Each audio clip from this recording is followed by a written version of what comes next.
Oh. Alright, on time.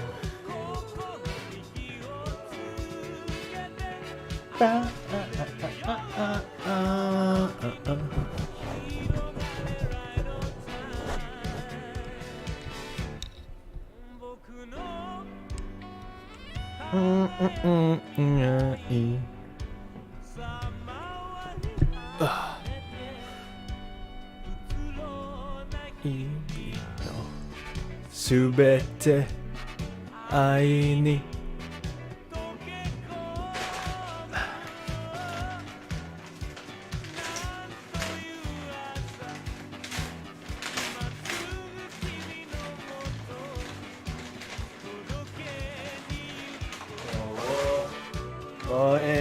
Sorry, I'm still setting up.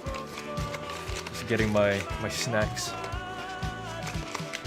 Right on time. Hello, fellow Coomers. Aridase. Udodo. Oh. Hello. Hiro tsukete. Sarashi ni. Right on time. Oh,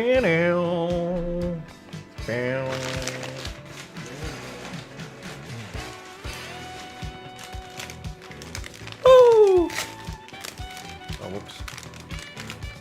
I'm sorry, I'm probably making a lot more noise with the with the plastic and all that shit. Yuko wo moeru kokoro. Hey, her forehead.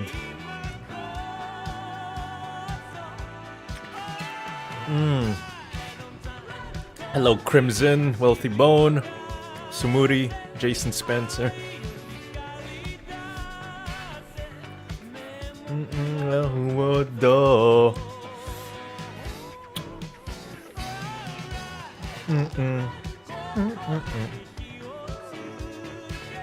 Can you please finish this case in an hour? Why?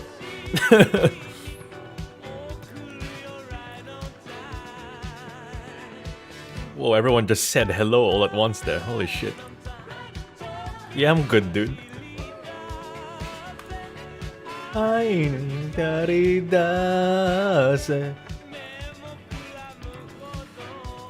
it's not a karaoke stream. I'm just here to play some Ace Attorney. Literally just me making an excuse to play a video game.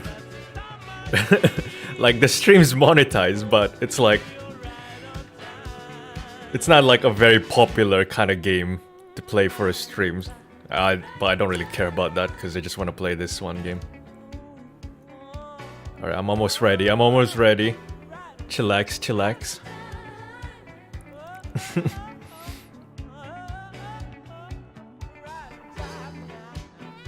Are you not playing Metal Gear today? Nope. It says Great Ace Attorney Chronicles. Whoa. As long as the game's fun. Yeah. I don't really intend to be a professional streamer anyway. Fuck that. That's one of my nightmares, dude. If somebody to me was like, yo, you want to be a professional streamer? Not professional, but like, do you want to do streaming as a job? I'll be like, you're insane. Get out of here.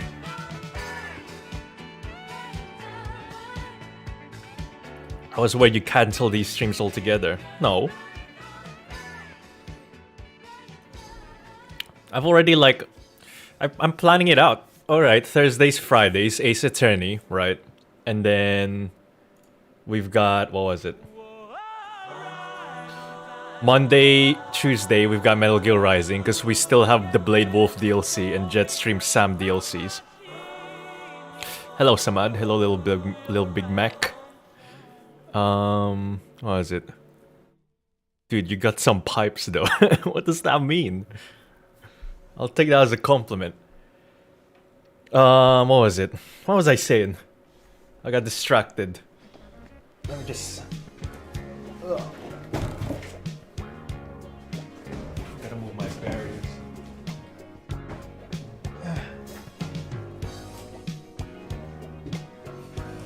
Cause my computer fans are super loud, dude.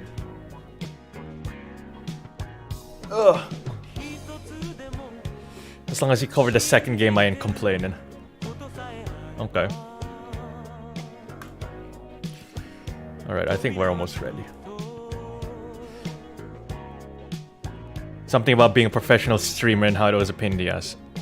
Yeah, dude. Imagine this, right? Imagine talking to yourself for like 8 hours a day. Maybe more. Like, streamers who do it as a job, right? They have to do it daily. Almost daily. And then you have to play a game and talk and be entertaining and be funny for 8 hours a day. That shit's insane, dude. Even stand-up comedians can only do that shit for like 2 hours. Maybe 3, if they got endurance. And then streamers have to keep up that energy for like 8 hours. Fuck that. That's insane, dude. And I'm sure there's like a long-term... what you call it? There's like long-term effects to that shit, right? Because you're talking to yourself for 8 hours a day. So that's bound to have consequences on your mental state. But since, you know, streaming is a very recent thing and it's only been going on for like a few years, then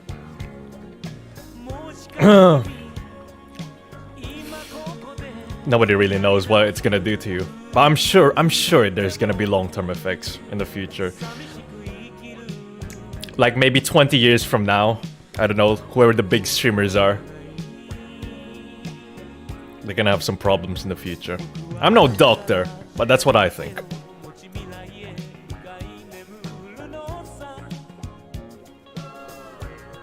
Alright, let's bring up the game screen.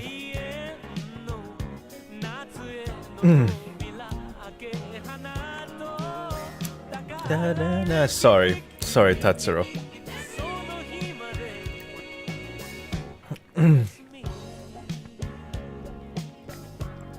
Oh man, it always sucks if it always sucks having to turn off Tatsuro Yamashita whenever I start it. I need to time his songs better. Alright. If I don't speak to someone else, the voices gets louder. That's because you're not monetizing your schizophrenia, bro. Schizophrenia is like the best mental illness for content creation. I'm half joking, but I actually think it's like sometimes I do get like the weird voices, you know, every now and then. It's like, oh shit, that would make for a good video, dude. Thank you. Thank you, voice in my head. I think everyone's using schizophrenia wrong. You gotta think smart, you know. Schizophrenia is just basically like having a business meeting in your head. I think. I'm not a doctor, but you know, that's what I think. That's my medical advice. If you have schizophrenia, be a YouTuber. And then make all the weird shit you can. Because if you can make weird content, I think you can do well on YouTube. Because weird content means unique. And it means you're gonna stand apart.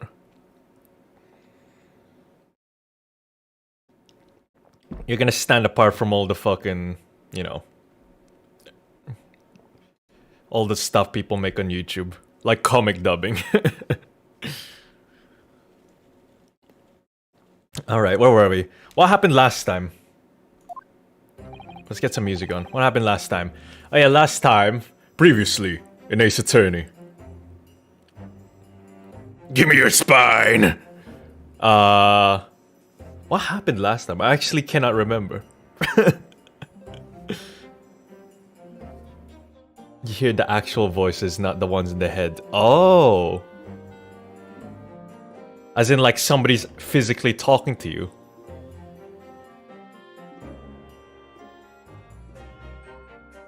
The AA trilogy. What?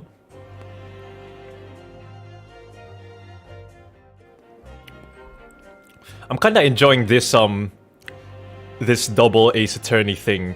Duology, I guess you could call it. Than the, other Ace Attorney games. I'm gonna be real. Oh yeah, client gets framed for murder, yada yada. Yeah, that's basically it. Nothing new, you know, Ace Attorney. What mic are you using for your recordings? The Rode NT1A microphone. Well, never expected this. If you want like a mid-range, I know, mid-range, but it's gonna be like £100, which is like $120 or something. If you want like a mid-range mic, the Rode NT1A is a very good one. It's like a very good microphone. If you want like a very budget microphone, like XLR, you can probably go for the one I used. I can't remember what it was. Let me search it up real quick.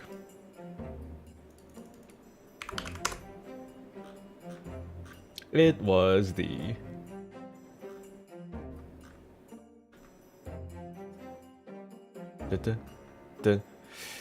Neewer Neewer NW700 condenser microphone. That shit's like $40.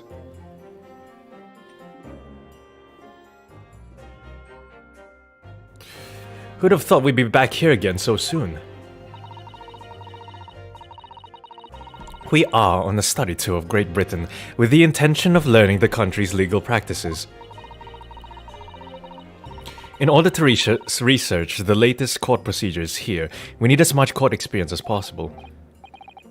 Well, yes, I suppose that's true, but for the person in the dock, it may well be his or her one and only time in court, and it could be life-changing. In which case, treating it as research may seem a little crass. The levels... Alright, they're fine. Oh, when you put it like that, you're quite right. Good morning! Oh, it's... it's Jonathan's dad again. In his gang sign animations. I think he's a Crip. Ah, Mr. Natsume, good morning. Or as the Japanese call it, the Crippu. Oh dear, are you alright? Your eyes are terribly bloodshot. The early bird catches the worm, as they say here in Britain. Yes, I've heard that expression. But I really don't want to catch a worm. So I tried to desperately not to wake up early, but I was so worried I couldn't catch a wink. And now, I'm absolutely exhausted as a result. Do all literary people take things so literally? Man, I wish I had like a canned laughter sound effect on my stream deck. Thank you for putting your faith in us today, Mr. Natsume.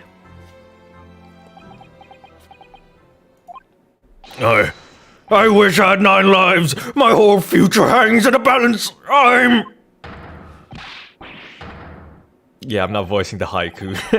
It sounds so unnatural when you actually say it out loud. And it's just constant shouting. Really? Because I can feel tremors in the floor. I can't do this! I can't take it! Although, low-come student, Mr. Naruhodo Esquire. Yes? Excuse me? I caught a glimpse of their public gallery as I walked by the courtroom.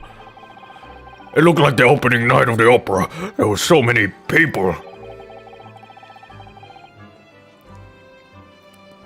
I had no idea my case was such a notorious affair here in London. If only the Borderlands devs made jokes this good. There is a new Borderlands game coming out soon. I've heard. It's basically the last DLC from Borderlands 2, which was, you know, the best DLC from Borderlands 2. And also the fact that Borderlands 2 was the best Borderlands. Why does he sound like the Coomer voice? I mean, he is... Look at his eyes, it's bloodshot, dude. It's perfect. I didn't even think, I didn't even think of giving him the Coomer voice. It came out, the game. Oh, I didn't know that. I mean, the recent Borderlands games haven't been very good, so I'm guessing it's gonna be bad. But I hope it's good, because I want to play with the boys. Maybe you should have a little different voice. I'll try to change it a bit. Not hearing good things about it. Yeah. Nah, skeleton voice wouldn't fit him. as expected, man. It's a shame, I actually like Borderlands. And then everything went to shit after 2. I heard my case was such a notorious affair here in London. Oh, neither did I. So I'm just licking chocolate off my hands. I was drinking the milkshake. Do you know why that might be, Mr. Sato? I'm sorry, Mr. Naruhodo, but I have no idea. So that all-knowing look on your face is just coincidence then, is it? Don't hide the truth from me! It's because of the Reaper, isn't it? Give him a bit of a British landowner voice. He does sound a bit professional at his job. I don't know, maybe okay. I'll change it up a bit. Lord Van Zeeks. Is that right, Miss Susato? Susato.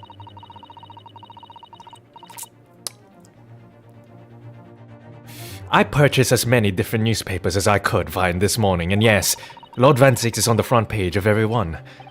I knew it! Sometime after the prosecutor was dubbed the Reaper of the Bailey. He stopped appearing in court, it seems. It's been several years now, in fact. Until the day before yesterday. Yes, Inspector Gretson. Give me your spot. We need to separate that shit a bit. Alright? I was super bloodthirsty from Metal Gear Rising. I need to tone it down. I need to feel like a normal person again. I need to seal back the Solus the Reaper. Yes, Inspector Gregson told us something similar, didn't he? Oh. The trial 2 days ago marked Lord Van Zeek's return to the courtroom after a long hiatus. Like a manga author. The trial of Magnus MacGilded. What a harrowing experience that was. I believe that appearance made even greater waves here in the capital than today's. But we wouldn't have realized, of course, having only just arrived in the country. Why is the Reaper back in the Bailey so soon for what appears to be a mundane murder? That's the question the papers are asking, and they are all speculating various answers. Mundane? Mundane is the most significant saga of the century to some of us. Oh dear, I meant no offense, Mr. Natsume, but that is how the papers are describing it. Well, lest we also forget that it could spark an international incident. Obviously, the reappearance of this infamous prosecutor has caught people's attentions. But there's another blatant similarity with the trial of 2 days ago. Yes, I agree. Locum student. How do you even pronounce that word? I'm pretty sure I'm pronouncing it wrong. I know it's Latin. Locum student, Mr. Naruhodo Esquire. It's you! Me? Well, I suppose that's true. Both times, it is you who stands against this legendary prosecutor. It can only mean that you're friends with the Reaper! Please, I don't rub shoulders with Deathbringers. I'm afraid that there's really only one other explanation. It can only be another example, Mr. Naruhodo, of your uncommon bad luck. Thanks for that. Oh, this is just my luck. Why must I be represented by a man with such frail fortune? By the least lucky lawyer alive! Well, let's not forget that it was you, Mr. Natsume, who asked me to represent you. Hey! Yes, it's true that I'm just a student, new to London, with little in the way of experience or skills, or luck. But I promise you this, High Silent Reaper. I will fight your corner until the bitter end, and I will believe in you, Mr. Natsume. Oh, benevolent locum student, Mr. Naruhodo Esquire! You're not alone. You're not alone here with us, Mr. Natsume. Whatever happens, we will always be on your side. This isn't Scooby-Doo. What are you talking about? Oh, benevolent non-locum assistant, Miss Mikotoba Esquire. Oh. I am in your debt. Oh. Mr. Natsume, counsel for the defense. A court session is about to begin. Kindly make your way into the courtroom at once. You prick. Alright then, Mr. Natsume. It's time. Let's go.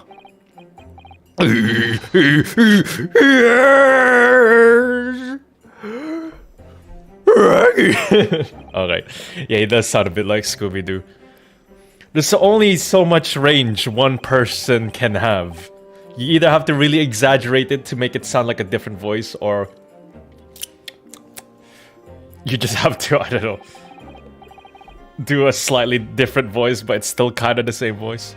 And my second trial against the Reaper. I hope you're watching over me, Kazuma. Fuck you. Because this time, I won't let my faith waver.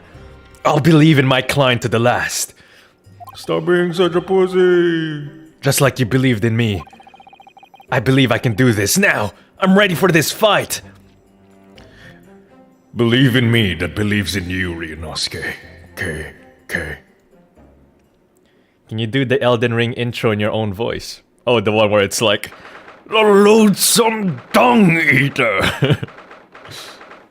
You know, when I first watched that, it was kind of like, eh. But now it's like apparently a legendary intro now because of Loathsome Dung Eater.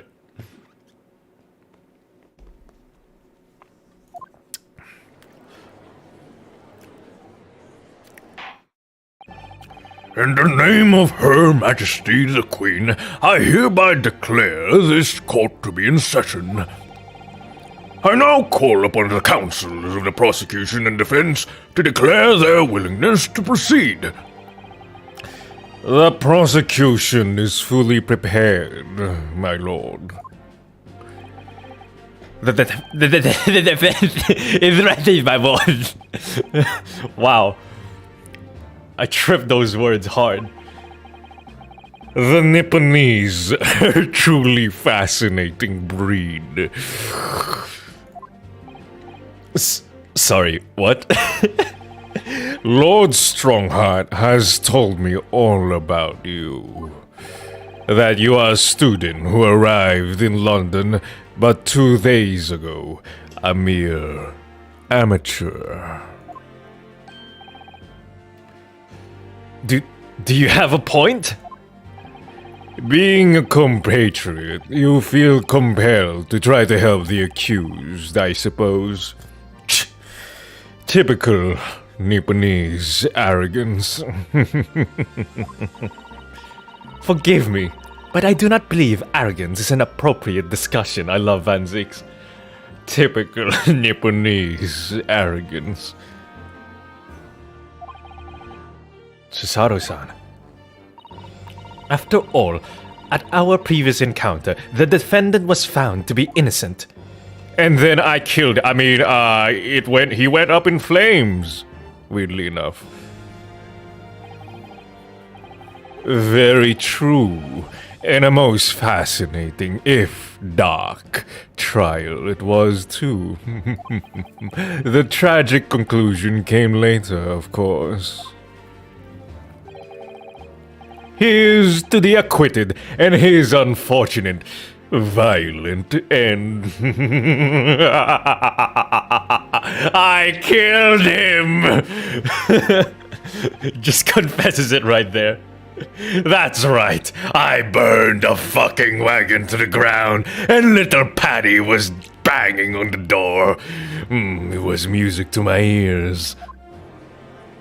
Holy shit, he killed McGilded! Anyway, whatever, let's continue with the trial. Thank you, counsels. I see both sides are in fine fettle. Now, ladies and gentlemen of the jury, are you ready to carry out your duties here in court as impartial members of the public?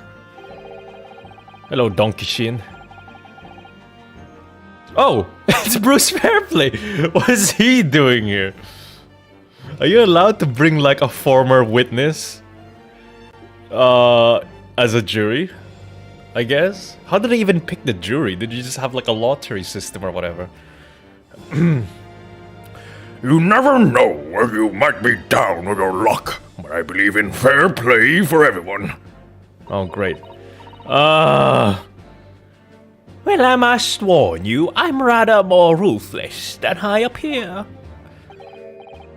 Wow, this guy looks like the most generic fucking character ever. He looks like he's from Professor Layton, and I haven't even played that game yet. Oh, well, not me. What you see is what you get. I'm a peace-loving fellow. This is, what's her name? That veteran's wife. I'm afraid to say, I think it's quite possible that Mr. Coroner did the deed. Come on, what are we waiting for? No doubt he did it anyway. I called it. This guy was in the thumbnail. He's in the thumbnail for the next stream. Huh? Sorry, I didn't quite catch that. Olden time comer. What? Very well. Let us proceed. Your opening statement, if you will, Lord Van Zieks. Guilty! Very recently. Why are you bringing that up now? It's the same. You said that before. Very recently, Great Britain signed an alliance with a rising power in the Far East. The accused in the dock today is a student from that same land. Oh, that's why. A certain Mr. How do you pronounce... Nipponese names confuddle me. Soseki Natsume. And while our country has extended this foreign student the warmest of welcomes, regrettably the kindness has not been returned. In fact, this student is accused of a most sinister act. I would just like to say that the improv racism is in character, and that's not me saying it. Of plunging a knife into the back of an innocent woman who was doing nothing but walking down the street. A knife crime? I tell you from bitter experience, those are the worst. Bloody oath they are. Just look at that Solus complexion and short stature. He's one of these dreadful Japanese. Come on, let's get this over with. We mean now, everyone. 1, 2, 3. Huh? Sorry, I didn't quite catch that. Pray, forgive the discourtesy of smashing my hallowed chalice here in this great chamber. What, hallowed chalice compared to like a normal chalice, which is already hallowed? That's like me saying like, can I have a hallowed glass of water, please? Allow me to call the first witness to the stand. Very well. Bailiff, lead the inspector in, please.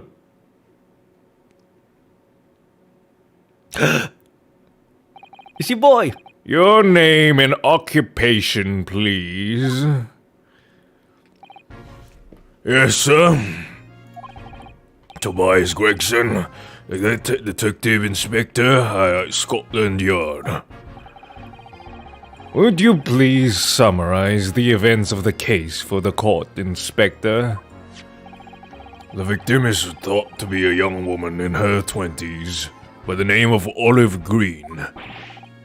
I beg your pardon, Inspector? Thought to be? Yes. Having been stabbed in the back by her attacker's knife, the victim fell unconscious. That was 3 days ago now, and she's been comatose ever since. What? So they don't even know who she is for sure. Huh. Comatose. I see. But her life is not in danger. Fortunately for the Eastern student, the charge will not be murder. Pray elaborate on the details, Inspector. Sir, if I could ask everyone to look at this street map. As I mentioned, the incident took place 3 days ago, at around 5 in the afternoon. It happened on the pavement, running alongside Briar Road, a wide thoroughfare for horse-drawn vehicles. It had not long since stopped snowing. What? It had not long since stopped snowing.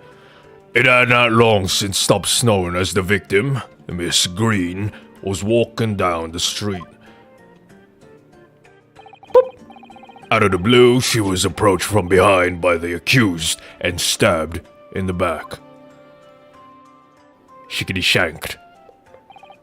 Luckily, the young lady's life was spared, and she's currently being treated in one of the city's hospitals. But being unconscious as she is, we've been unable to take a statement from her, of course.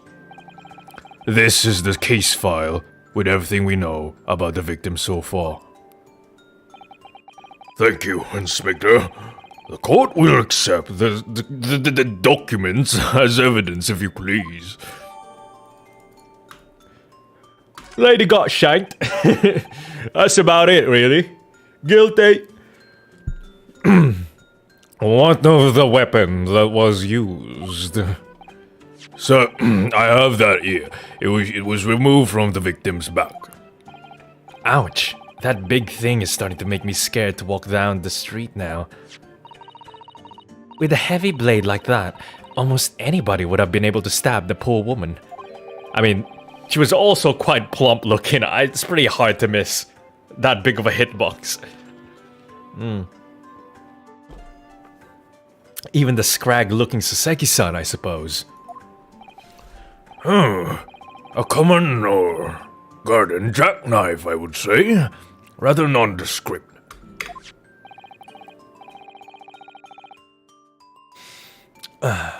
Thank you, Inspector. The court accepts the blade as evidence. Jackknife. Now then, what do we know of the motive? Money or valuables, I presume? From what we can tell by looking at the woman's possessions, it seems like she's a poor student herself. Hard to imagine she would have had anything much worth pinching, my lord. Why do I sound like I'm from Birmingham? Peaky Blinders. I see. Well, in that case, are we looking at some deep-seated resentment toward the victim? I'm afraid I couldn't say. Apart from visiting second-hand bookshops, the defendant, Mr. Natsume, doesn't appear to get out much. At this moment in time, we haven't been able to establish any sort of connection between him and the victim. Yes! Excuse me, it's the fish and chips. If theft and grievance have been ruled out as the motive, what reason could Mr. Natsume possibly have had for stabbing the young woman? Yet, you arrested the man in spite of that, in a totally unjustified and heavy-handed way. Objection! Objection! Oh! Oh! Ow! There's some dude. He threw that into the fucking audience. Ow!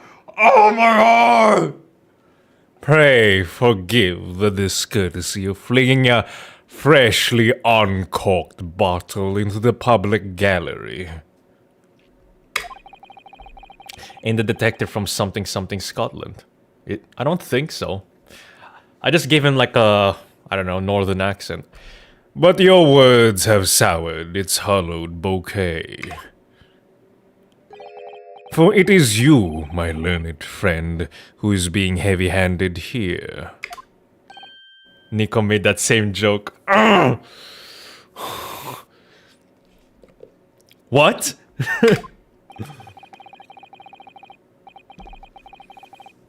Scotland Yard does not arrest people without good cause. That should be beyond question. Inspector Gregson, the prosecution calls for your formal testimony. Explain to the court precisely why the constabulary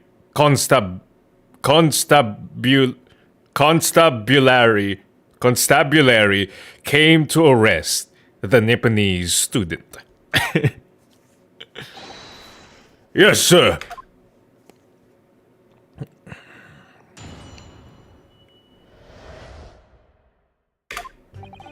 As I said, it was 5 o'clock in the afternoon when the incident occurred, and there was an unusually light fog. Visibility was reasonably good, and there was no one else about but the victim and the accused. Out of the blue, the victim was stabbed from behind and subsequently collapsed on the pavement. The accused ran off, scattering his belongings all over the floor. Those being a number of old books he just bought. He was on his way home from a bookshop, it seems. It was just a matter of working out who the books belonged to, and we found the bloke to arrest him. So that's the evidence, the books.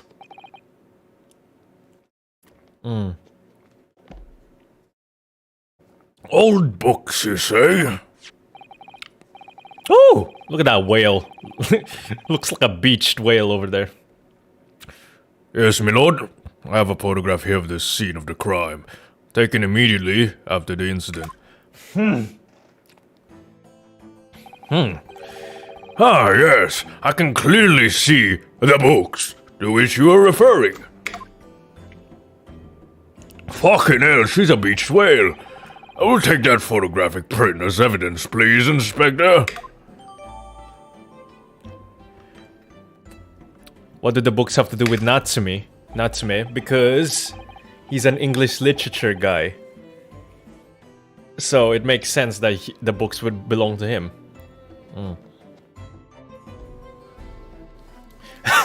You Nipponese are a spineless breed. Too cowardly to admit. Denying everything despite overwhelming evidence to the contrary. Well, Forgive me, Lord Van Zix, but the defendant is not denying everything, as you put it. What are you doing, Mrs. Sato? No, go on. Mr. Natsume has admitted to playing some part in the incident. Isn't that right, Mr. Naruto? Well, now you mention it. When we visited him in the prison yesterday, he did tell us what had all happened. Oh. As I was walking along that accursed pavement, I could make out the sole silhouette of another ahead of me. A woman, wearing a green overcoat she was, and just as I went to overtake her... Bitch died! She suddenly let out a little scream and collapsed under the cold, hard slabs of stone at my feet. I was terrified. I had to get away from there. So I ran as fast as my legs would carry me back to my cursed lodgings.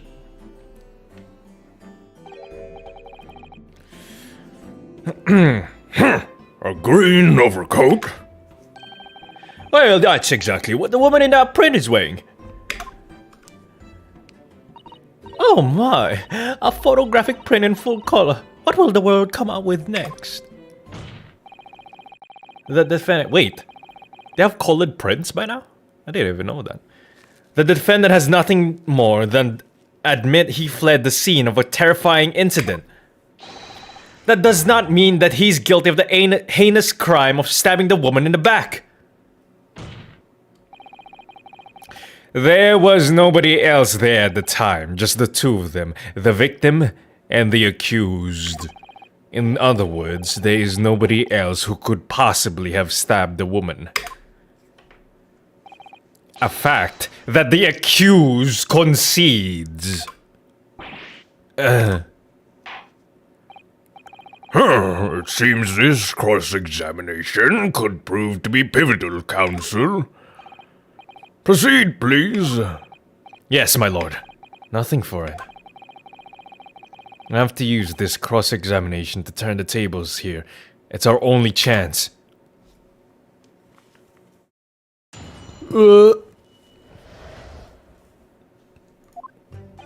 Alright.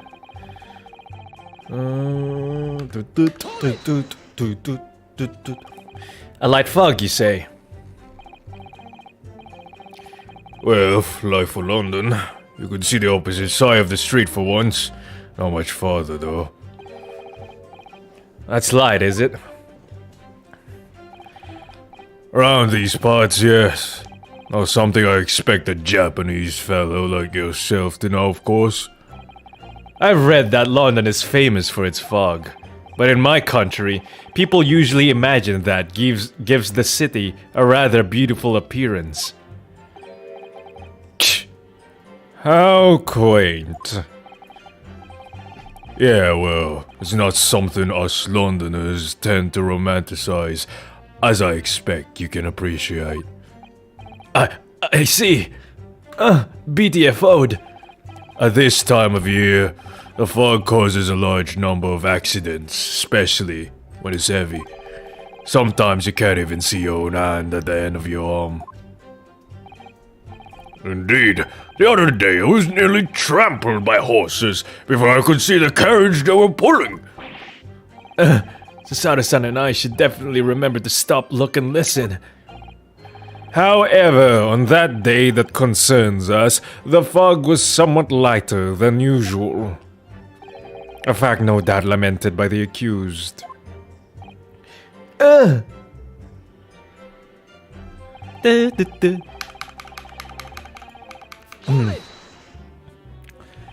How are you able to state that without any certainty? Quite simply, my learned friend, because that is what the witnesses to this crime have told us. Ah, yes. Inspector Gregson mentioned the witnesses yesterday, didn't he? That's right. One of them is a policeman, I believe, from Scotland Yard. That is correct, ma'am. Then we must hear this testimony. The prosecution will, of course, call them to the stand, should it be necessary. But wait a minute. At 5 o'clock in the afternoon, in the middle of winter, it would have been dark already. No matter how light the fog might have been, No one could have seen. I am unaware of the situation on your tiny island in the east. But here in the capital city of Great Britain, all main roads are illuminated in the night by gas streetlights. Huh? What's that? The prosecution believes there would have been ample light by which to witness the crime. Quite. Here in London, for the first time in history, mankind has completely conquered darkness. Which means we really need to hear those witness statements. If I could just get through the fog of this cross-examination, maybe we'll be able to. It seems the counsel for the defense is taking stock. Continue with your testimony, Inspector.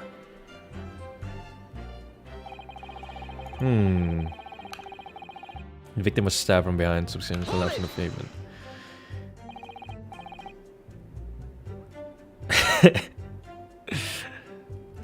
From behind, you say?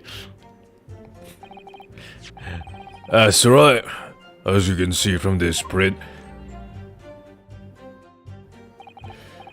Yes, quite so, Inspector. The handle of the weapon is clearly protruding from the victim's back. And you say this poor woman, Miss Green, remains in a critical condition. Comatose, no less? I'm afraid so, my lord, yeah. She's been treated at Bart's. I was hopeful that she'd come round before the trial started, so I could take a statement, but it wasn't meant to be. Yes, that is indeed a pity. It would have been most illuminating to hear the victim's own account of events. Luck is on your client's side, it seems. Huh? I don't see any blood. On the contrary, my client has been exceedingly unlucky.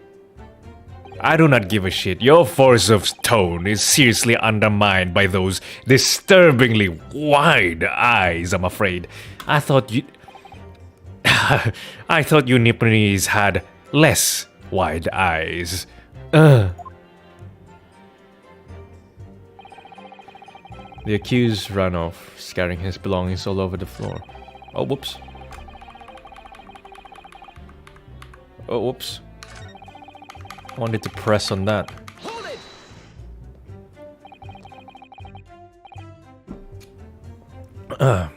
Mr. Natsume's belongings. I think you'll find it's all there in the photographic print of the crime scene.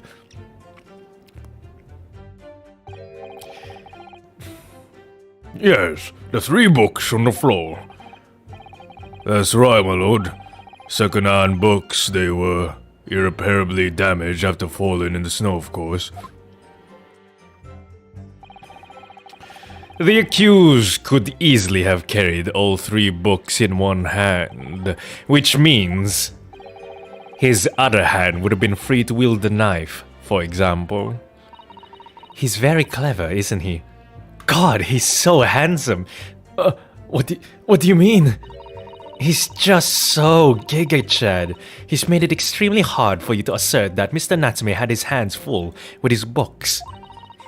He's managed to close the one avenue of escape we might have had before we even knew it was there. You mean to say that the defendant was holding his belongings as he thrust the knife into the woman's back?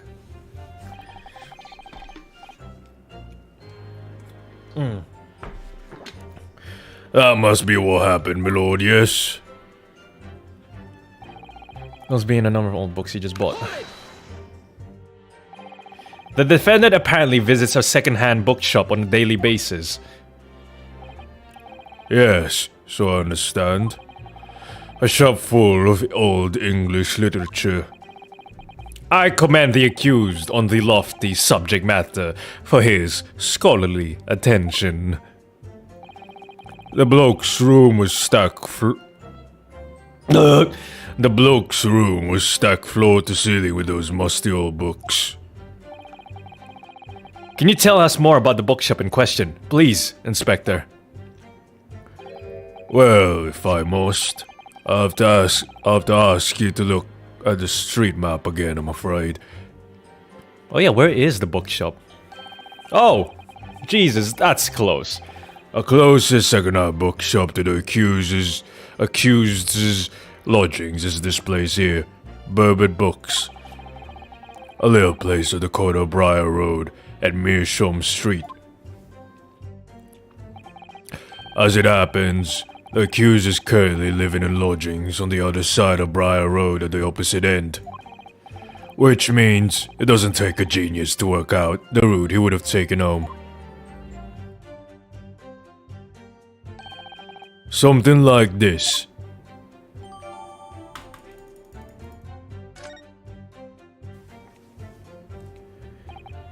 Yes, I concur with your conclusion, Inspector. The defendant would certainly have passed the scene of the crime on his way home from that particular shop. Mr. Naruhodo, I think that what the inspector just told us could turn out to be of vital importance. Yes, I agree. The most important point that the inspector just made being... not the name, the location. The crucial detail in what you've just told the court, Inspector, is the location of the bookshop. Why do I need to say that out loud? Yeah, well done, Inspector. Oh, well done, Mike. You told us the location of the bookshop. Yeah, thank you for stating the obvious, you dumb prick. So, where is it exactly? What was the point of that... fucking choice? Eh? Are you winding me up, sunshine? I just explained that. I got the map out and everything. Used red blooming ink and drew the bloke's road home over you. And I distinctly remember seeing you nod along, Counsel. Oh, yes. Yes, of course. I had taken it in. Wait, what? The blunder... Oh. The blunder of the day goes to you, my learned friend. No, not yet. The trial's only just begun after all. Mr. Naruhodo, you're an idiot. I would strongly advise to look carefully through the court record at this stage. Yes, miss, at once, miss. Sorry, I made a mistake, miss. Inspector, continue with the testimony, please. Wait, did I do it wrong? Whoa. Hang on a minute. Hang on. I thought I chose it right.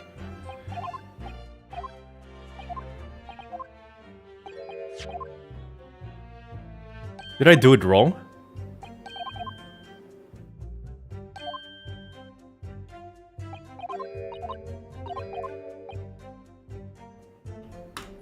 Bro, what the fuck?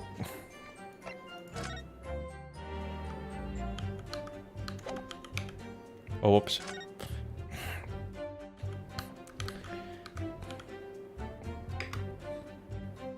Wait, one sec.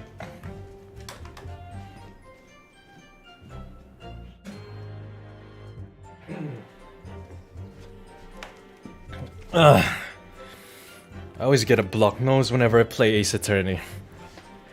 Alright, where were we? Merman Books. I thought the point he was making is that Natsume goes to this bookshop here. So then, that supports the evidence that he might have been the one to kill the woman. Is this the same bookstore he bought the books from? Oh! Oh! There's an X there.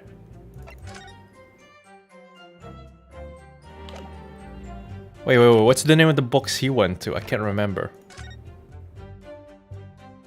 Your books! Ah, I'm an idiot! I completely forgotten the name of the bookstore he went to. Oh!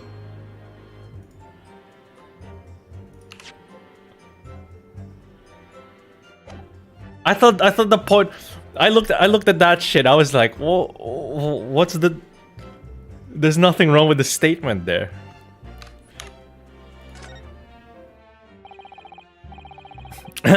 All right, forget what happened there. Bites of dusto. Inspector Gregson, may I ask you a favor? Wait.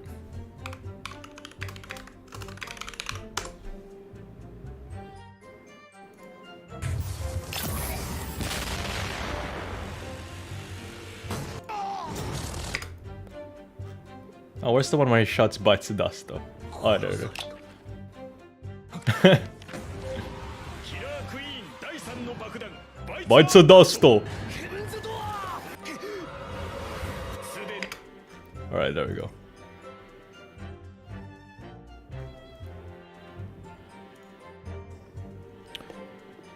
Kira Queen has already touched that. Bites the dust though. Inspector Gregson, may I ask you a favor? They didn't mention it before, so that's why I need to look through the evidence. What? Would you kindly add the name of the bookshop to your formal testimony, please? I believe it may be of vital importance. Maybe.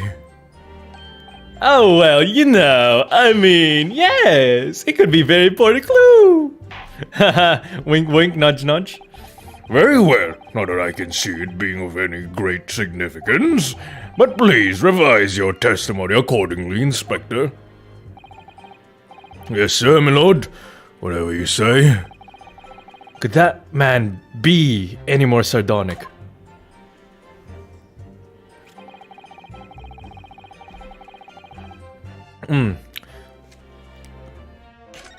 I mean, can we just, like, do it there? Alright, let's press this just in case. You asked for the help of the famous detective, Herlock Sholmes, to locate the defendant, I believe. Stuff and nonsense. Excuse me? Sorry? That Jack in office, that busybody, just comes and sticks his oar in whenever we ask him or not. But according to what I have here, Mr. Sholmes was shown to the scene by Scotland Yard detectives. Well, that was nothing to do with me. The lads at the scene must have done it without my permission. I tell them time and again, whenever something happens, send word to headquarters. And follow your bloomin' instructions. I see. If that meddler gets his hands on any details, we'll all be reading it in a Rand's magazine next month. And you can bet your last farthing that I'll be in there too. Strip of all my hard work on the case. Yes, Mr. Sholmes. No, Mr. Sholmes. Aren't you clever, Mr. Sholmes? That's all the thanks I'll begin.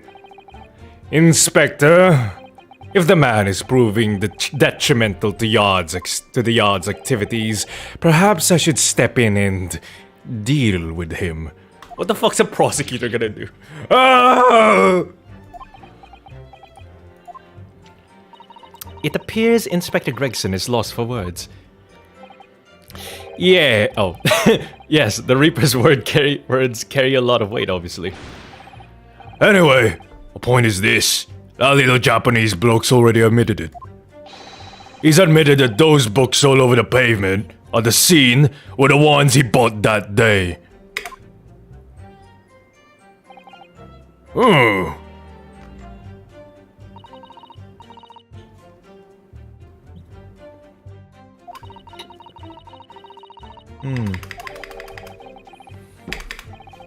Oh, let me guess, Susato. You're just gonna say some bullshit like, I know, Mr. Inosuke. We need to find evidence or whatever.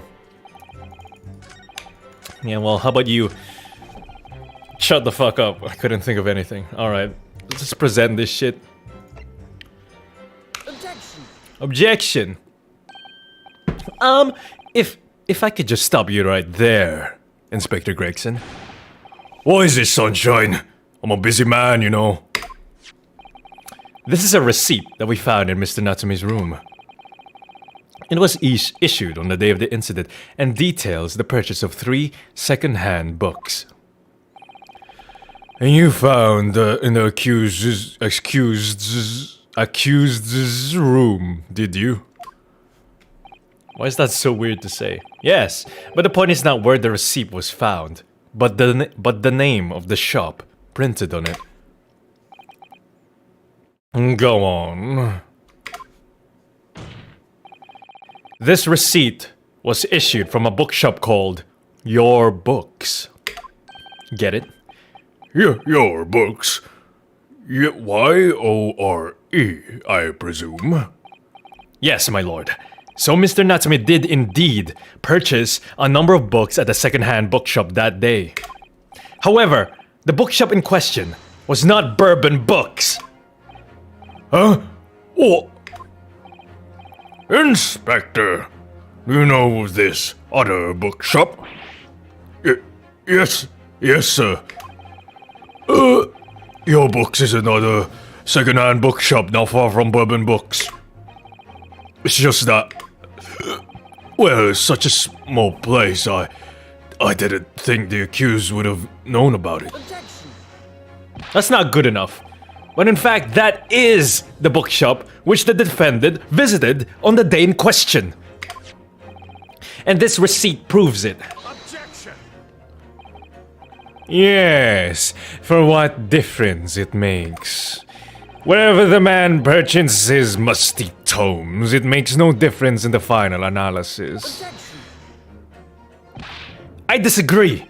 I mean, after all, I have the street map right here, if that might be of help. Oh, yes, thank you. Have a look at this, please. If the defendant had been returning from Bourbon Books, which is here, and then to there, then yes, he would almost certainly have passed the place where Miss Green was attacked. However, if we take into account the fact that he was actually at another bookshop, Your Books, it may very well turn out that he wouldn't have passed that location at all. Huh? Could that be true? My, it rather depends on where this other bookshop is, but I do declare it may be a possibility. Is that alright, Mr. Lawyer? Sir, what you just said? My voice changed 3 times already. Absolutely. It absolutely could be right.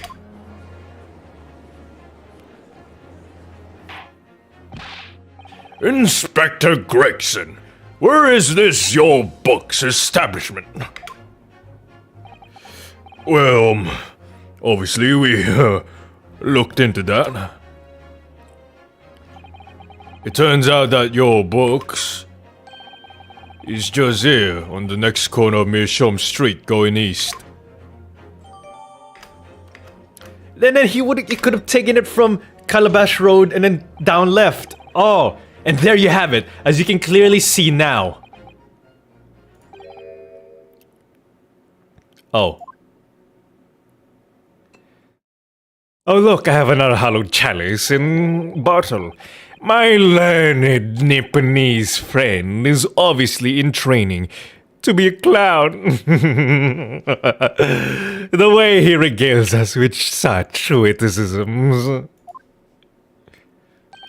To your future career in the circus. Honk honk. Grr, you put that glass down now, or I'll put it down for you. Whoa, Cesaro. I, didn't think I needed to spell it out, but here we go. He could have still went down the other road though. It's possible. You don't know that. If the accused was coming home from Your Books instead of Bourbon Books, there's no doubt he still would have passed the place where the victim was stabbed.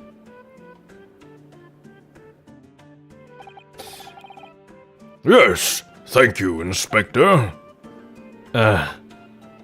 He could have went down the other way. You don't know that. Allow me to reiterate, my learned, if somewhat slow, Nipponese friend.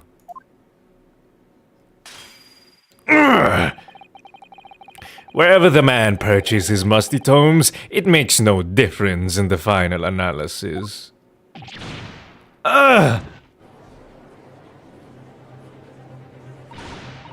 As I suspected, you can't fool me. I don't suggest you try. You still need evidence he actually took the other route. What did I say, eh? I've had enough of this now. Beg your pardon. Terribly sorry, but would you mind repeating that? Mr. Naruhodo, we mustn't give up. What do you mean? If the prosecution's assertion is correct, the members of the jury may very well decide that Mr. Natsume is guilty. She's absolutely right. God, every time, man. It's starting to get predictable now, whatever Susano's gonna say. It's starting to feel like, is she even an assistant at this point? We must think. We must consider the assertion just put forward by the prosecution very, very carefully. They could claim Saseki-san must have passed the location of the incident on his way home from your books, but... Okay, I need evidence. He must have went through this way. From to the right in Calabash Road and then down and then left.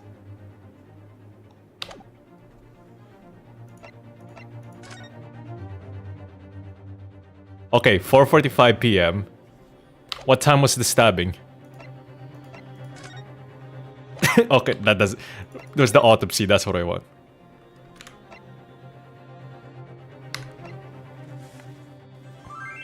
Oop. Reporting officer on being. Victim missing conscious. I'm not gonna look at chat just yet. I wanna figure this out on my own. Her name was Glean. Apart from single stab wound from large knife, no other signs of injury. Assailant was seen running away by the reporting officer and was successfully arrested the following day. If we knew when the stabbing was. Wait, let's check that later.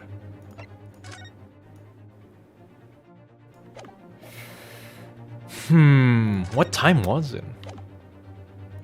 I know it was like afternoon, evening-ish. No, why am I looking at that?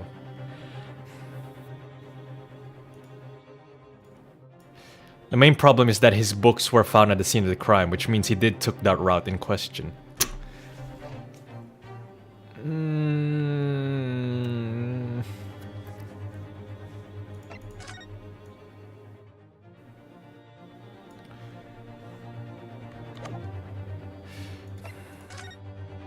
I'm sure she's better than Maya. She was just given like the generic, you know, oh, I'm trying to be a helpful assistant dialogue. Which I get, because anime. Nothing you can do about that. Oh, that's not it. Do we have anything about the victim? There it is. Oh. Damn, she chonky. I want to raise an objection, but I don't have any evidence. I guess I could just leave it, I don't know. He claims Saseki-san must have passed the location of the incident on his way home from your books, but...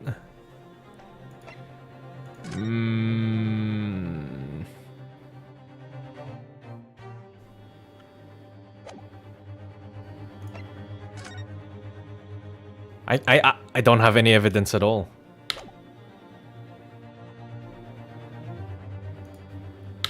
Just raise it and see what happens.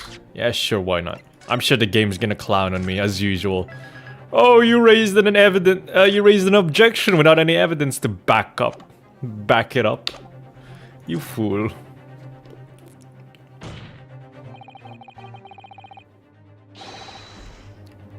Yup, I already know I've done it wrong.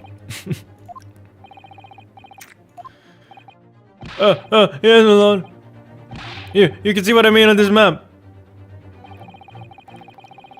Lodgings.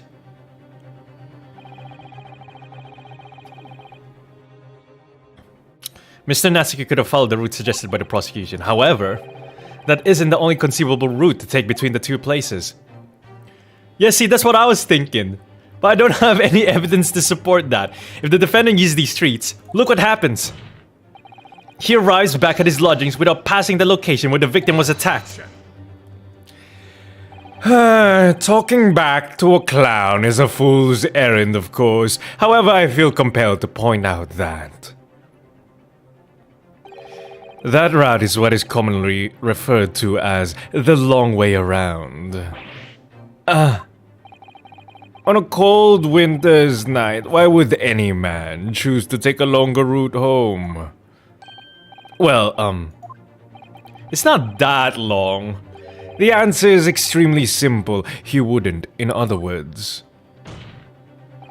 The accused took the obvious route back to his lodgings and is the obvious perpetrator of this crime. But, yes, I've got it. Obviously, we must ask the man himself. Ask Mr. Natsume which route he took home.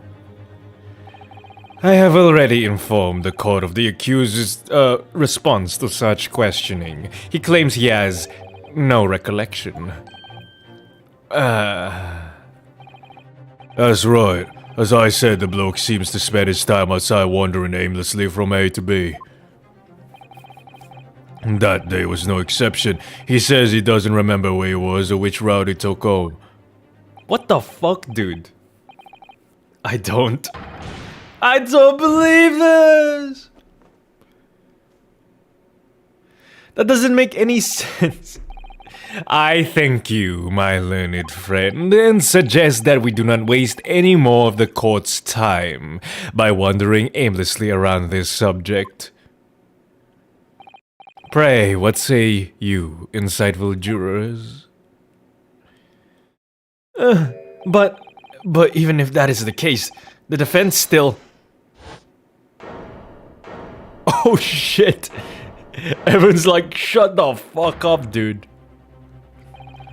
I agree with Lord Van Zeeks, wholeheartedly and in every way. What? I don't believe it. Does this mean? We members of the jury are completely convinced now. Very well. In that case, I hereby call upon all members of the jury to present your findings to the court. Guilty! Guilty! Guilty! Guilty! Guilty! Guilty! Guilty.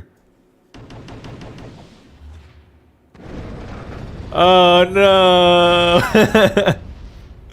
Yes, summation examination. Let's go. It would appear the jury's leading is unanimous. Yeah, the examination summation is pretty easy. To the insightful members of the jury, I applaud your brave resolve. You serve Queen and country admirably. They scanned the fingerprints on the knife. No, this is Victorian era. Haven't been invented yet. Mr. Naruhodo. No, not yet. This isn't over yet. I still have one last chance to sway the opinion of the jury. Van Zeeks is already like, no, don't you fucking do it. I have to tip the balance of those scales the other way.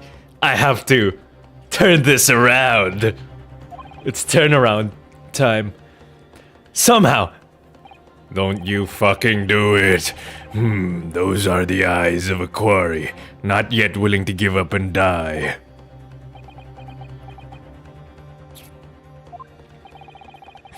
So I presume you intend to wield your rights again in this trial. Rights of the defense written into antiquated British law that should have been buried long ago. Call it antiquated if you will, but it's the defense's prerogative to carry out a summation examination if it so chooses.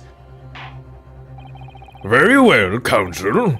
In accordance with the letter of the law, we shall proceed with a summation examination.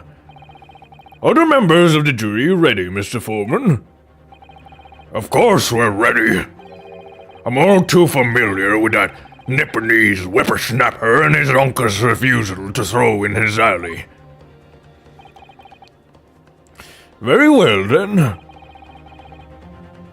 Ladies and gentlemen of the jury, you will each explain on what grounds you have determined the defendant to be guilty.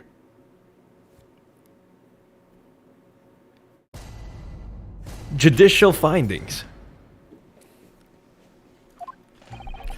For pity's sake, that little Nipponese oddity already admitted it himself, didn't he? If he said that the woman in green collapsed before his eyes, why can it only have been the victim? The man would have gone around the house on his way back from the bookshop, not in winter. So the poor woman was attacked from behind, was she? How dreadful. I really don't care. Can we just wrap this up now? I've got work to be doing. Your books? Yes. Nice shop that, but bourbon books? No, not worth a visit.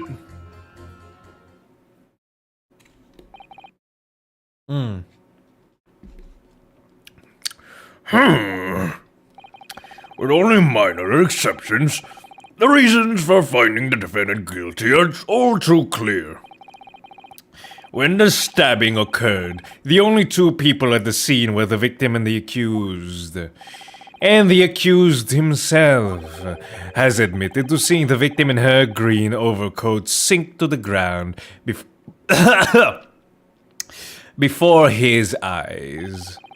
Furthermore, we have heard from the inspector that the defendant has fled the scene.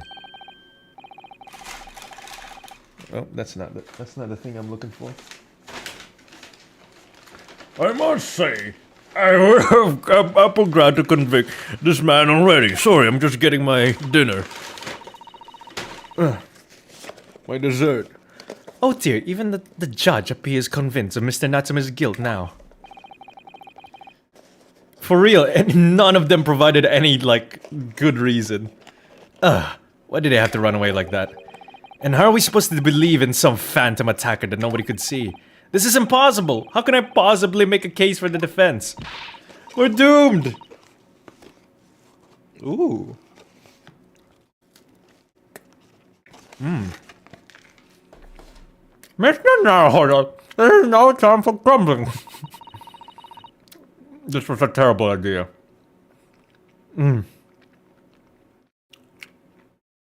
If we want to force the trial to continue... Sorry, I'm eating profiteroles. Yes, I know, I have to turn the tide. Man, talking while voice acting was not a good idea. I'll have to hold this for later. I must make the jurors change their minds. Well, 4 of them at least. Exactly. We have no choice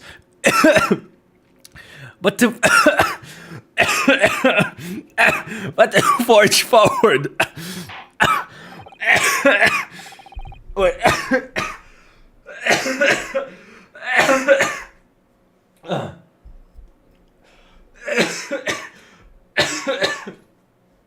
That was a terrible idea. You have the floor. Are you okay, Ryunosuke? You have the floor, counsel. Begin your summation examination. Yes, my lord. I just need to keep this trial going somehow, whatever it takes. Just a bit of choking. It's fine. Come on, Ryunosuke, you can do it.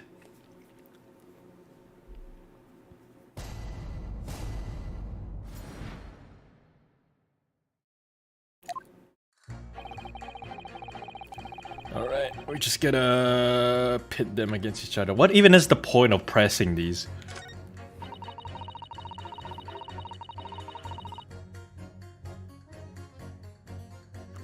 Woman in green collapsed before his eyes. What if it was a different woman in green all along? Gonna run the houses on his way back from the bookshop. Not in winter.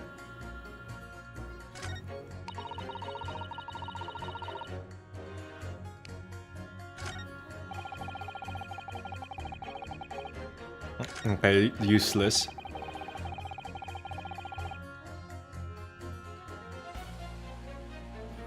God, their reasons are so shit. What? You press to actually get the reason. Oh, because last time I pressed the jury, it was like I was getting nothing out of it. Excuse me, but aren't you? Yes, that's right. I was in a witness stand myself just 2 days ago. Oh, I had a feeling on your face, or the side of it anyway. If I remember correctly, you're a banker, aren't you? That's right. After the gold rush down under, I came back to London for work. Oh, he's Australian.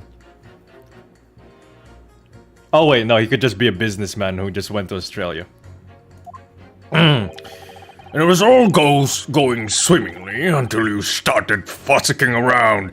Bruce Fairplay was a man of repute. Sorry? Don't think I've forgotten how you treated me the other day. You had me and the young hatter pegged as criminals. My young boyfriend. Oh well, you know, water under the bridge. Now there's all sorts of rumors buzzing around, and the police have been badgering me non-stop. If I could turn back the clock. Well, anyway, I don't know about the hatter, but at least I'm in the clear now. And free to make up my own mind about who's guilty and who isn't. Ah, thank goodness. Alright, maybe I might struggle to change this man's mind given our awkward history. Oh dear, I wonder what's become of Mr. First now. He's dead. Got shanked. Why could only have been the victim? You're right, at the time of the incident, the defendant admits to having seen someone wearing a green overcoat walking ahead of him. Well, quite. That's precisely my point. Clearly, that someone wearing green was the victim. And clearly, that funny little Nipponese man with the disturbing mustache is the culprit. But let us not forget, madam, the defendant vehemently denies attacking the woman. Why, of course he does. If he admits to stabbing her, his life is over. The man is obviously a liver-faced coward. Honestly, claiming the woman simply collapsed before his eyes. And if that's a lie, as you're suggesting, do you think he would have concocted something more credible? Oh, really? I couldn't say. After all, you are... foreign. Who's to say what goes through your funny little minds? I could tell you what's going through my funny little mind right now, you whore!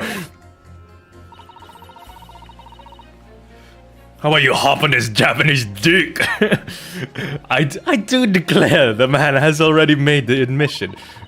Excuse me, he himself have stated that there was nobody else around. Surely the conclusion is obvious. No one else could have possibly have committed this awful crime. If no one else could have done it, the accused must be the man. Really, it couldn't be more simple. Your argument is compelling in its simplicity, I must admit. Oh my, you're too kind, my lord. That went well for her.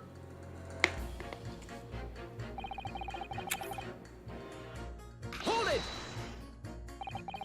But you can't deny that there are other routes Mr. Natsume could have taken back from your books. Oh yes! You drew on the map, you mean? What was it? Calabash Road or something? Precisely.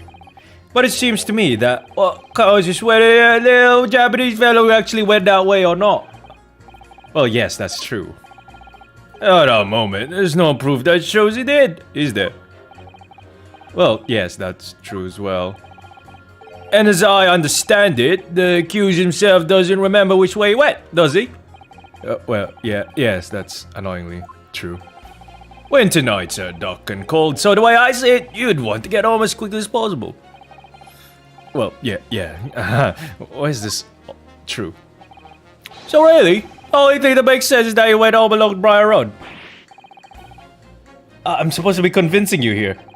I haven't given it a lot of thought, you know. I didn't just make up my mind on my whim that I did it. I mean, if there was a... God, there's no voice that fits this dude at all.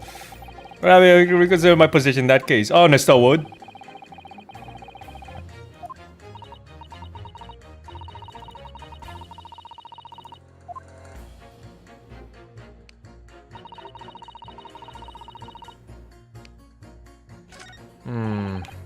I'm not getting any useful from pressing these people. This guy might have something useful. Huh? Sorry. Forward it, you say? Forward what? No. What I said was hold it.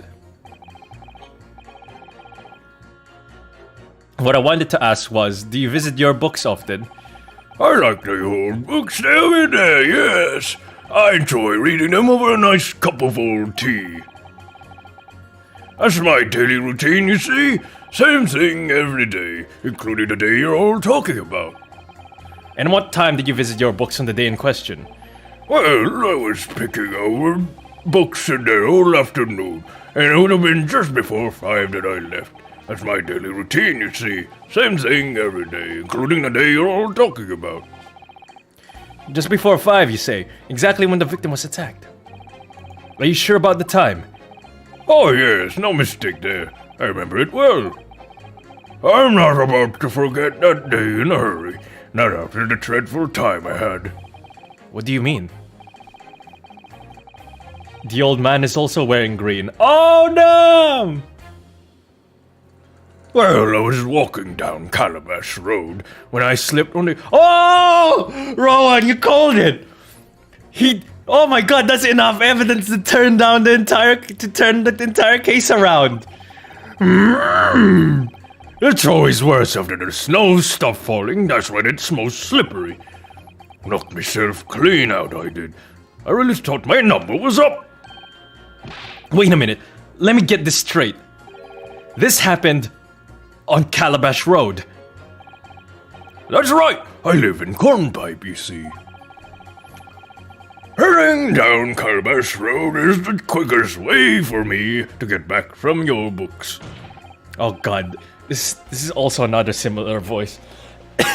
Juror number 6, I must insist that you add that information to your formal statement. It may very well be extremely significant.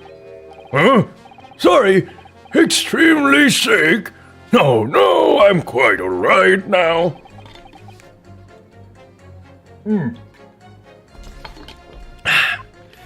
That turns the entire case around. It sends shivers down my spine. Body's aching all the time that I'm so convinced of Mr. Natsume's guilt. How do you explain the books in the ground, though? We'll figure that out as we go. But I can't help feeling that some of their opinions are rather subjective. I agree, it's the irrelevance of what some of them are saying that sends a shiver down my spine. Body's aching all the time. Still, at least some of their assertions don't actually incriminate Mr. Natsume of anything. That's something.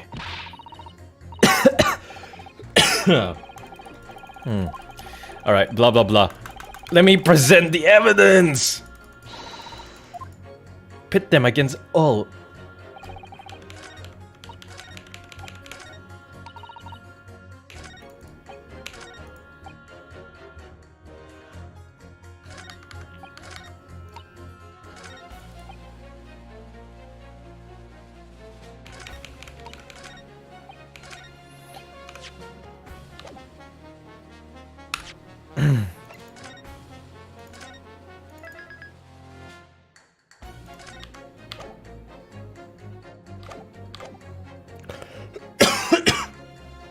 Press the buff, man. He's not saying anything useful, but okay. Well. No! No! Okay.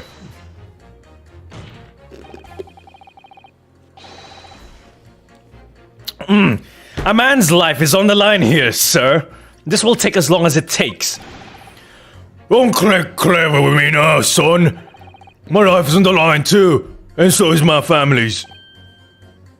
Ah. The likes of you would understand, but a laborer like me can't afford to take time off. If I don't work, I don't eat, and neither do the wife and kids. Oh, I see. That must be very hard. I go to the union every morning to find out what needs doing. If you're late and the work's taken, it's tough. This time of year, this water and gas supply pipes bursting left and right and center. After cheap labor to get the roads dug up and fixed. It's a hard slog from dawn till dusk it is. So, you were out digging up the roads on the day of the incident as well, were you?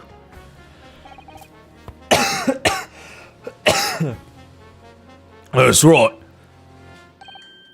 In fact, if I remember rightly, it was just right around the corner where it all happened. At that old bookshop it was. What? Another coincidence. That's right. Mearsham Street was. Mearsham Street? On the map, Mr. Naruhodo, there are only 3 named streets. Juror number 5, I need you to add that information to your formal statement, please. What's the point in that? Can't we just get this business over with now? Please, sir, it's important. Fine. I'll do it then. On the day it happened. Oh. Sticking up Meerschaum Street from dawn till dusk.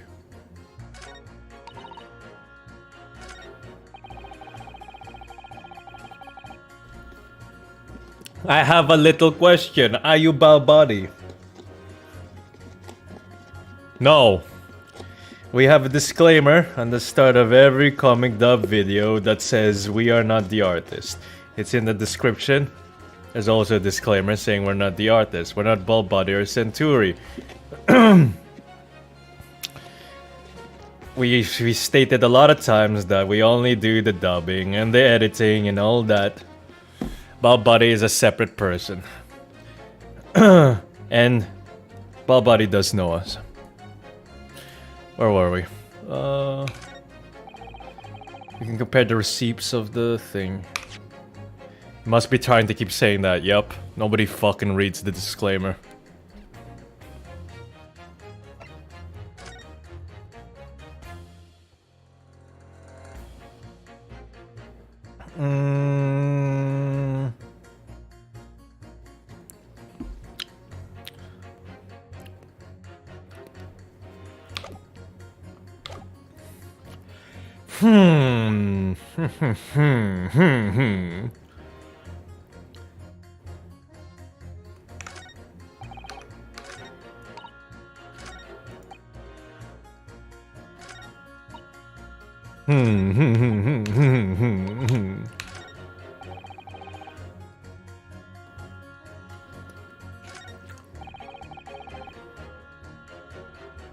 We can compare the receipt to the books on the scene.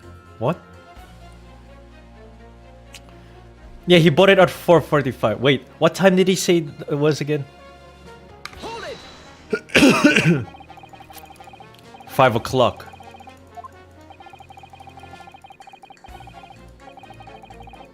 Oh wait, if we know the time it takes to go from Meerschaum Street, and then the time it takes from Calabash Road to the house, then we can have an alibi.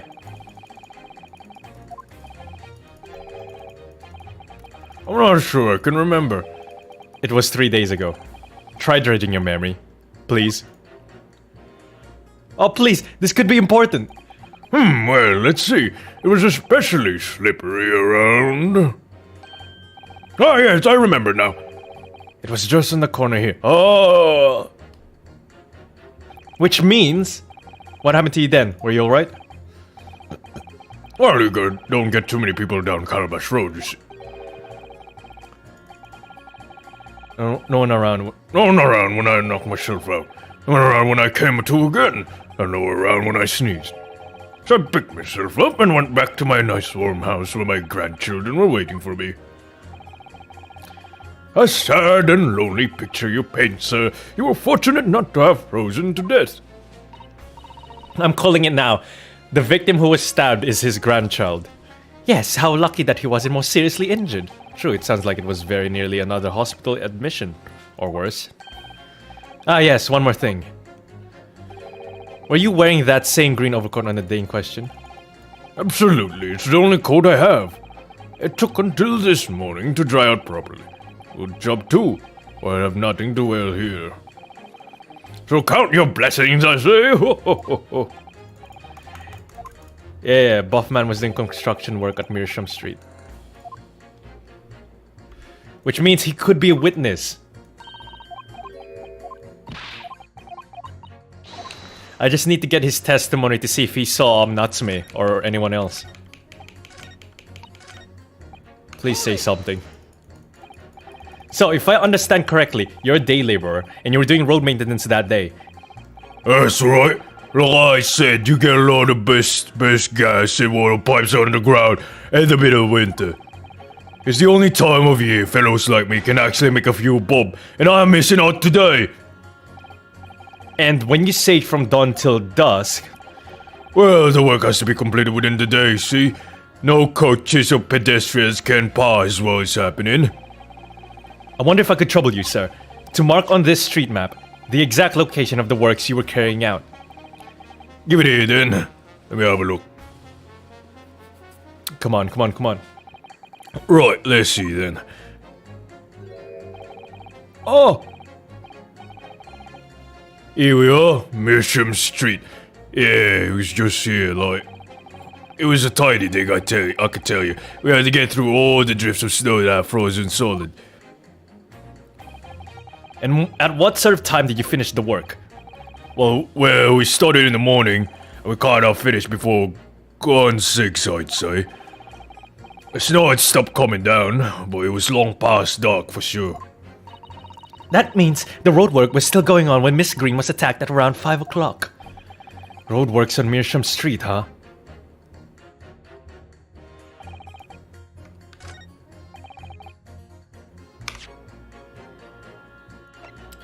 Can we just ask, can we present the evidence to him saying if he saw not like a Japanese looking guy walk through that street or something?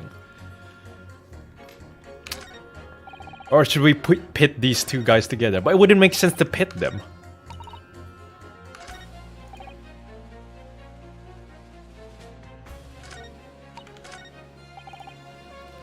Let me save it just in case. I know the questions to ask. I just don't know how to probe them.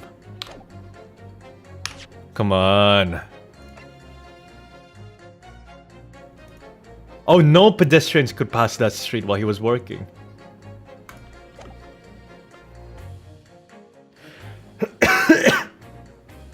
Oh shit, if nobody can pass through that street, then that means... Oh wait, that's perfect, because your books is over here. That means Natsume couldn't have gone through that street. That's perfect. What's an alibi? And then we can pit these. Alright, I got it now, Thank you. And then we can pit these two together, because they don't match up. Those two statements clearly show a flaw in the jurors' reasoning. A flaw? What are you talking about, counsel? Well, juror number 2, juror number 6. My, whatever do you mean, sir? I think perhaps the old man didn't hear you. Unbelievable. It's not like I was loud or anything. There is at least one fact of which we can be sure here. The bookshop receipt found in the defendant's room clearly indicates that on the day of the attack, he had been to your books and purchased a number of second-hand titles. He then returned home on foot. But the man says he has no recollection of his return journey. That's correct. But what he does remember is seeing someone appear in front of him on the way. Someone in a green overcoat, who suddenly collapsed on the pavement before his eyes. Yes, we are all well aware of all this. The poor young woman who was stabbed, obviously. Can we really be sure of that, madam? My, whatever do you mean? I'm sure you heard juror number 6's account of what happened to him that day. That same afternoon, there was somebody else apart from the victim, who was wearing a green overcoat, and who fell over on the icy streets in the neighborhood. Oh my. My goodness! Well, how did Mr. First sound? My goodness! You mean? Can Solus do a posh woman voice? Can I do a woman voice? Full stop. No, I can't. It's impossible, dude. I'm trying my best. That's right, I'm referring, of course, to hard of hearing juror number 6. Are you really suggesting that the person in the green overcoat whom the defendant saw collapse in front of his eyes was the jolly old gentleman on the end of the bench here with me today? That is entirely possible, yes. After all, the old man has a somewhat similar build to the victim. Well, look at that! My goodness me! Huh? Sorry, you need a pee? And crucially, we know precisely where the old man in the green overcoat fell. On Calabash Road? Therefore, if the person who Mr. Natsume saw collapsing in front of him was in fact juror number 6, it means the defendant must have taken the long route back to his lodgings. And if that's true, then clearly the crime scene on Briar Road where the woman was stabbed was not on his way home. Oh my! You idiot, old man! If you hadn't been so daft as to be roaming about there, we'd have boxed this off hours ago. And really, what were you thinking wearing such a befuddling coat? What are you saying to me? Is it a crime for the elderly to walk the streets these days? Is it a crime to slip over on the ice? Is it a crime to keep up with the latest styles and wear a beautiful green overcoat, is it?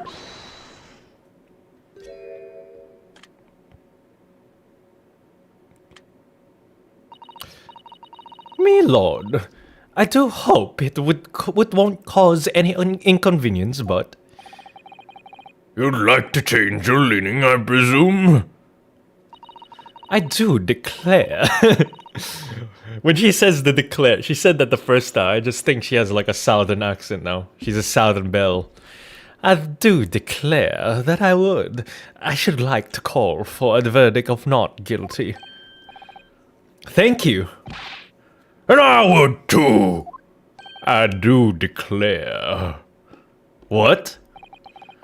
Is it a crime to change your mind, is it? Where?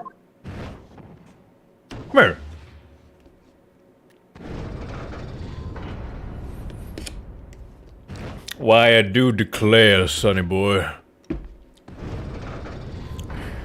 Well, well. We don't take kindly to strangers around here, partner.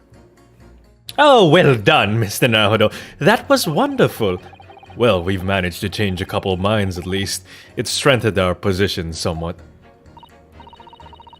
Yes, and it will prompt the other members of the jury to reconsider their stance as well. Hello, Torito. They'll be asking themselves if their current leanings are really right or not. Now, if we could just identify one more clue or discrepancy that would make them stop doubting Mr. Natsume, we might be able to tip the balance completely. Yes, that's exactly what we've got to do. Van Ziek is looking to bring this trial to an early conclusion. That's what we have to prevent, by whatever means we have at our disposal. Now I say, listen here, sonny. Thank you, counsel. On with your summation examination, please.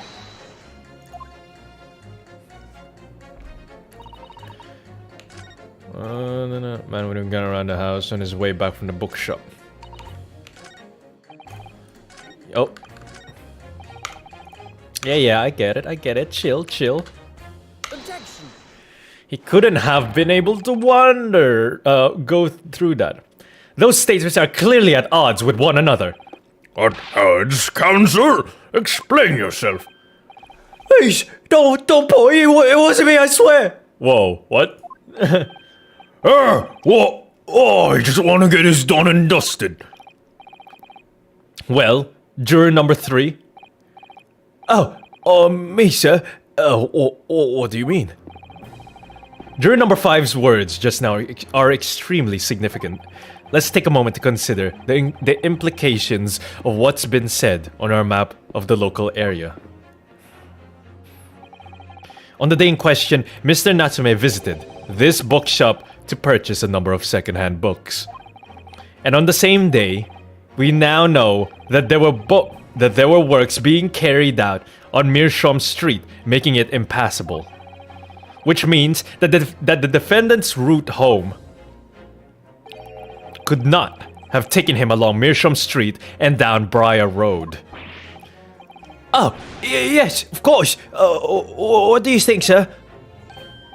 Well, yeah, you can't argue with that, really, can you? We must have had a good 2 yards or more of the pavement up. Every gentleman and gentlewoman who came along had to turn back and go the other way. So the only conclusion is this.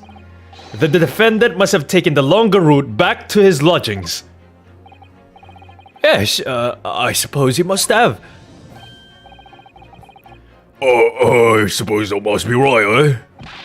Jury number 3, you said the following. The man wouldn't have gone around the houses on his way back from the bookshop. But we see now that he had no choice. Yes!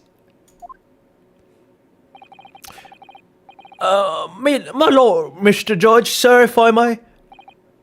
Yes? I don't think it on good conscience. I can say the man's guilty now. Yeah, is it route or route? I honestly don't know. I know one's American and one's British. Route? Route? Yes, I'd like to see this trial continue so we can get to the bottom of what really happened.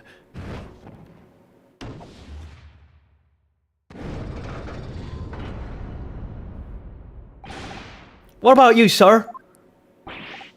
Eh? Me? Oh, well, alright then. If there's a hole in the prosecution's argument, it should be filled in, that's what I say. That's what I do with my wife, eh? Way. High five. Plugged the rules, I did, hey. We've got 6 kids. Well, that's too much information. That summation examination has concluded with a rather large shift in opinion. The ayes, 2. The noes, 4. So the noes have it not guilty, they say. Which means we no longer have a consensus among the members of the jury. The trial will continue.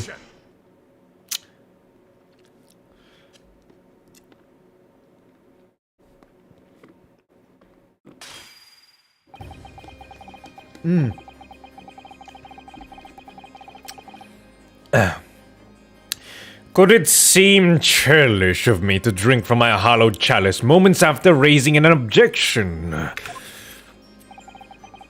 Only to crush it in disgust.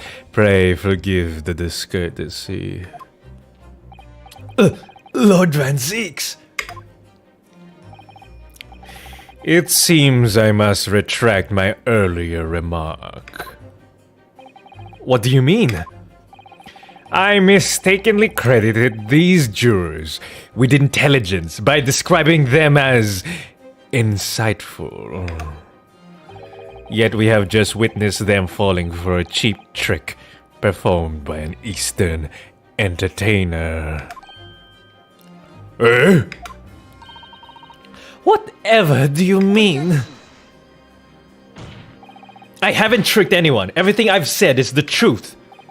Indeed, stalwart juror number 5 was undoubtedly repairing the road as he claims. I believe you said it was a good 2 yards of the pavement which you had excavated, sir. That's right. It took me the whole day, and they paid me a measly 2 for it. Now, my learned Nipponese friend, tell me. Do you have any notion of the distance that 2 yards represents? Well, if I'm honest, I don't have a clue. No. 2 yards is a little less than 2 meters. Less than 2 meters? That's not much at all. In other words, a distance readily vaulted by anyone of moderate vigor. Would you not agree, my stalwart friend? Me? Well, I can't say you're wrong, no. What? And did you perchance erect a sign to prevent pedestrians from passing the site of your works? I wouldn't dream of it, or a waste of time. No coaches without hope of passing anyway, We just turn any gentlefolk back when they come. Kids just jump right over us all the time. 2 weeks jump. That's still a bit far though, for Natsume at least. The accused is no gentleman as far as I can see. I have little doubt, however, that he could spring over a 2-yard trench in his meanderings around town. Oh, is that true? Is it? The incontrovertible truth is that the books just purchased by the accused were found at the scene. There can be no doubt that on his way back to his lodgings, Mr. Natsume walked down Briar Road. Crushed in a single sentence. And old man. Corn man, you can talk. You can say that at around 5 o'clock on the day in question, you slipped and fell on Calabash Road. Pray, was there a suspicious-looking Nipponese behind you at the time? Oh, I can't say I remember. You don't remember? How about a wager, my learned friend? You say it was this old man that the accused saw. But I would lay 1,000 to 1 against you being able to prove it.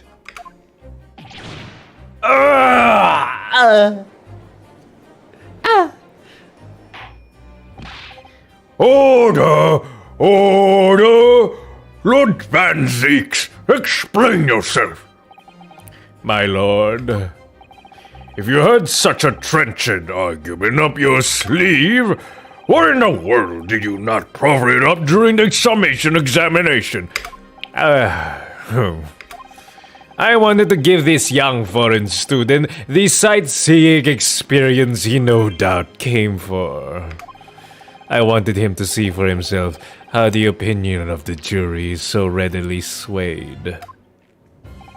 But my hospitality has its limits, and they have been reached, I feel. Oh! Whoa, you took off the cape! So, my learned friend, what is man but a terrible pile of secrets? Enough talk! How about you? And then Castlevania music starts playing. Today's sightseeing tour of London is now over. What? What are you talking about? My lord, the prosecution requests permission to call its witnesses to the stand. Granted. Bailiff, bring forth the witnesses. It's next witnesses? Mr. Naruto, do you not remember? We've been told on several occasions that there were eyewitnesses to the incident. Yes, I remember. One of them being a Scotland Yard policeman, no less. I'm afraid that's likely to be the prosecution's next witness. Alright, no matter who Van Zeeks brings to the stand as his witnesses, and no matter what they say, I believe in Saseki-san. I know he's innocent. And I'll keep believing to the very end, until this battle is over.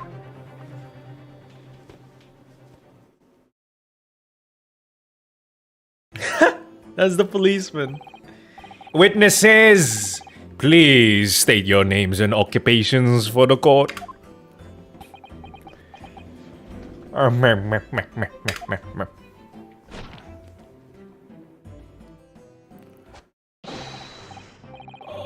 How young is this kid?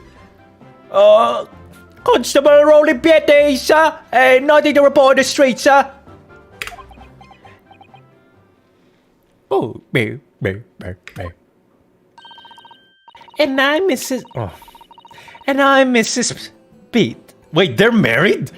How old are they? Are they both like 18? I'm proud to say I'm this young town hero's wife. Oh god, I can't do female voices! What's the story here? Well, in truth, we've not been married for long. In fact, we celebrated our first anniversary only the other day. No, it was your husband I was asking about. He seems tired.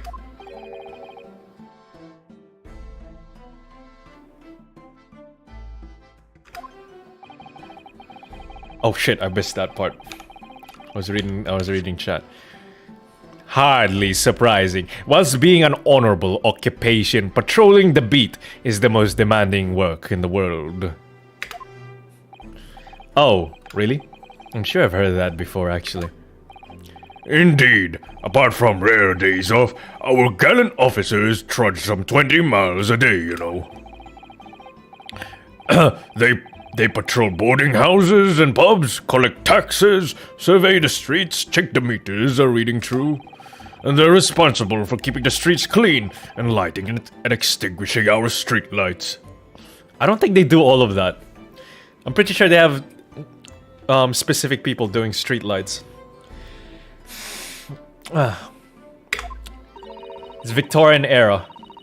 Very early 19th century.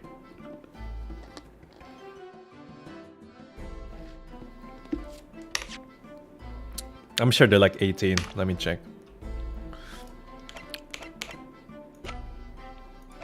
Oh, look at them. They're such a nice couple.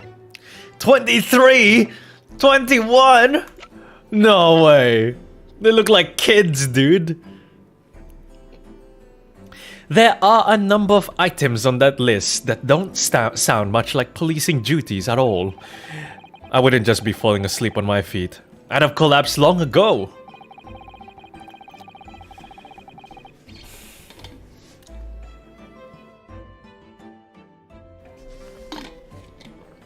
I know you can get the job like at a young age. I'm just saying they look young. I don't care what job they work at. They look young. They look like 16 and they're already married. But it goes without saying that a policeman's primary duty is the apprehension of criminals. Even when he's off duty, a constable is expected to investigate and resolve any crimes on his beat. For the London Bobby is a man of honor. Look at him! What a man of honor. And a man of slumber.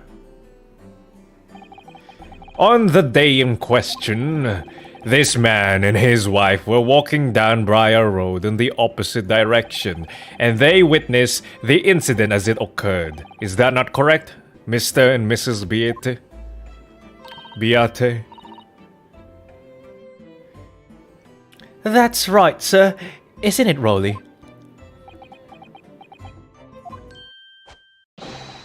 Constable Rolly Beate, sir. Not in the road in the street, sir. What a great witness he's going to be. Very good. I'd like to hear your formal testimonies now, please. You will tell the court exactly what you saw on the afternoon of the incident. Yes, sir.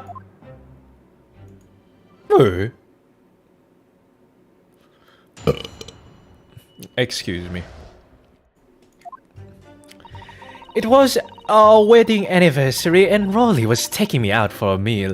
There was no time to change after work. Anyway, two silhouettes appeared out of the fog on the pavement in front of us.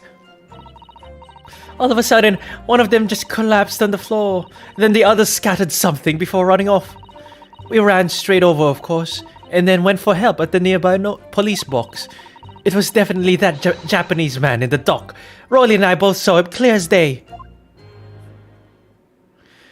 Bro, man, the police dude didn't even say anything. Well, this is extremely compelling testimony, I must say. Huh? Oh dear. This policeman and his wife are claiming to have positively identified Mr. Natsumi at the scene. If their testimony is true, the alternative course of events that you establish in the summation examination will be quashed. It's death knell, in fact. Because that alternative was never viable in the first place. What an unfortunate bit chancing, and on your wedding anniversary too. Oh, I know, but I still managed to go out for the evening with my man. I thank the Lord for that.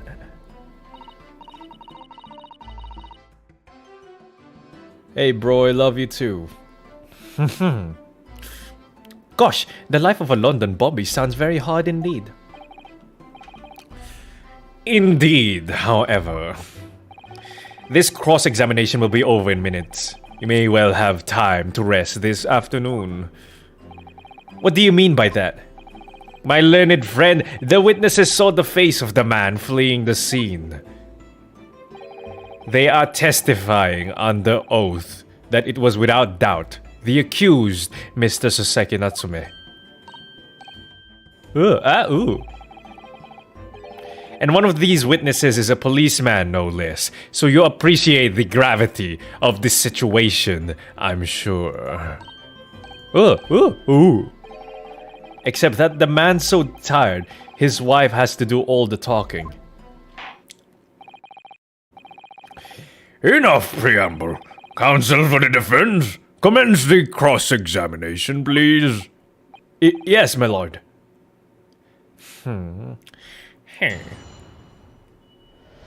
Yeah, I also like the fact that they're sharing that one scarf. I love your voice acting, dude. Thank you. For the new art animation vid of yours. I still don't think you should call it animation. I hope you're joking when you say that. It's literally just like 2 to 3 slides, and then I just zoom in and out. Let's check the knife here. I don't think we've checked it. Wait a minute! That's blunt! There's no way you can shank someone with that. That's blunt. Oh my god. Oh, look here, Mr. Naruhodo. Just at the tip, a small piece of the blade appears to be missing. You're right. Well spotted, Mrs. Saro. I wonder what could have happened to it. Yes, you don't think... There's no way the knife broke off when you stabbed the whale of a woman. It could still be lodged in the victim, do you? Oh dear, I do hope not. That sounds terribly painful. You can with a strong enough stab. No way. What? Can you actually break the tip of a knife by jacking them hard enough? Knives are pretty, like, thick and all that. Oops.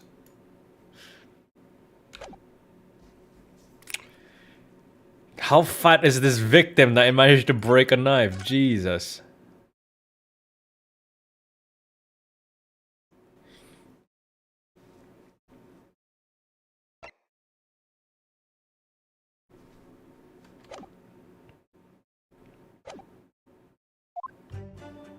Let's just press these girls. Hold it! No time to change after work, you say. Are you also a member of the police, Mrs. Beate? Oh no, sadly. It's a job for strapping young men only. Women, children, and the elderly can't even apply. Well, I think you can probably see why children and the elderly can't do the job, can't you? I think Rolly looks ever so handsome in this uniform. It suits you down the ground, doesn't it, darling?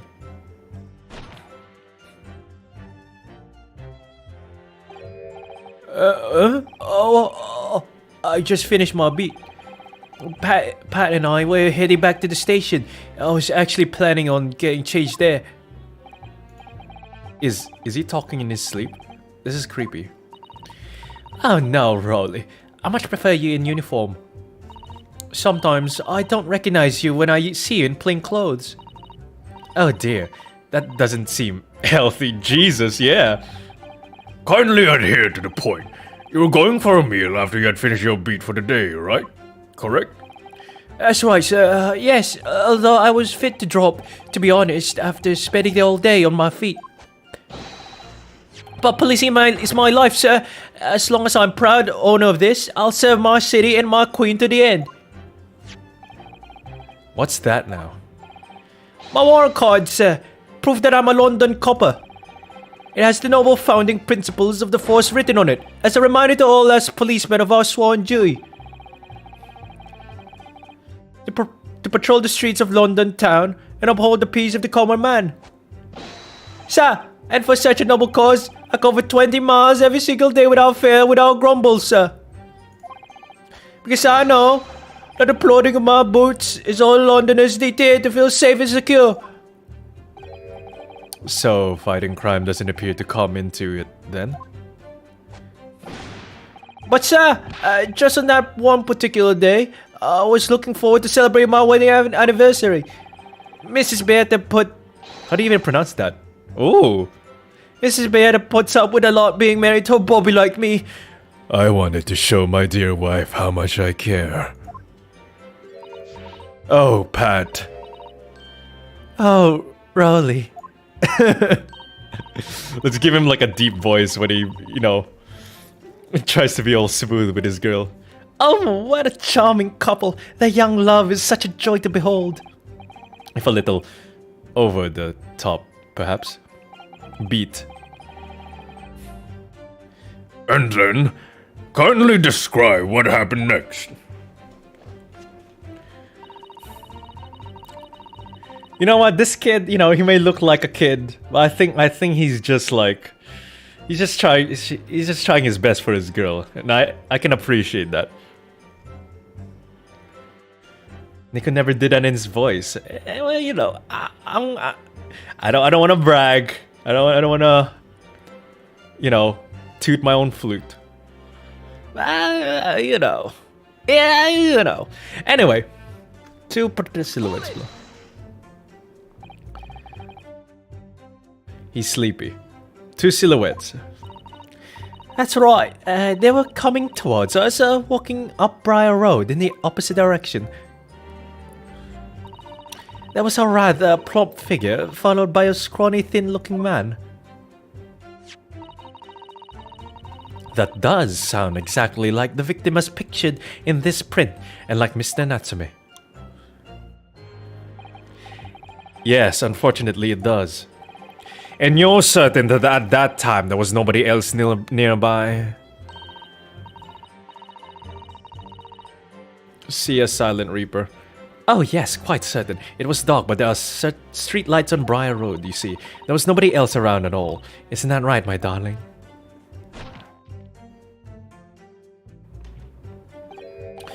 What? Oh yeah, that's right. Of course, there was light fog on the ground.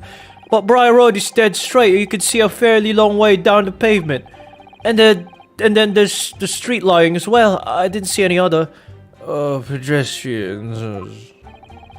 Before sleep takes a firm hold, your answer please. Mr. Beat, are you quite sure of what you've just said? Yes, sir. As a couple who spends all day every day keeping watch of the streets, I'd swear to it, sir. I'm sure. As my love for Patricia is true.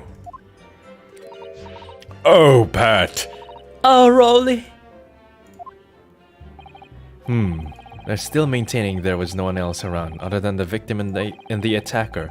It's starting to seem like that must be how it really happened. It's beginning to seem like there's nowhere to run. Well, that didn't stop Mr. Natsume, did it? He fled the scene all too convincingly. Thank you. I believe we have a reasonably clear idea of the situation just before the incident now. What happened in the crucial moments that followed? One of them collapsed.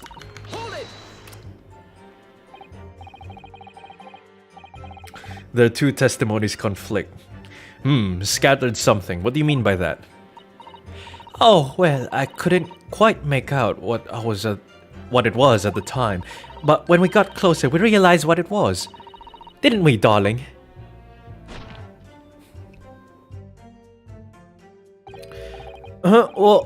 Yeah, that's right. It was some old books. I see.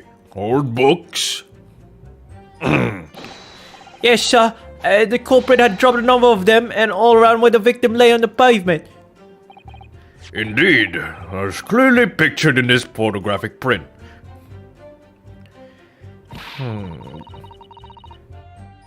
That rotten Japanese man did that when he did the deed. Let's not forget that it remains to be established that the defendant was indeed the attacker. Well, we saw him! It was the man in the dock without question, sir. The mustache, the arched back, the cat-like eyes, the tight mouth, the snub nose, everything! Wait a minute. Any more insults you want to throw in? That's right, he looked down at that poor defenseless woman with those terrifying intense eyes, and then suddenly threw his books onto the pavement and ran away. I see. This is tough. They seem as though they're telling the truth here. They still haven't said anything about a stabbing. May I remind the court that this unambiguous testimony comes from a policeman and his wife.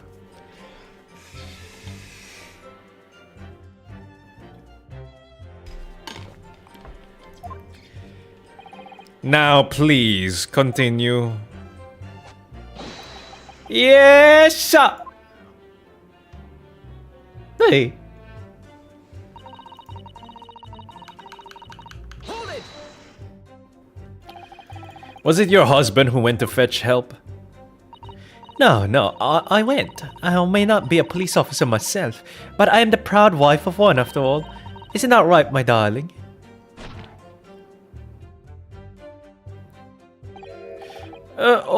Yes, that's right. I asked Mrs. Beat to go.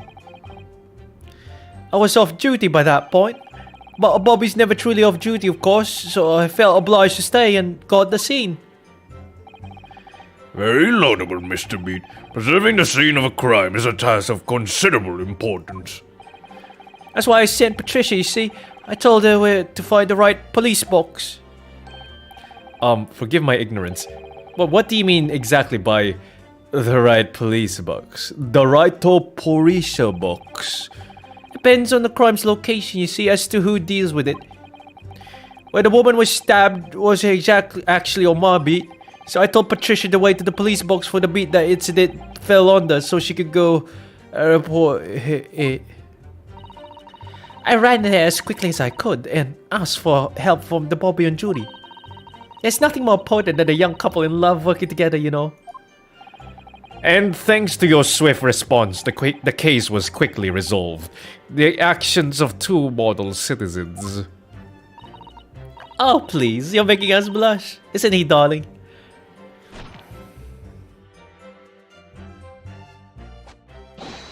Yes, sir. What Patricia said, sir. Hey. Let's move on, shall we?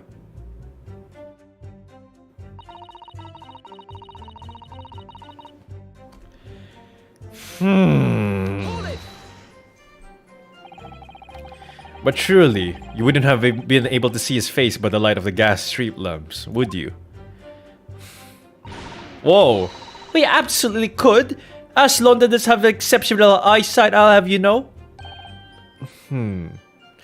Right. The light from the street lamps was more than enough. And my husband already told you that the fog was already only light, didn't he? Yes, and what of the fog?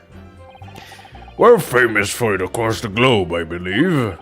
But it's an absolute menace to those of us who have to live with it, of course. Oh, it is? But it's thick, you can't even see the hand at the end of your own arm. Yes, alright, I take your point. Now, could you stop shaking your husband about? The constant fog makes our eyes very sharp, you see. That's why we can tell you for sure and certain that was that little Japanese man we saw. Can't we, darling? I don't think that's how it works. Yes, it was the accused, no mistake. The mustache, the hunchback, the cat-like eyes, the tight mouth, the snub nose, unmistakable, sir. There can't be any question. It was Seki-san they saw running away from the scene of the crime. Shut the fuck up, Susato. I swear to God, if you say something useless one more time, I'm gonna suplex you in the middle of the courtroom. What do you think, Mr. Naruto? Well, I hate to make that, but on blah blah blah blah blah blah. So what they say they saw. They never say anything useful at the end here. Yes, I feel the same.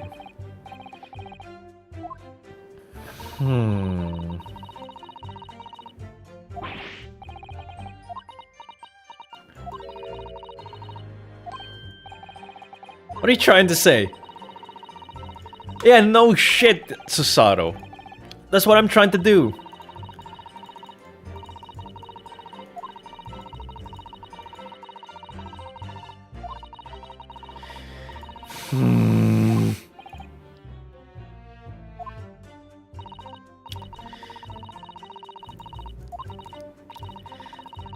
The try may reach an early and unfavorable conclusion. Alright, tell me something useful for once, you... Oh, Mr. Lawyer, sir, can I ask you something? Oh, yes, of course. What is it? Well, you keep asking us all these questions about everything we've told you so. It seems like you don't believe our testimony, is that right? Is it? Well, out with it. What? No. Oh no, it's really not that at all. I like these characters, man. They're so cute. My husband's a policeman, remember? And I know what I saw. I remember every last detail, everything, like... Well, I know. What about the books the man dropped? I could tell you the names of every single one, I could. Every single one. Oh, please do. And please add that to the formal testimony. And you dare to question how reliable my testimony is? Rubbing my hands. No, I won't do it all. Throw me a bone. That Japanese lawyer has no idea what I'm capable of. Even if I decide to forgive him for insulting us, don't think for a moment I really will. I really didn't mean to cause offense. Please put your husband's fist down. Perhaps you would like the opportunity to supplement your testimony, Mrs. Meek. Might that appease you? Oh, thank you, my lord. That would settle things nicely. Wouldn't it, darling? It'd be nice to have a woman to call you darling, wouldn't it? I could even tell you the names of the 4 books he dropped at the scene. Alright, throw me a bone, girl. Yes, we know that there were books dropped at the scene of the crime, as you say. Those purchased by the accused at the nearby second-hand bookshop on the day in question. After I... Wait a minute, she said 4, right? She said 4. Oh my god, yes! She said 4, but he bought 3. Fuck you. After I've been to the police box for help, Well, I decided to have a good look over the area for good measure. I'm a proud policeman's wife after all. I did it for Rolly. Man, get yourself a girl like Patricia. And what was your husband doing at the time? Oh, he was lying face down in the snow, giving some well-deserved rest. My god. He works ever so hard, you know. I ever so hard, don't you, my darling? Interesting way of guarding the scene of the crime. Well, Mrs. Meek, seeing as you've regaled the court with the tales of your powers of recollection, would you be so kind as to recount the titles of the books you observed at the scene? I'd be happy to. Now, are you all still listening? There was the picture of Monsieur somebody or other, and what's it, yearnings? And then there was a meal for someone, and the last one was definitely the thingomy something. You see? Yes, I see there are 1 or 2 holes in your memory. Oh well, they were along those lines, I'm quite sure. There were indeed books found at the scene with titles along those lines, as you put it. Well, what did I tell you? So I think it's very mean, the man you've been implying, that my testimony can be trusted. Don't you agree, darling? Oh my god! Anyone who accepts my Patricia will have to answer to me. He's got a gun! Terrifying. Yes, she really is. So that's it, is it? That's their entire testimony. Shut the fuck up, Chisato. Oh my god. I know I'm gonna present the evidence.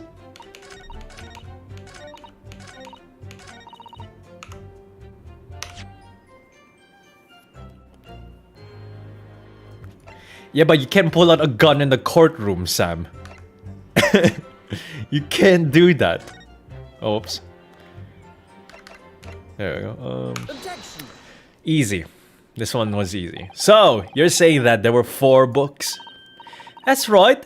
I remember all of them. The picture, blah blah blah. Yeah. Get out of here. I'm sorry, Mrs. Beat. But there's a fundamental flaw in that statement of yours.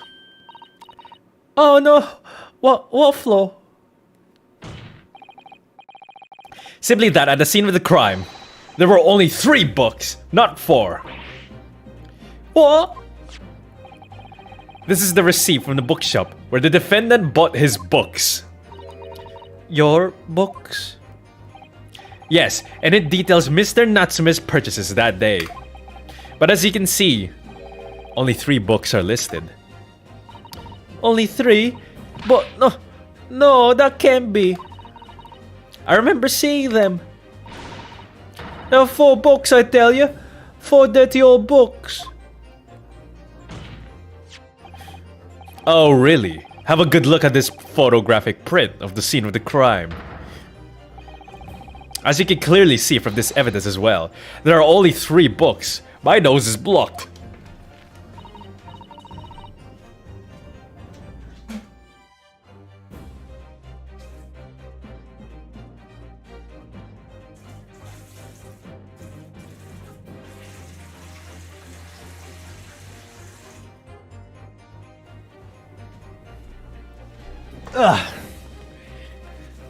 I just don't believe it.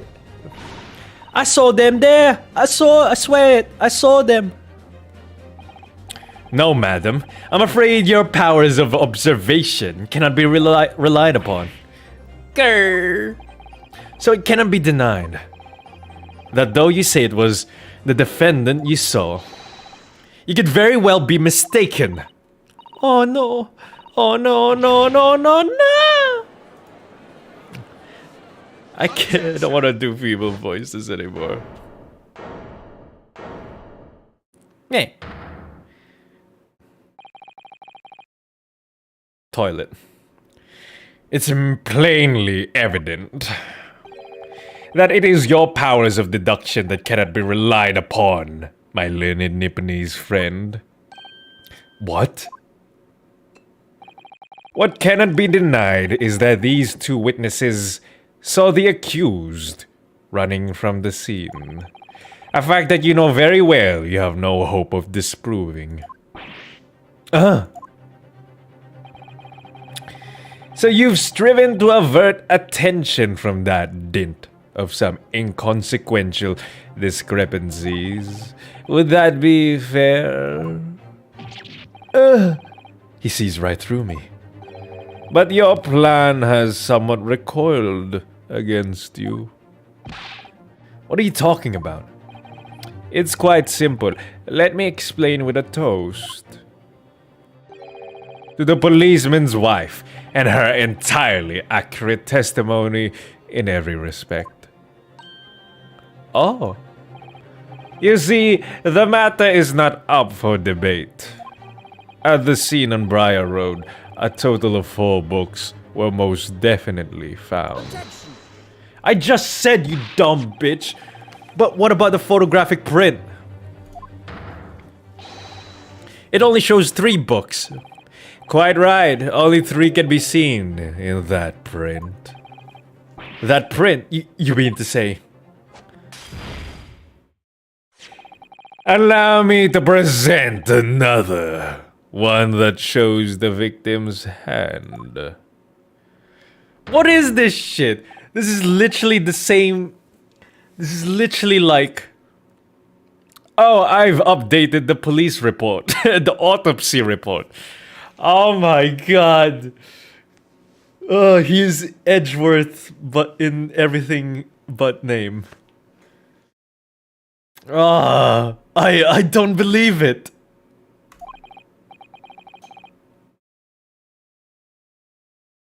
It's the fourth book. As you will observe, the fourth book was hidden from view in the original print by the victim's torso. I've updated the autopsy report for you. No need to thank me.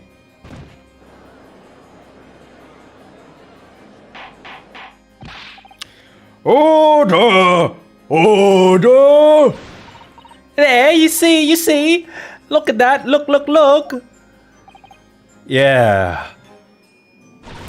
It's just like I said, isn't it, my darling? Yes, sir, Patricia's always right, sir. That still doesn't mean. Okay, he's about to destroy me right now. I was about to bring up the receipt. Let us study the receipt for the books purchased by the accused on the day in question. Did Gumfuck not tell you? That's exactly the same video I was thinking of. Did Gumfuck not tell you? Updated autopsy report.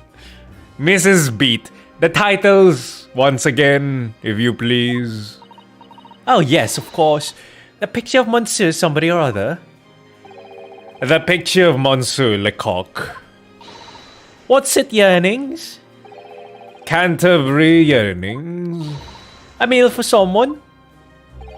A meal for Gabriel, in fact. As the court had just heard, the witness remembers the book titles flawlessly, save for a few minor details. Mrs. Beat's power of recollection can only be described as exceptional. Did you hear that, Rolly? The gentleman paid me a compliment. Yes, sir, flawless, sir. Patricia's flawless, sir. Oh, that's so heartwarming to hear.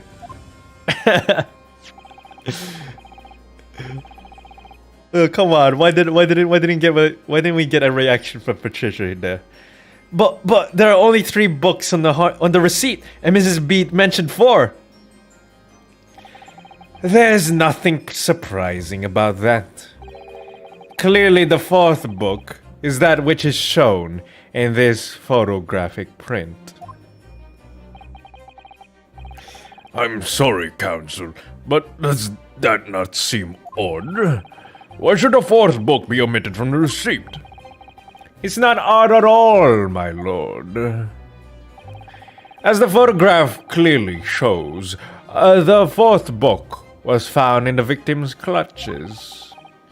In other words, it belongs to the victim. The Lion's Pride, that belongs to the veteran. The victim was holding her own book? I wonder, what became of that 4th book? And it's burned as well, and there was a fire in that place. Obviously, it wasn't overlooked by the investigating officers at Scotland Yard. I have it here as evidence. You will submit that in the aforementioned photographic print to the court, please, Counsel. Did Greg fuck not tell you that I've updated the autopsy report? My pleasure, my lord. It all makes sense now. Oh, what was the name of that? What was the name on the bookmark in the veteran's house? The prosecution rests. My balls on Ryu's face. I have nothing further to add. What? You're gonna rest your balls on my face? You seem surprised, my learned friend. But your resistance until now has been in vain. Entertaining, yes, but futile. the spurious longer route to the accused's lodgings that you tried to establish in your summation examination, and the attempted discrediting of the witness's powers of recollection in your cross-examination. Futile? I walked right into this, didn't I? You see, everything we've said is true. Isn't that right, my darling? Yes, Pat. Marry me, Pat. You're already married. What? So perhaps the ladies and gentlemen of the jury would like to reconsider their positions? Should the court waste any more time on this Nipponese travesty? Or is the decision you have to make all too apparent already? You have heard all of the witnesses and seen all of the evidence. This trial has run its course. Mr. Naruhodo, I'm afraid we are in a terribly precarious position. I know, but If I fight back in the wrong way now, I could very well just make matters worse. think, Ryunosuke, think. What do you do now? Wait. I'm trying to remember. Let's check. This has to be something inside the book. Let me see. It's a book entitled The Lion's Pride. I'm afraid I don't know any English literature at all, so it wouldn't be something I've heard. Wait a minute. The Lion's Pride! That's strange. I think I've heard of a book by that name before, and very recently too. It's a title I recognize too, Mr. Naruhodo. And it's burned! Oh, look at this! The book has been badly burned. You're right. You'd never be able to read it in this state, especially not the latter pages. What a terrible waste. Judging from the scorched edges of the paper, I think the damage must have occurred very recently. A book. Recently damaged by fire. Why does that seem to raise a red flag with me? Boom shakalaka! I'm using this. This is gonna be my objection. Oops. I'm raising an objection, I'm doing it. I don't care if it makes matters worse. In Ace Attorney, you gotta bluff your way to victory. Bullshit your way to victory. Wasn't there? Objection! Oh, I'm not done yet. No, my learned friend. It's over. That last cross-examination was your final chance to establish a credible defense, and you failed. The die has been cast. There is no more room for debate. Well, it might be over as far as you're concerned, but... I can't think of what to say. If I may, Lord Van Zix. It seems somewhat boorish to close down the debate at this point. Your insignificant little Eastern Isle must be a lawless hole indeed. For a lowly judicial assistant to have the audacity to intervene at a moment like this. Oh! God, I love it when he talks down on me. I am, to my shame, still a very inexperienced lawyer. So you will have to forgive me, but I consider my assistant's advice essential and her opinions invaluable. Mr. Naruhodo! What a simp.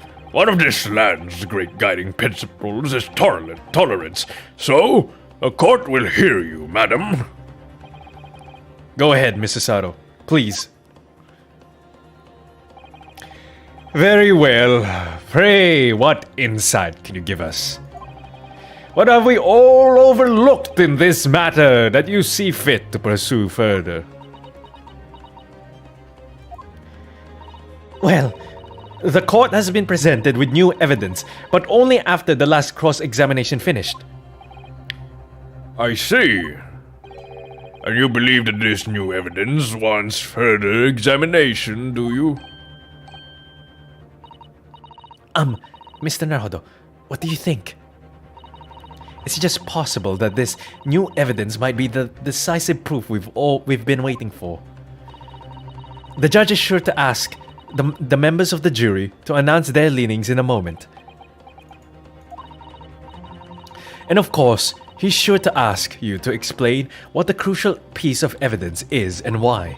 So we must take this opportunity to examine the newly presented evidence as thoroughly as possible. Yes, I understand. And thank you, Miss Susato.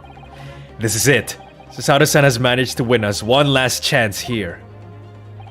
I can't let it go to waste. The defense wishes to present evidence, my lord. Very well. The defense may present one further piece of evidence. Evidence that apparently offers a profound insight into this case and has hitherto been overlooked. The book! It has to be the book. Because, I mean, that's new evidence. You motherfucker! Your updated autopsy report bullshit backfired on you, baby. If only you said that earlier. Take that! The evidence in question is what we can see from the newly presented photographic print of the crime scene. The fourth book, found in the victim's hand. We have already discussed the fourth book at length.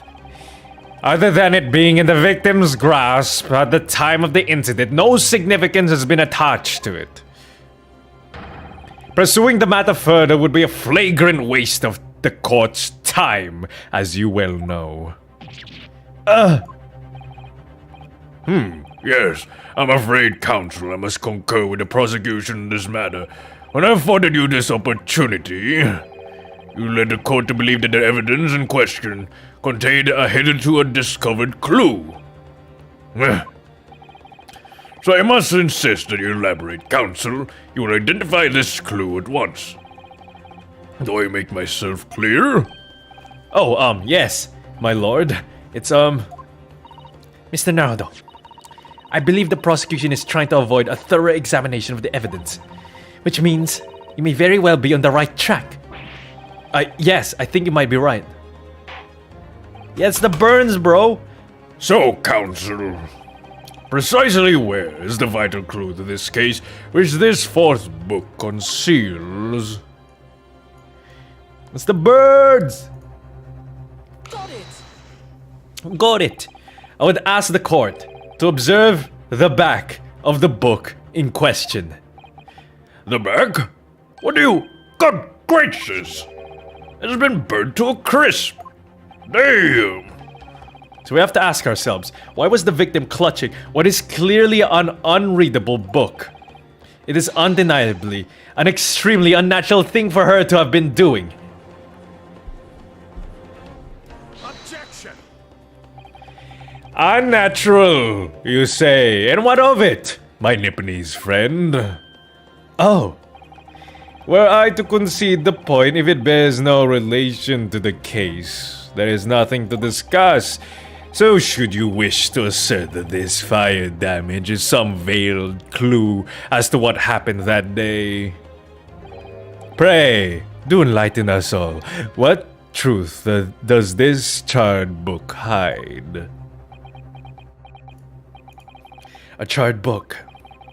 There is just one possibility here, which I can't quite bring myself to rule out. It's an outside chance, certainly, but worth a try. Alright, I'll explain my theory. Don't keep us waiting any longer then, counsel. Explain this theory of yours. What are you suggesting that you can ascertain from this fire damage this sorry tome has suffered? Its owner! My lord, the burn on the back of this book reveals a startling truth about the book's owner. I beg your pardon? But we already know who the book belongs to. The victim was gripping it in her hand as she fell to the floor after all. It's obviously hers. The question of how this book came to be in the victim's hand has yet to be answered. However,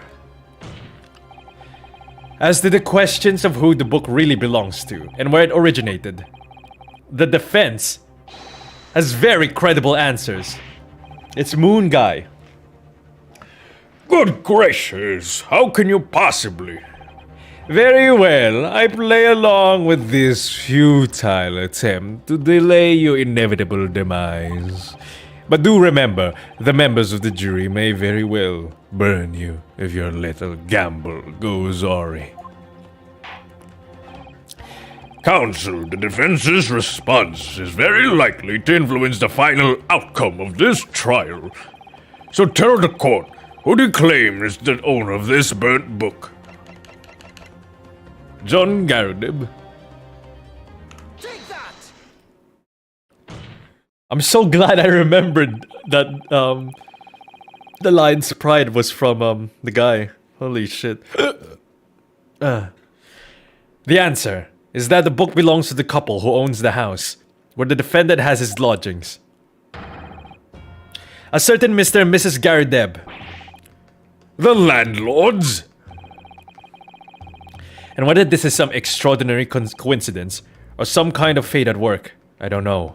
But of all the people in London, one of the 6 chosen for jury duty in this courtroom today is none other than Mrs. Garrideb herself. Oh my goodness, me? I think you must be mistaken, sir. I'm not Mr. Garrideb's wife. I'm his maid. Things would be so much easier if you would just drop the pretense. Alright then, how about a simple question for you? Have you ever seen this book in Mr. Garrideb's house? I would never presume to know all of the books he keeps, sir. Objection! This is outlandish behavior. This woman is the accused landlady, you say. You implicate this hard-working member of the public. You besmirch her without a shred of evidence. Your actions are unforgivable. This is not mere conjecture. The defense happens to know that on the day in question, at almost exactly the same time as the victim was stabbed on the pavement below, another incident was taking place in the room on the top floor of Mr. and Mrs. Garrideb's house. Good lord! What sort of incident, counsel? A fire, my lord. Oh, Afraid so it was. Happened in the blink of an eye, you know. A whole place filled with smoke, couldn't see a bally thing. Didn't take long for the fire to spread, of course. A bally nature started going up as well. First of it is, I lost my favorite book called The Lion's Pride.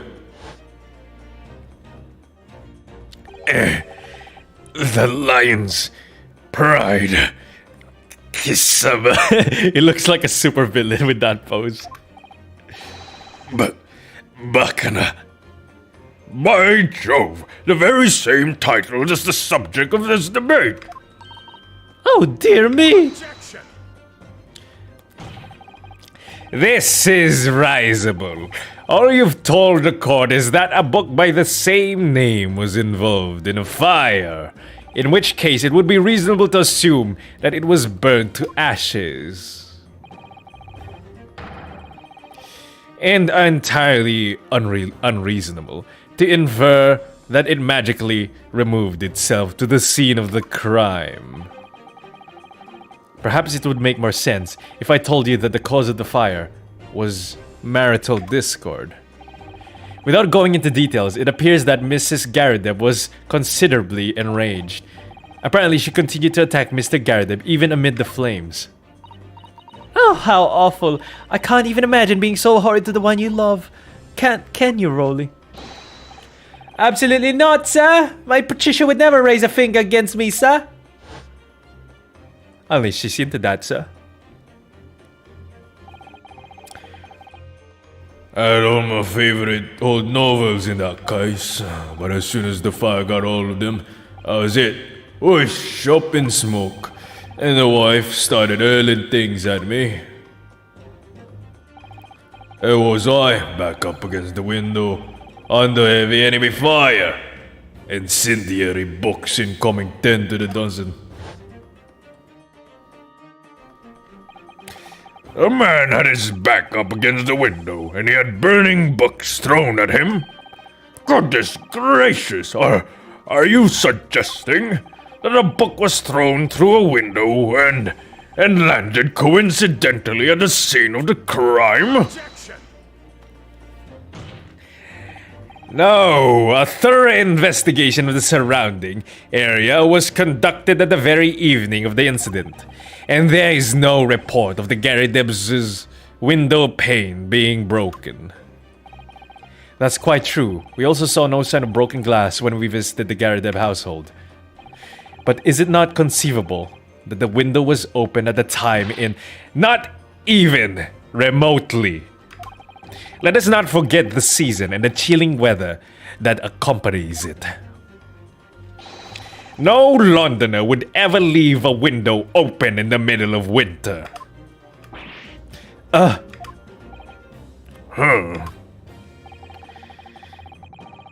the defenses postulate this scenario in all seriousness, counsel? Do you earnestly claim that the book found at the scene was a flaming projectile thrown by Mr. Garrideb's wife? I believe it's a possibility, my lord. That's quite enough. Oh, of course. Well, I hope that everyone can see for what you are now, you little foreign trickster. You call yourself a lawyer, but you're just a coward. A mean coward. Really? Claiming that our little tiff set the whole neighborhood alight. Honestly. Implying that I'm merely posing as a maid for appearance's sake. How could you? It's nothing to do with this beastly case. Not any of it. All you've done is sully our family's name. No, I assure you, that was never my intention. Dragging an upstanding citizen name through the mud simply to divert attention from your failing defense. Ow! I should box your ears, that's what I should do. It's utterly unforgivable. Too right! Here we go. How long have we sat here now, listening to this Nipponese spouting about his fancy foreign theories? But think about it. At the end of the day, the only person who could have possibly have stabbed the victim is that little hunchback with a mustache, and he ran away from the scene too. I do declare you're right. It's true. Yes, what did I tell you? Makes sense to me. Huh? Sorry, what's that? Well, it would appear that the ladies and gentlemen of the jury are once again in full agreement. No, not again. What is your position, Lord Van Zeeks? In truth, my lord, I feel these have been unnecessarily protracted proceedings. But then, one must always exercise patience in order to savor the best vintage. No, wait! The mystery of the fourth book still hasn't been... Fuck you! Look at my boot. How about you lick the end of my boot, you Nipponese? If books are your predilection, my learned friend, study them on your own time.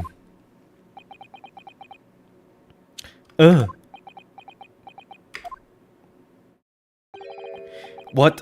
No. Forgive the discourtesy this time. In that case, ladies and gentlemen of the jury, you will now state your individual decisions regarding the defendant's culpability for the court to hear. Guilty! Guilty. Guilty! Guilty. Guilty. Guilty!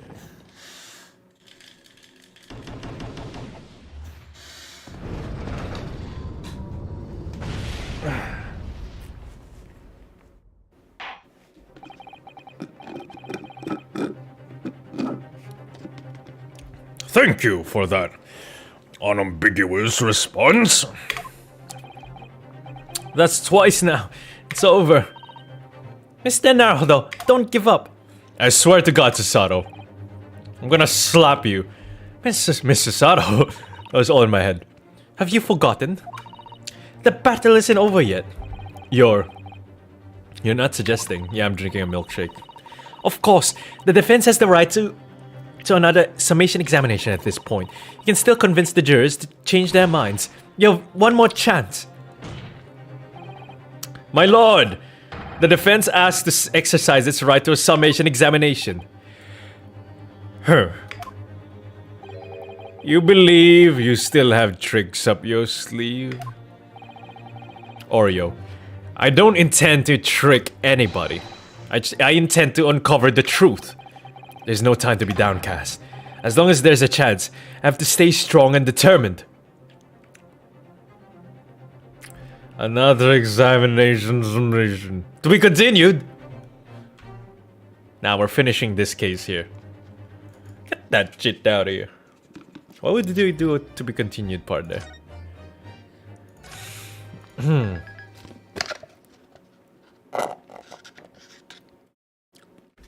Let me just finish my milkshake real quick.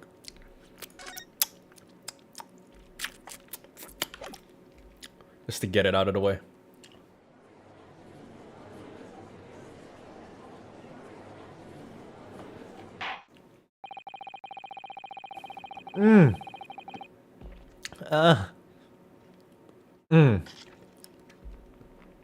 My hands are all sticky.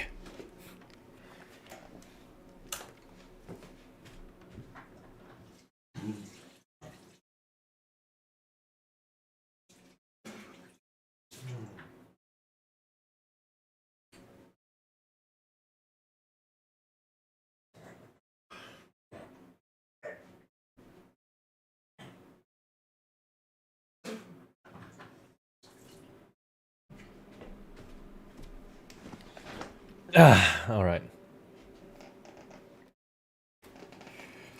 I have considered the defense counsel's request for a further summation examination of the jury. And I have determined that the court must uphold the defense's judicial right to this procedure. So, counsel, you will now proceed with your second summation examination. I presume the jury is ready, Mr. Foreman? We are, my lord. Very good. In that case, I must ask each of you to now to state clearly and concisely for the court the grounds in which you find the defendant guilty of this crime. Again. Don't we all have things to do? Like, come on. Like, The accused left behind evidence at the scene, didn't he? Those 3 books of his. if there was some novel alternative explanation of about how the victim was stabbed, I might reconsider. Even if the woman was throwing books, it can't be related to this crime if the window was closed, can it? Dearie me, it was only a little book. Hardly life-threatening even with a direct hit. Look, I just want to get this over with. If I don't bring home some pay tonight, I'll be in a tiny bit of trouble. Come to think of it, we had a fire at home a while ago. We gave him the sneezes. Yes, considerably more tangible arguments from all members of the jury this time around, it seems. With one notable exception, of course. My learned student friend was unable to find fault in the previous witness testimony. Huh?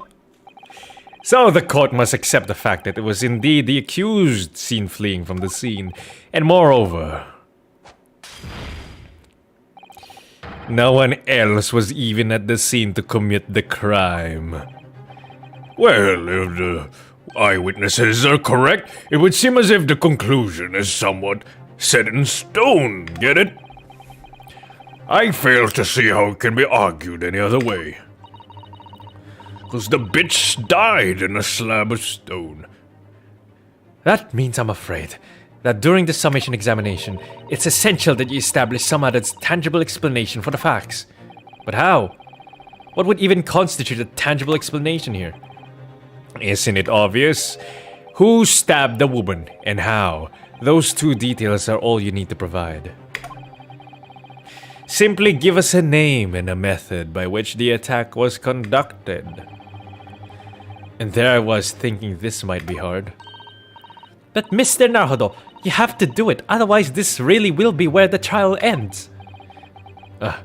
No pressure then. That's quite enough preamble. Proceed with the summation examination, please. I presume you're prepared, counsel? Oh yes, my lord. Alright, Ryunosuke, focus your mind now.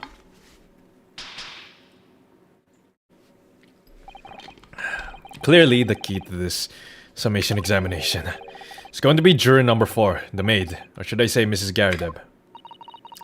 We have a book that disappeared from the Garadeb's house on the evening of the incident, and the 4th book found in the victim's hand. There must be a way to link the two. Yes, that's what we have to find. Using every technique I've learned in my short career so far, whatever it takes. Don't forget to keep an eye on Mrs. Garadeb and how she reacts, even to the things other people say.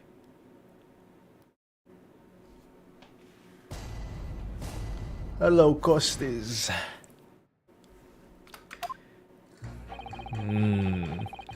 Juror number 3 and 6, you say? Let's check them again. Even if the woman was throwing books, it can't be related to the crime if the window was closed, can it? But the window was open, or could have been open. At home a while ago.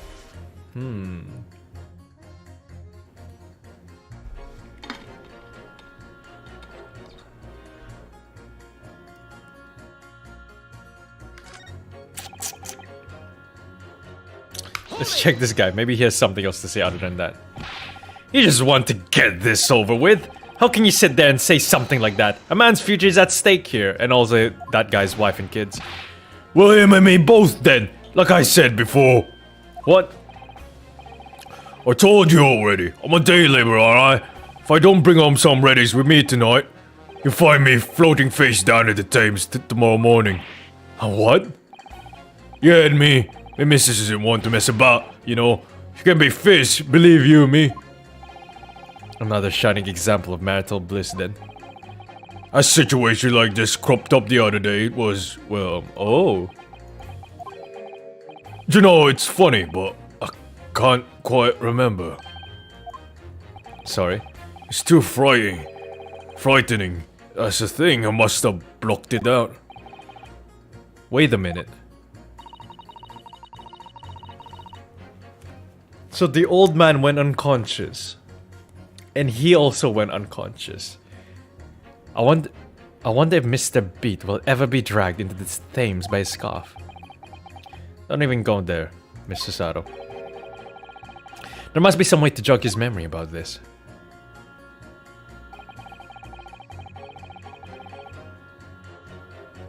Oh! Wait a minute. Maybe the fire. So they said there was light fog in that area, right? Maybe it was the fire that was causing the fog, and they thought it was fog, but it was just like the fire, and it made them pass out or something. I don't know. That's what I'm thinking. Hold it! Does that have anything to do with your decision about the defendant's culpability in this case? Sorry? What's that? You have to speak up, lad. Could you tell us more about that fire? It was last winter. My grandchildren baked me a lovely cake on my birthday. It had 70 candles on the top, it did. Oh god, I'm hiccuping. What a sight to behold it was. You put candles on a cake? What? Was it some kind of devil worship? Of course not. It was an angel cake to celebrate my birthday, obviously. It seems that's a common custom here in Great Britain, Mr. Naruto. Anyway, I mustered all my puff to blow them out. Only I must have blown wrong somehow. The flames didn't go out, but candles went flying everywhere, all over the room. The furniture caught everything. Caught and everything went up. The whole place filled with smoke. Definitely sounds like devil worshipping to me. And by the sneezes, I presume you mean a cold. But how did you catch a cold from a fire? What a fiasco it was! The grandchildren, bless them, threw water over me as they tried to put out the flames. And then, because the whole room had filled up with the smoke, of course, we had to open all the windows to clear it. The windows. The biting winter air rushed over me like the devil dancing on my grave, it did. I caught a terrible cold from it. It put me in hospital for a while. I won't forget that birthday in a hurry. I knew it was a devil worship all along. But sometimes, something about this old man's story is playing on my mind for some reason. We need to demonstrate who apart from...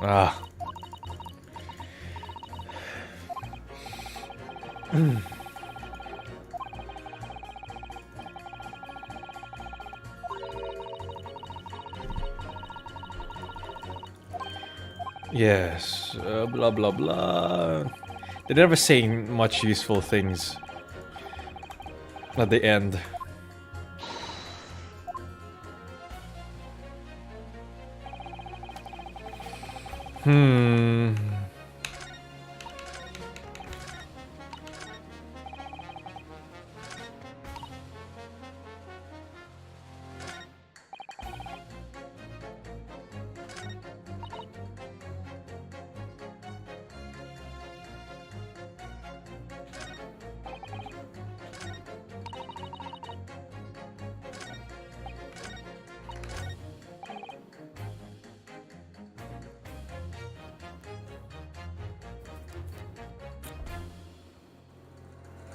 Three and 6. I guess we just pit them against each other.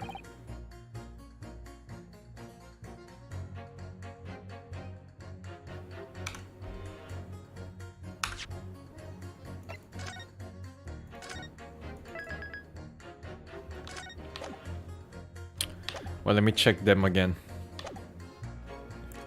It can be related to this crime if the window was closed.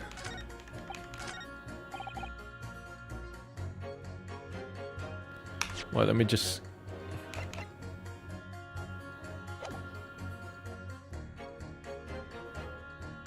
Hold it! Oh fuck, I didn't mean to press Q. Did you change your statement from before? Oh wait, I couldn't let it go unremembered. I'm sure the defendant will be delighted that you're using his trial to explore your past. And how's that memory related to this case exactly? Huh? Sorry, what was that? You'll have to speak up, I'm afraid. Never mind. He's as deaf as a post when he wants to be. But actually, this old man's anecdote might just provide the alternative explanation I need to make my point to some of the other jurors. Okay.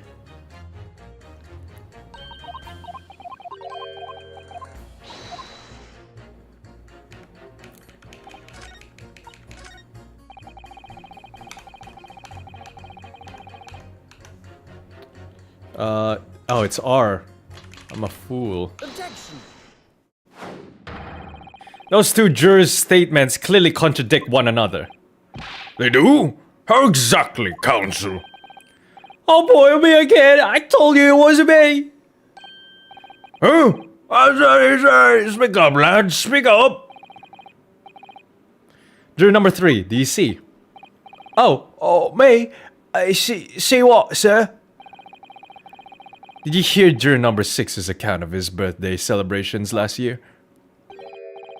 It seems despite being a Londoner, he once opened his windows in the middle of winter. Oh, yes, of course, because it was an emergency. I mean, obviously, if the room was filled with smoke from a fire, then you'd be mad not to open the... Oh. Exactly. On the day in question, at the time of the incident, there was a fire in the Garadeb household. And Mr. Garadeb had the following to say about it. The whole place filled with smoke. Oh, my hat! Whoa. Excuse me. Juror number 4, do you have something to say about that? Mrs. Garadeb. Oh, dearie me! What is the meaning of this? How do you imply that I am hiding who I really am? It's imperative that you confirm something for the court. So please, it's time to drop the pretense now. What is it? When the fire started in your house that day, did you or your husband open the window? Oh, I beg your pardon? What are you insinuating? The room would have been thick with smoke after the carpet and bookcase caught fire as they did. In a situation like that, it's inconceivable that you wouldn't have opened the window. And what if it did? Huh? Alright then. Yes, you're right. My husband was frantically trying to open the window, which can't have been easy since I continued to give him a justly deserved book battering. Even though your house was on fire. Oh, you never stop throwing until the anger subsides. It would be terribly bad for the nerves to do otherwise. Of course. I should have realized. That's a significant step forward, Mr. Naruhodo. You've managed to establish that the window was open. We simply must have that added to Mrs. Garadeb's formal statement. Now you mention it, yes. The window was open at the time. I've clean forgotten, but it's true. What about this?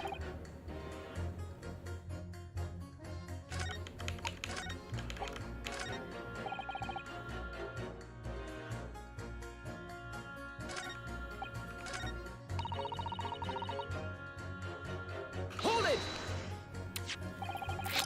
The fourth book at the scene of the crime shows very obvious signs of fire damage. And the title of the book is The Lion's Pride. The same title, in fact, as the book that Mr. Garadeb told us he had been reading. Oh. Well, I really couldn't say. On the day in question, did you or did you not throw at your husband the copy of The Lion's Pride that he had been reading?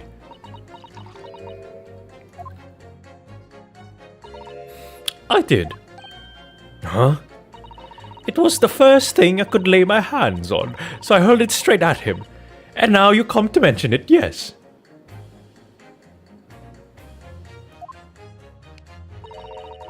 He was rather enjoying reading it, you're right. Why did you not reveal this information to the court from the outset?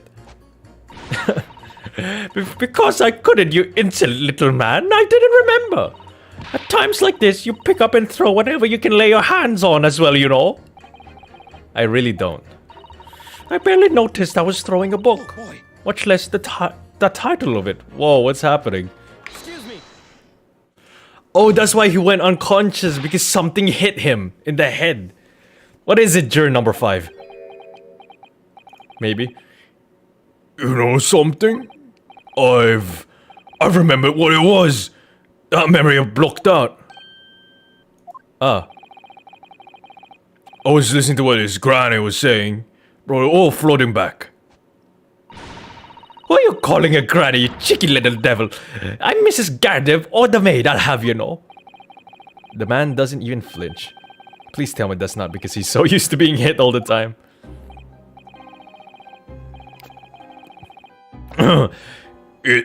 It was about 2 weeks ago now. I just got back home after work, like. I put my hand in my pocket for the wages I just earned that day, and I nearly died. There was a hole. Every last penny had dropped out. Oh dear, what a disaster. You haven't heard half of it, boy. Oh? The wife was cutting up some chicken at the time. I could hardly get the words out, but I told her straight. I've lost the day's wages, love. Next thing I knew, the blade was whistling past me here. Stuck into the wall next to me, it did. About an inch deep. No words. Just terror. I could smell it then, you know. That god-awful stench of the Thames. I was sure I was going to end up face down in the muddy banks that night, I can tell you. Now, that's a real disaster, isn't it? I'll never use the word lightly again. Anyway, the point I'm trying to make is this. When women lose their rag, they'll throw anything at you. Knives, hatchets, hammers, you name it. Mr. Naruto, you mustn't think that all women are so short-tempered and unrefined. I mean... Remember when we first met? Maybe not when we first met, but case 2, you kinda just judo throwed me or whatever. No, I wasn't thinking that. Throwing household objects at people is, well, it's so uncivilized.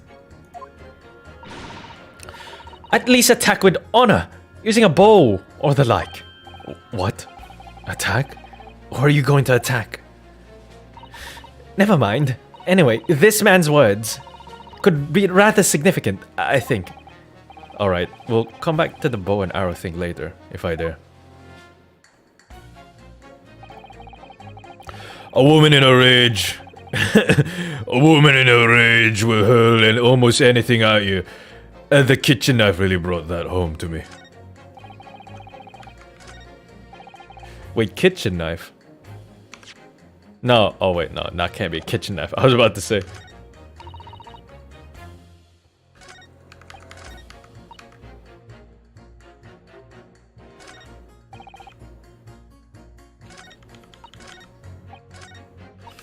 Let's press this guy. Hold it! But as we know now, there were 4 books, not 3. Well, what difference does it make? Oh, whoops. There's every possibility that the 4th book, in fact, belongs to the defendant's landlord. Yes, that's the part I have a problem with. Sorry? Well, at the point the woman was stabbed, this landlord fellow was at home, wasn't he? Enjoying a fiery scrap with his wife or something, you said? That's not exactly how I put it, no. Well, anyway, the point is, the fellow and his wife were somewhere else when it happened. I think that's what you call a strong alibi. So it couldn't have possibly been the landlord who did it, which only leaves the Nipponese fellow. Honestly, I can't see what all this palaver's about. It's a done deal, isn't it? I suppose it is, since I have nothing witty left to say. Hold it! So you might be willing to change your decision, you mean? Oh my, such delight in your face, but I'm afraid I shan't be swayed by emotion. Despite what you may think of me, I am a very modern, metropolitan, and rational woman. That's great. If one reads the morning papers, it's all forgotten by tea time, isn't it? So why read them in the first place? You see? Modern, metropolitan, and rational thinking, wouldn't you say? And not at all extreme. As I see it, an overwhelmingly suspicious Japanese man has been implicated by overwhelmingly strong testimony. So despite 1 or 2 minor puzzlements, I do declare that the man is overwhelmingly guilty. Modern, metropolitan, and rational logic, wouldn't you say? Overwhelmingly. Why is autoplay on? But us modern gals are always delighted to embrace new fads, you know. So I'd be only too happy to consider an exciting new theory if you could come up with one. I'd be happy to do that too, if only I could. Let's do our very best not to disappoint the modern and metropolitan young lady. Right. I'm glad you omitted rational there. Alright. First two are useless.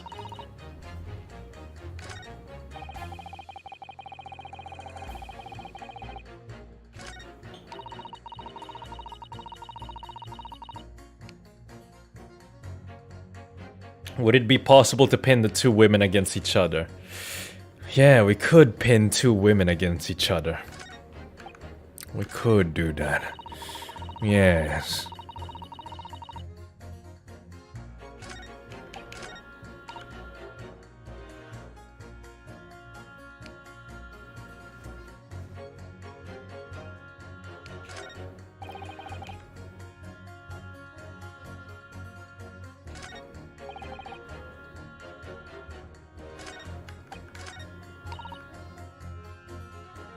In a mud pit in bikinis, yeah.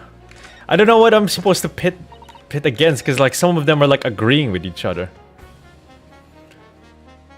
Yeah, the window could be open.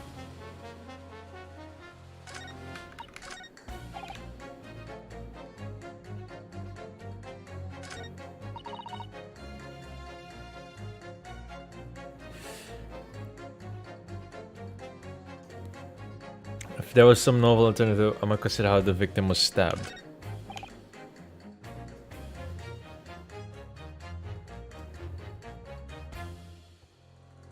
We still don't know how she was killed.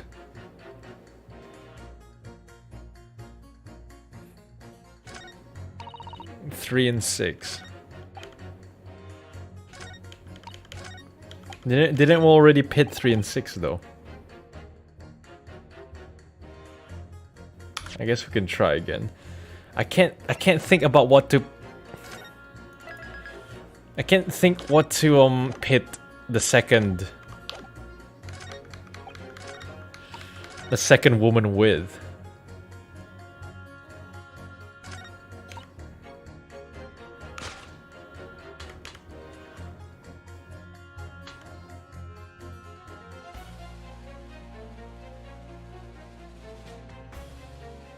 Yeah, I was thinking 5.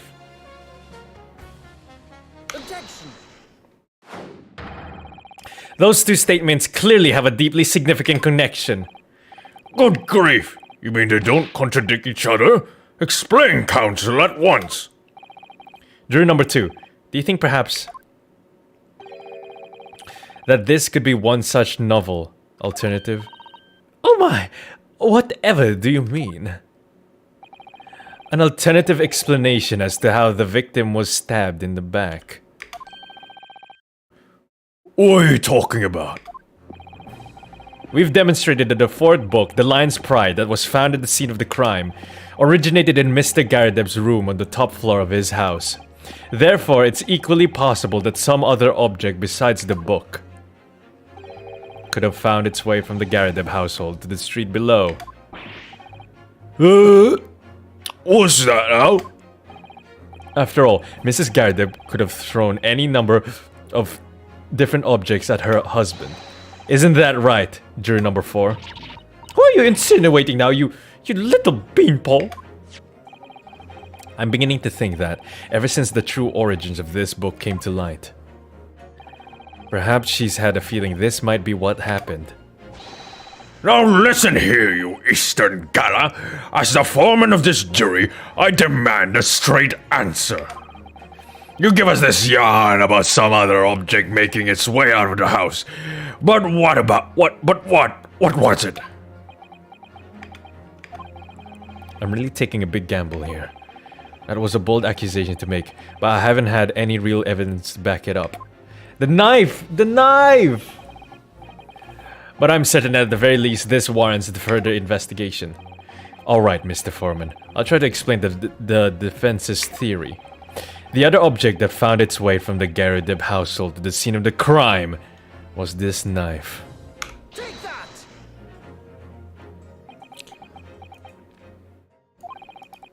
Juror number 4, Mrs. Garadeb.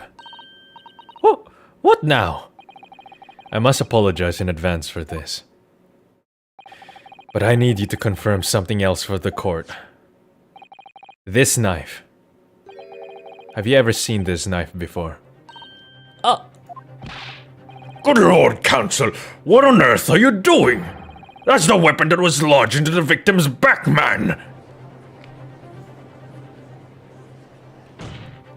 My lord, remember that when the victim was attacked, Mr. and Mrs. Gardeb were in the throes of an argument. Mrs. Gardeb was hurling anything she could at her husband, who'd been backed up against the window, God bless his soul. Hell hath no fury than a woman angry. A window that had been opened to clear the smoke, and through which a book sailed to land at the crime scene. You can't seriously believe that! The book was found in the victim's grasp! Are you saying that it flew out the window and across the street to land neatly in her hand? Huh! Even me missus hasn't got a name like that! Yes, I admit, there are many details we don't yet understand. But that's the point. That's precisely why we must not allow this trial to end. Not right now. Hell had no fury than a woman scorned. Yeah, that was the phrase I was trying to say. But to be honest, when I said hell had no fury than a woman angry, I feel like that sounds much better because of the rhyme. Oh my! Arr! Mrs. Gardeb, your answer please. Have you seen this knife before or not? Don't lie to me, you fat bitch. Oh,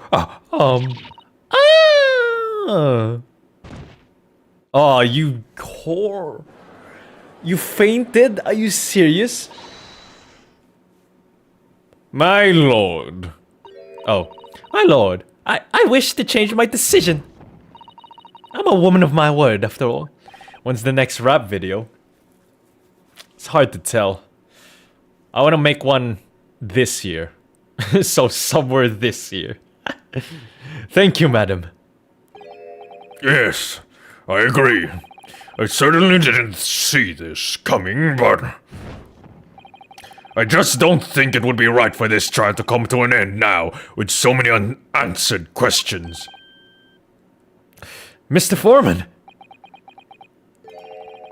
I'd have to agree. Not that I think the granny didn't mind. Yeah, you know what? We're not quite happy about this at the moment either. All together now, ladies and gents. What about the old man? Come on. We're hoping to release Hentai Senpai Ways of the Flesh Dragon album this year. Sometime this year, I don't know yet. I'm focusing on getting back the momentum before demonetization, because YouTube apparently isn't recommending all of my shit as much pre-demonetization. We did it! Oh, congratulations, Mr. Naruto. I've talked about it before. So, as a result of the defense's summation examination, a number of jurors' leanings have changed. 2 jurors called guilty against 4 now calling innocent. Accordingly, the opinion of this court is divided. And this trial will continue.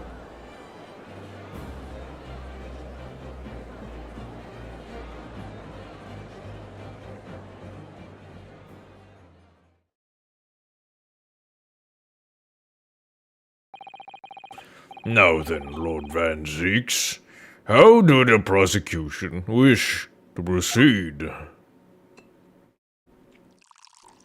This is like my 7th chalice. I've stopped counting. This trial is rapidly descending into a farce.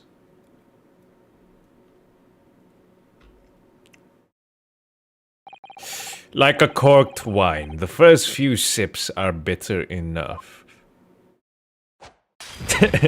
He's called it. But what follows is so repugnant, it's good for nothing, save the gutter. That doesn't make any sense. That's only if you let the wine go stale. And you don't finish it after a while. If I may, Lord Van Zeeks, the defense has just put forward a credible alternative explanation for what happened.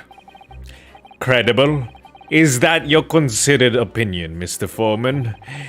The defense's argument is a joke to which I barely know how to respond.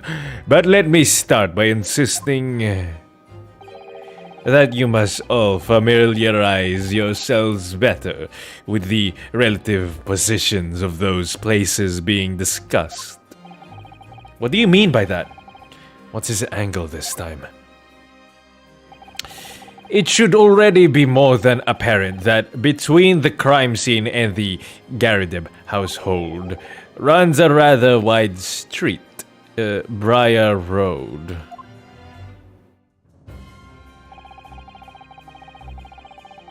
Which means that the distance from the Garideb's house to the scene is some, 15 yards.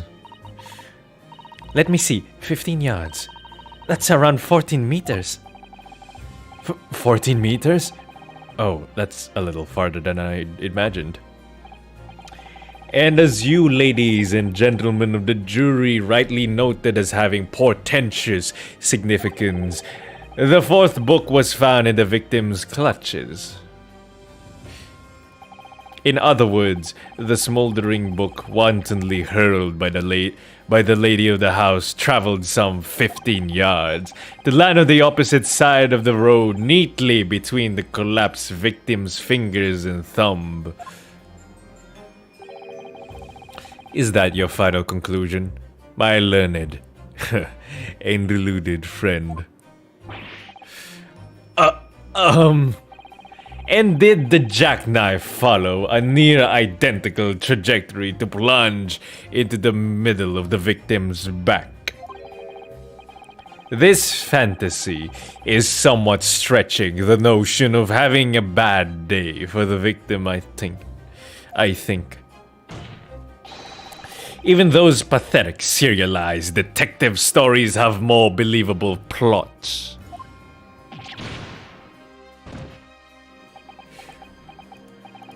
There's nothing I can say to that.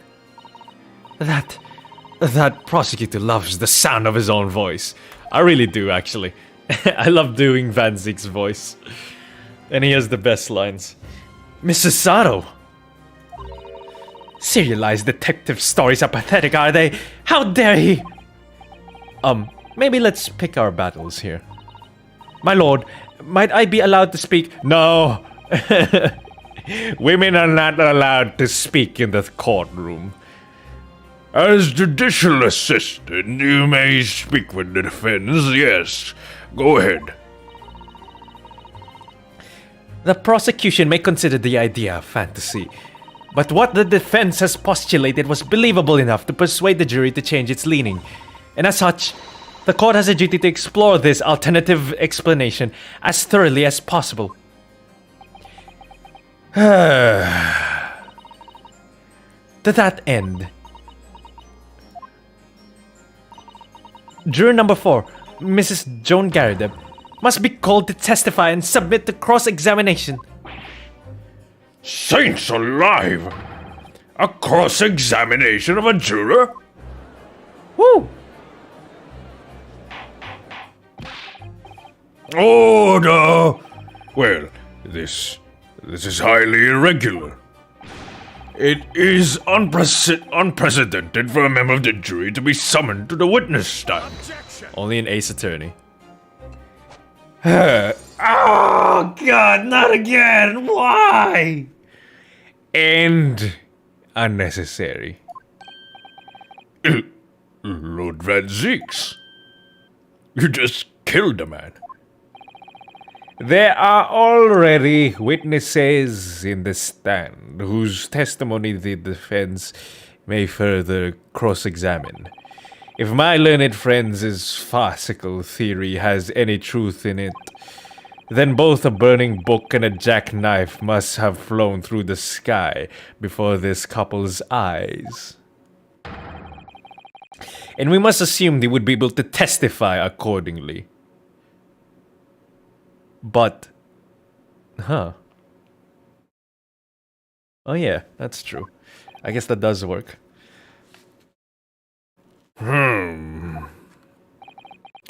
What say you, witnesses?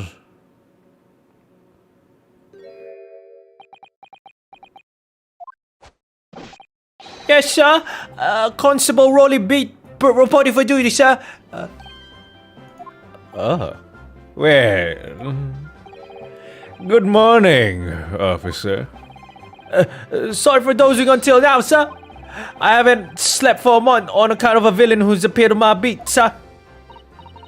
Oh, they are so heroic, these London bobbies. Patricia, my darling, I've been neglecting you, but no more. Oh, Rolly, my hero, you make me swoon. Very well. I hereby reject the defense's request Oh. and order the witnesses in the stand to testify again. State forthwith before the court any details pertaining to the defense's alternative explanation of events. Yes, sir.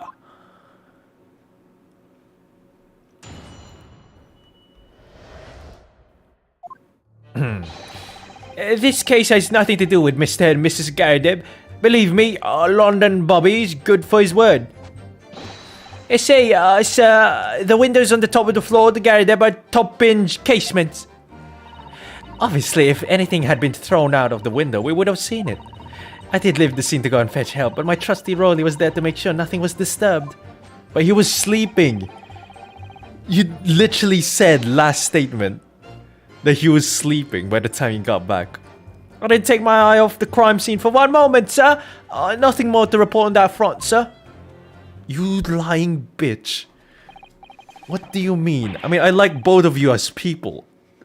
But don't lie to me. Well, this is quite startling.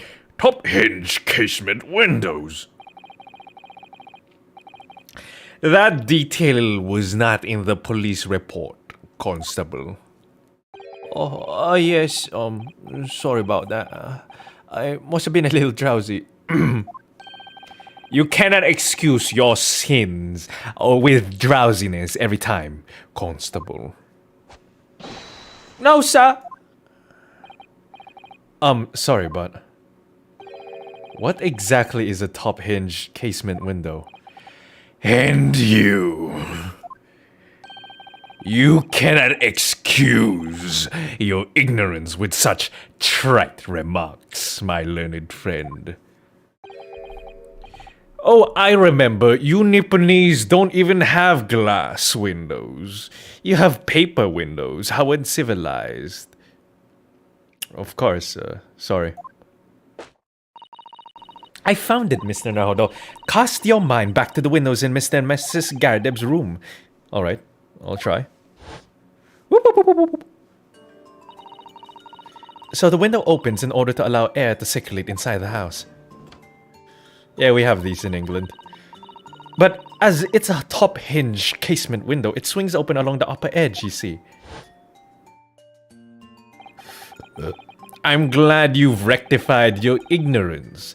A casement window's most prominent feature is its stay, a metal bar which prevents the window from being opened beyond a certain amount. It prevents its opening? This is all news to me. Absolutely correct, sir.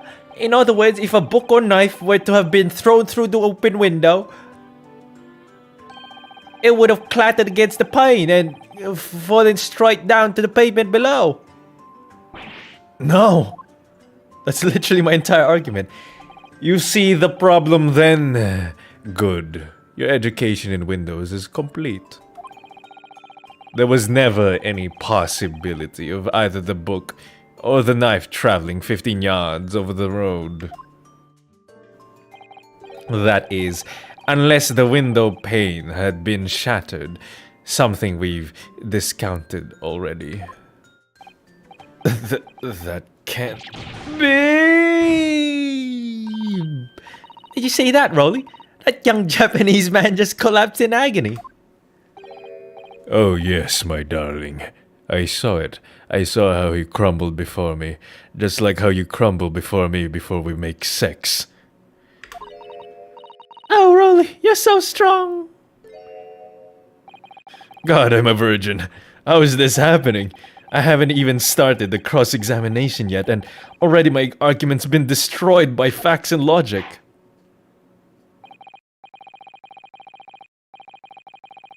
Counsel, if you would drag yourself upright again, the court awaits your cross-examination. My lord. Oh, good. Another desperate situation.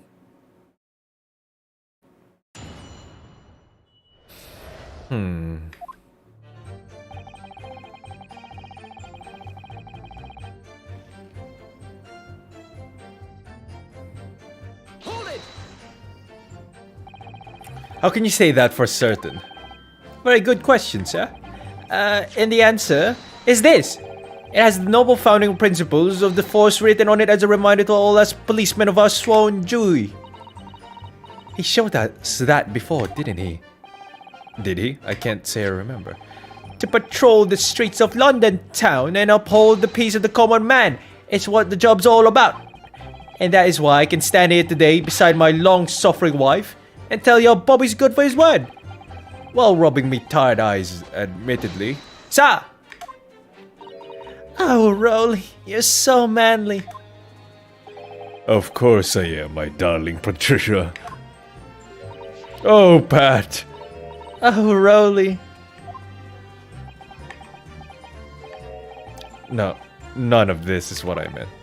I meant, how can you say for certain that this case has nothing to do with Mr. and Mrs. Gardner? Ah, I see, sir. You should have said so earlier, sir. Yes, well, so could you answer the question? That was a waste of time then. Absolutely, sir. I will answer it to the fullest of my ability, sir. There's a surprising reason why Mr. and Mrs. Gardeb's domestic dispute can't be related to this case. But before I get into that, sir, just one thing. Yes? I'd very much like you and all your countrymen to understand the great British institution of Scotland Yard. So I hope you'll take back some tales of us London bobbies and how we uphold our guiding principles. I wasn't planning on going back just yet. I've only just arrived here. So to that end, sir, I'd be happy to lend you my warrant card for your perusal. But I must warn you, you won't be able to get through it without shedding a few tears. Thank you. I'll try. Warrant card.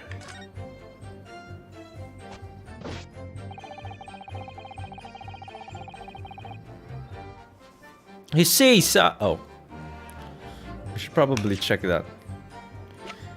I can't see a warrant card having anything useful, but it's Ace Attorney. Policeman will try to preserve the peace within his allotted beat. Is that the actual term for it? I know they say it. Police are expected to walk 20 miles around his beat every day for the furtherance of community relations. Any crimes fall under the jurisdiction of the beat in which they are discovered. When a crime is discovered on his beat, policemen must assist with initial investigations and help detectives.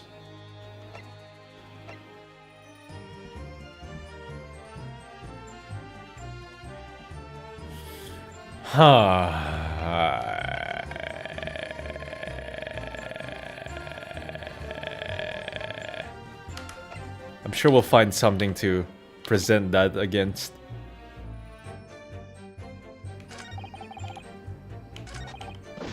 Hold it! By which you mean they don't open fully. Is that correct? Yes, sir. They're just there to allow a bit of air through the house, you see, so they're restricted as to how much they open. And therefore, anything thrown out of the window from inside the room would simply strike the pane and fall to the street directly below. For clarity, allow me to mark the map. Here is the location where objects would have fallen. Yes, directly opposite the scene of the crime, on the other side of the rather wide road. Would it have been so hard for somebody to mention this top hinge casement thing before? Yeah, thanks for that, Van Zeeks. Well, I have another question for you, Constable. And what would that be, sir? How do you even know? Why would you have any idea what sort of windows Mr. and Mrs. Garadib's house is furnished with?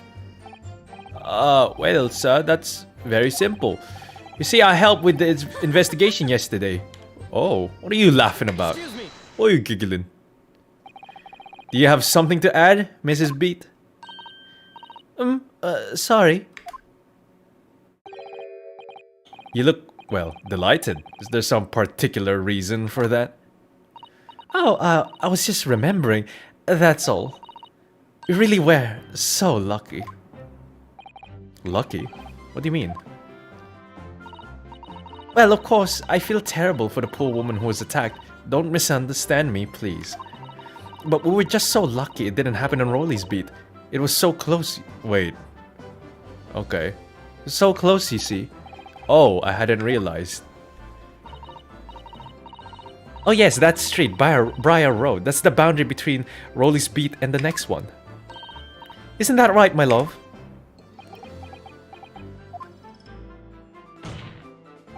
Constable Beat. Oh yes, that's right. That's the reason I was helping out with interviewing the occupants of the Garadeb household yesterday. The house is on my beat, you see, sir. That really was cutting it close then. Constable, I wonder if you could clarify something. If the Garadeb household is on your beat, does that mean that the pavement next to it is as well?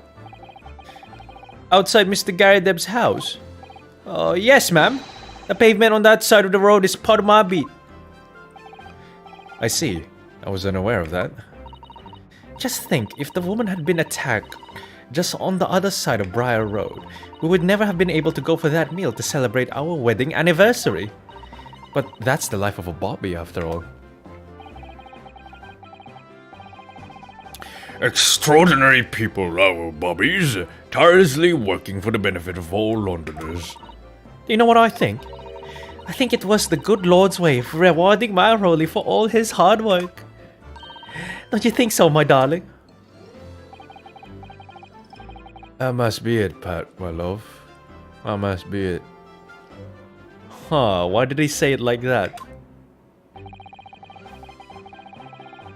I think perhaps we should make sure we have that information officially on record. Leave it to me, Mr. Hurdle. I'll take care of it immediately. He's hiding something.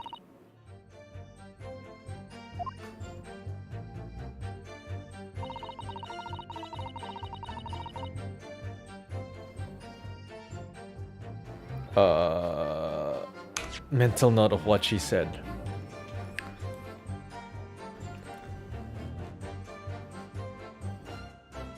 For all his hard work.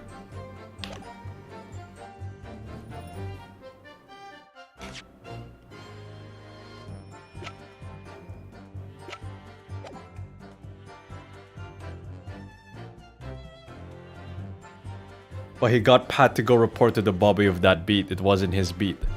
Oops. Yeah, I'm confused. Wait. Let me just check it again.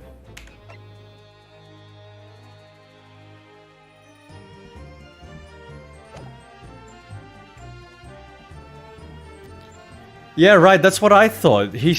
I remember clearly last time she said he was sleeping by the time she got back. So he wasn't doing shit. At all. Hold it! But according to my notes here, the sun had gone down already and it was dark. Look through the conversation again.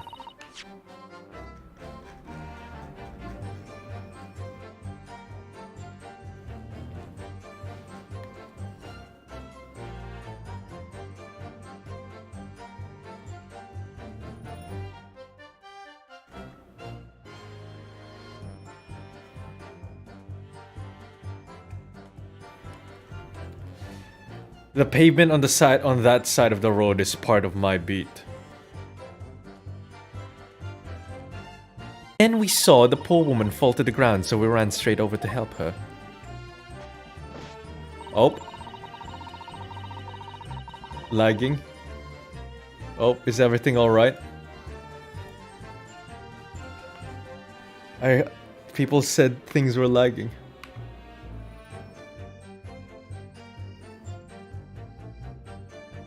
Oh. What happened? Did I just lose all of my...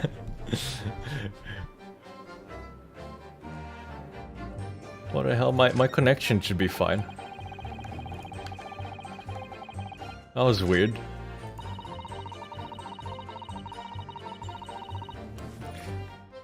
Huh. Hold it! Stream died for a minute. My OBS was fine though. I think that was just YouTube, because everything was fine on OBS. YouTube just buffered for a bit. Yes, you said that you went to a nearby police box to fetch another officer. Is that right? That's right, yes. If I had been on Rolly's beat, I would have known exactly where I was going, of course. Don't feel bad, my love. You can't be expected to know the location of every police box on every beat. So Rolly told me the way. Only I sort of got a little lost on the way. Patricia, my darling, that's why I love you. Your terrible sense of direction is bewitching to me. Oh, Pat. Oh, Rolly. Oh, please. So I suppose I was gone for about 15 minutes.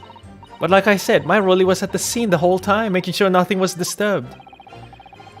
I was off duty at the time, of course, but a true Bobby's never really off duty, sir. Didn't take my eyes off the crime scene for one moment. See, that's what I don't believe. My boy, nothing to report. That's correct, sir. I had my eyes wide open the entire time. Never looked away for a second. No one else approached the scene and nothing was removed from it. I can swear to that on the yard's honor, sir. Really? That seems a little strange. Beg your pardon, sir. Strange, sir? Seems altogether regular to me. This burnt copy of The Lion's Pride was originally in the Garadev household, so the question remains, how did it find its way into the hand of the victim? Can you shed any light on that, seeing as you were at the scene of the crime the entire time? Aha! Could be a different copy, sir, one that just happened to be burnt as well. If that were possible, why would the victim have been gripping a book like that in her hand? As we can see from this photographic print, she had a bag over her shoulder. Well, sir, that book was in the lady's hand from the moment we arrived at the scene. Is that so? There's something about this statement that's not sitting right with me. The two mysteries of how the knife ended up in her back and how that book ended up in her hand. There must be some common thread between them. Can I ask you something? Please, Mr. Lawyer, sir? Oh, yes, of course. What is it? You're doubting us, aren't you? I can tell. What? I wasn't really... I mean, what's she doing? Please, just because I'm a woman, it doesn't make my testimony any less valuable. You might just see me as the wife of a policeman, but I'm a woman of my word, I am. I really don't remember ever suggesting that I doubted you. No excuses, I don't want to hear it. My voice will be heard. But Trisha totally slaps the poor guy when she writes him. I was so out of nowhere. I mean, to be honest. Hey, you know what? They already got us. She has a scarf long enough, and he doesn't mind getting pulled by the neck with it. You know what I'm saying? Hey.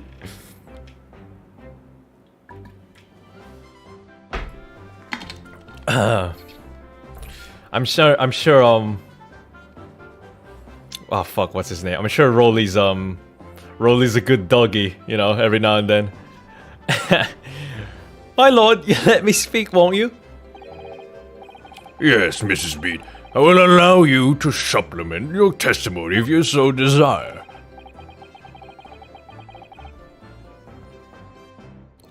Too tired to take the initiative. Nah. Sometimes the path of least resistance is the sage one. That was a very loud mutter. I heard that. That Japanese man thinks a policeman's wife's word counts for nothing, does he?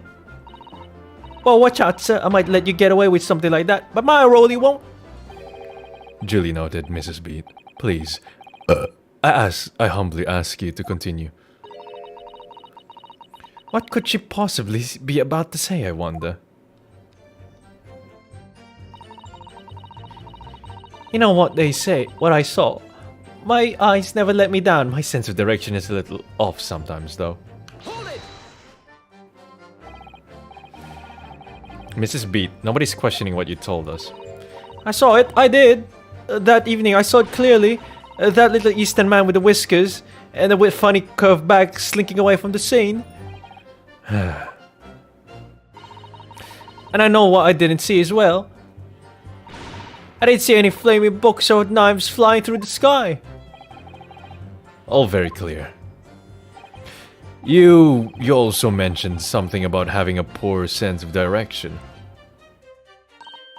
Oh, yes, well, that's a little embarrassing, really. I'm always ending up at the wrong place when I've made arrangements to meet Rolly. He gets ever so cross. Oh. Excuse me. Constable Beat, is there a problem?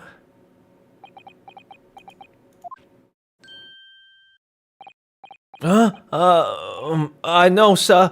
No problem, sir. Did your wife's remark just now bring something to mind, perhaps? Well, in a way, sir, yes, sir. I was just remembering that the same thing happened that evening is all. Huh? You mean Mrs. Beat lost her way on the night of the incident? Well, you see, I sent her off to find a police box in the next beat over from mine, but she was gone a fair bit longer than what I was expecting. I thought she'd be back inside 10 minutes. But my darling was gone a good 15. Oh, Rolly, you're such a tease. But the reason I was so long was because of the bouquet, silly. The bouquet? Sorry, what bouquet are you talking about? Oh, it was a present for our wedding anniversary. Rolly's so romantic. He saved up for it with farthings and halfpennies he found in the gutter while doing his rounds. Yes, how romantic. I'd forgotten all about it until just now. Had you, my darling?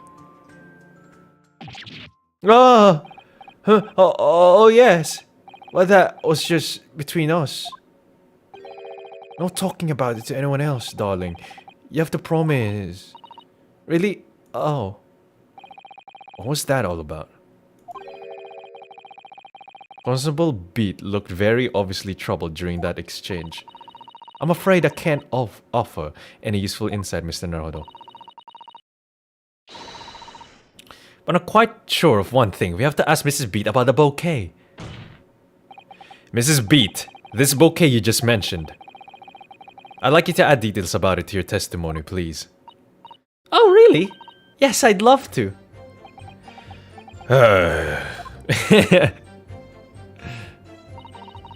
What happened was I dropped my bouquet and ended up losing my way for a while. Oh, whoops. Hold it! You mean you dropped the bouquet at the scene of the crime? Yes, that's right. Oh, I was so upset. When we ran over and saw it was with a woman with a knife in her back. I was so shocked. I dropped the bouquet Rolly gave me. It was in a dark spot where the streetlights weren't casting any light, so I didn't notice at first. And then you went to the police box to report it to the policeman whose beat it was on. Yes, and I came back to the scene together with the other constable, you see. That's when I spotted my bouquet again. But the funny thing was, when I went to pick it up, It was nowhere near the victim's body at all. In case you need reminding, Mrs. Beat, the victim is not deceased. I was all flustered for a moment before I heard a voice calling me from the other side of the road. Your husband, presumably. That's right. Silly me, I've gone over to the wrong side of the street. Although I'm going to blame the bouquet this time. I can't think of how it got there. I really can't. So the bouquet somehow moved from one side of Briar Road to the opposite. He moved it. Curious indeed. Isn't it? But the worst of it is, I forgot to pick the bouquet up again when we left the scene. That beautiful rose Rolly brought me, with that change from the gutter he's spent so long collecting. By bouquet, do you perhaps mean this solitary rose? Oh yes, yes, that's it. That's the bouquet Rolly bought me for our anniversary, with all bits of change he found in the gutter. Maybe just call it a rose. Wait. Penny she found in a gutter. And that laborer earlier, that old laborer, he said, pennies fell out of his pockets. He moved what, Solus? He moved the things. He moved the book, he moved the knife, he moved the bouquet on the other side of the road. I don't know the reason yet, but I'm pretty sure he's the one that did it, since he's the only one there. Tell us, Lord Van Zeeks, where did you come by the flower? According to the report by the police officer in charge of the crime scene investigation, it was found on the edge of the pavement in front of the Garadeb household. In front of the Garadeb's house? Although it wasn't noticed until the morning as it lay where the streetlights cast no light. It was believed to be of no relevance to the case, since it was found on the opposite side of the thoroughfare. Oh, thank you, sir. Thank you. Could I have it back now, please? No, I think for good measure, this rose should be added to the court record as evidence. Oh.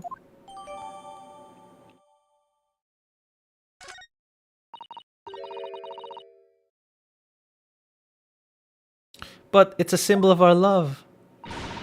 I want it back after the trial. Do you hear me? I want it back. Good grief, rest assured I shall do my very best not to forget, Mrs. Beat. The reason why he did it was to hide the fact that it happened on his beat. What reason could he have to move the bouquet? Either, I don't know, maybe he just wants like a fucking day off from the job, since like the job is obviously like super intensive. He doesn't get any time off to spend with his, you know, wife.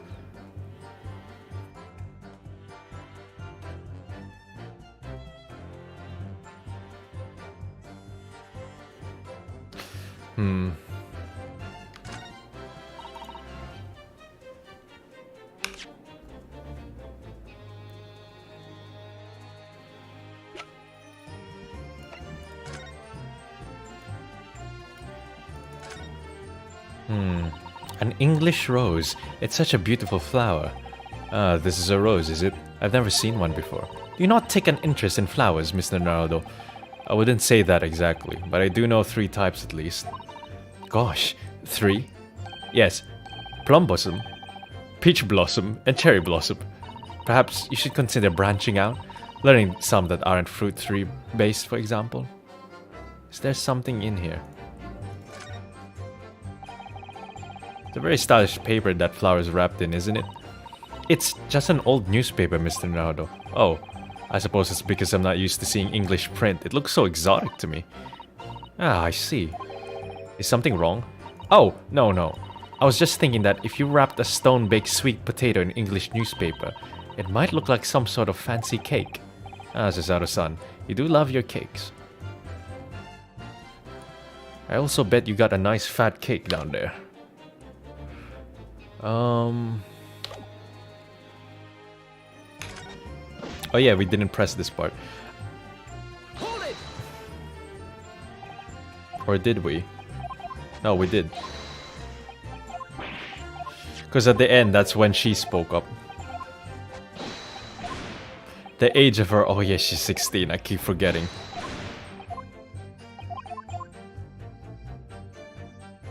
Shut up!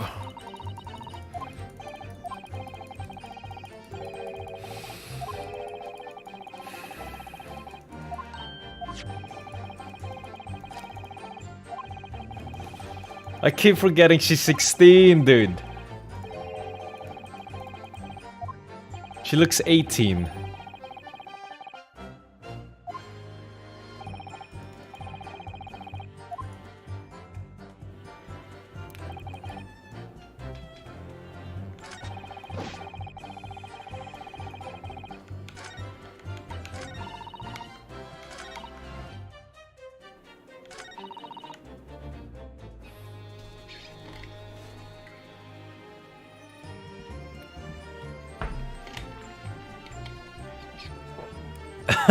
We've been through this road before, man.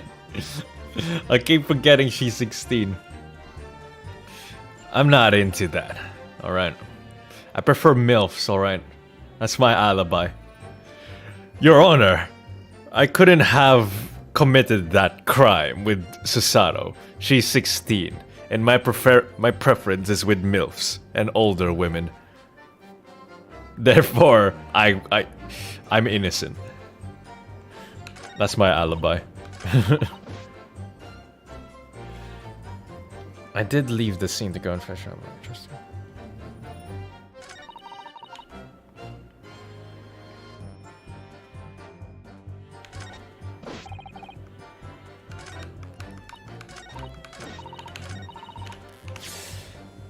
Oh, I just need the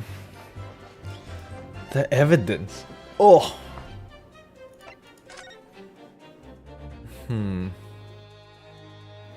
That's where she died.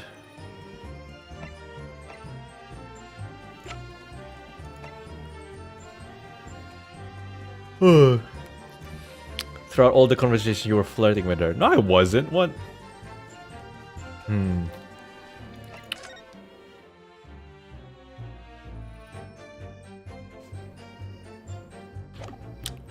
Okay, I think it's the warrant card.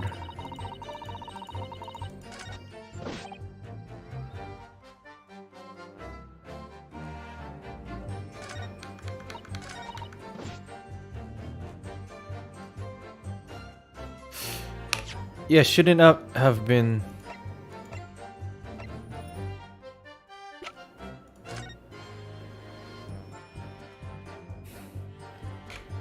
First page is useless. Under the jurisdiction of the beat in which they're discovered.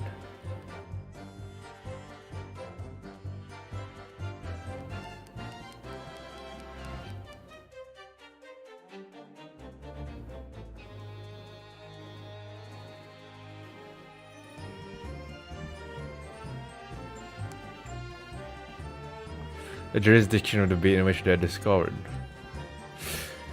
And this road was Rowley's beat.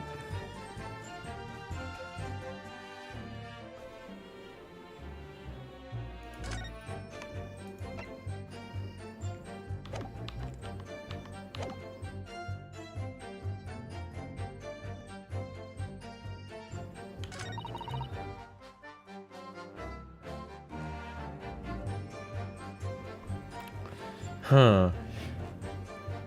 Press Rowley about the rose. On which statement, though?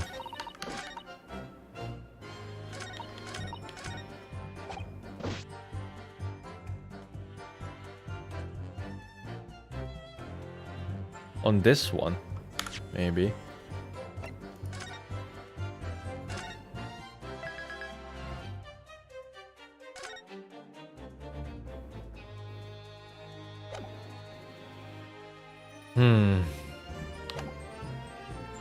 He wanted his anniversary, so he altered the evidence.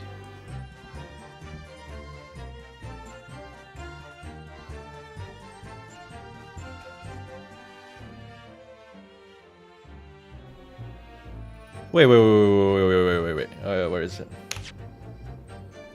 Let me get this straight. So this side, to the left of Briar Road, that's Rolly's beat. And to the right side is somebody else's beat. Am I getting that correct? Because I'm slightly confused.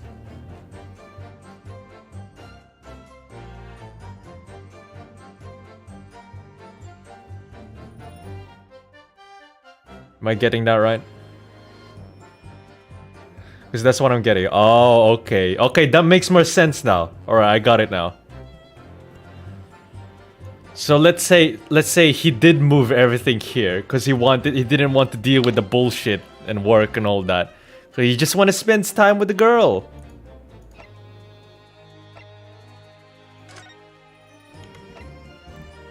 Alright, I got that part. I guess we can press him with that. It's this game waifu material. Not on these episodes yet. The second game, I've heard there will be waifus that aren't underaged.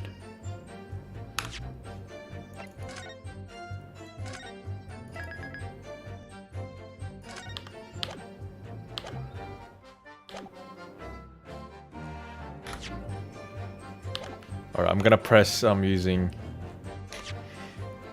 It's either the warrant card or the rose.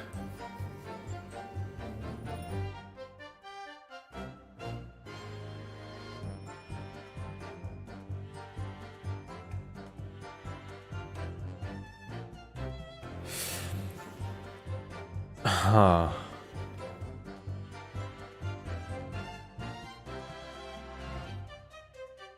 I think it's the card.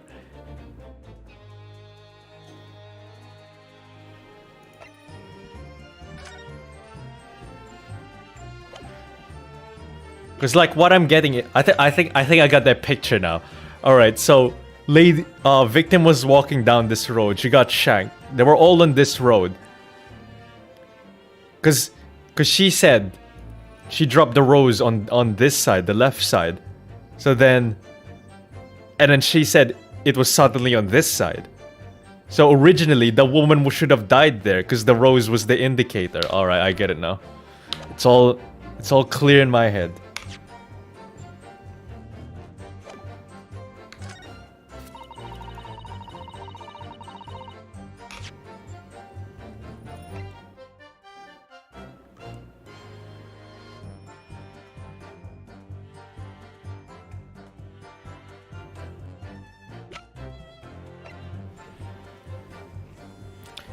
The shock of seeing the stab victim caused Mrs. Beat to drop the rose where she stood. Objection.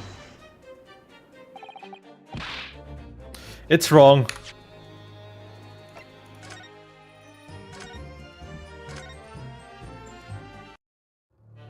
I'm not going through all that bullshit just to say I'm wrong. I know the idea, I just don't know which statement specifically. Objection. Oh, for fuck's sake, come on. I know the idea. I have an idea of the situation now.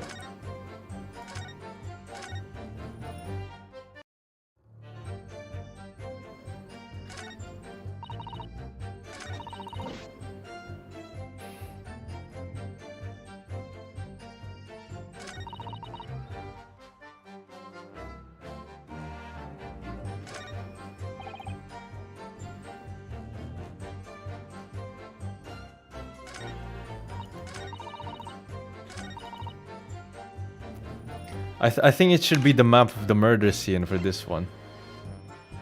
Local map. Objection. Oh, for fuck's sake. I know. What do you mean nothing strange? Where? The last one?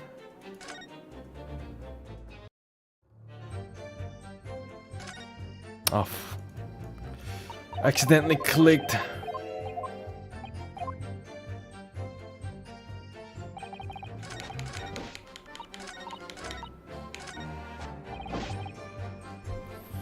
Nothing strange to report on that front, sir.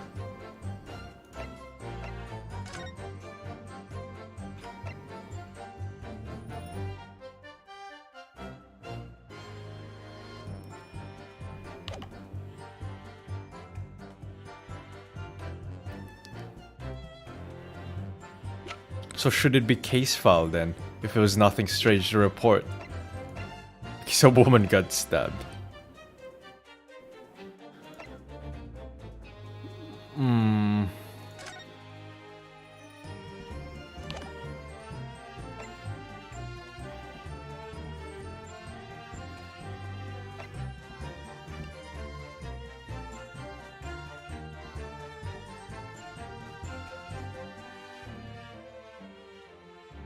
We've tried the warrant card. We haven't tried the bouquet.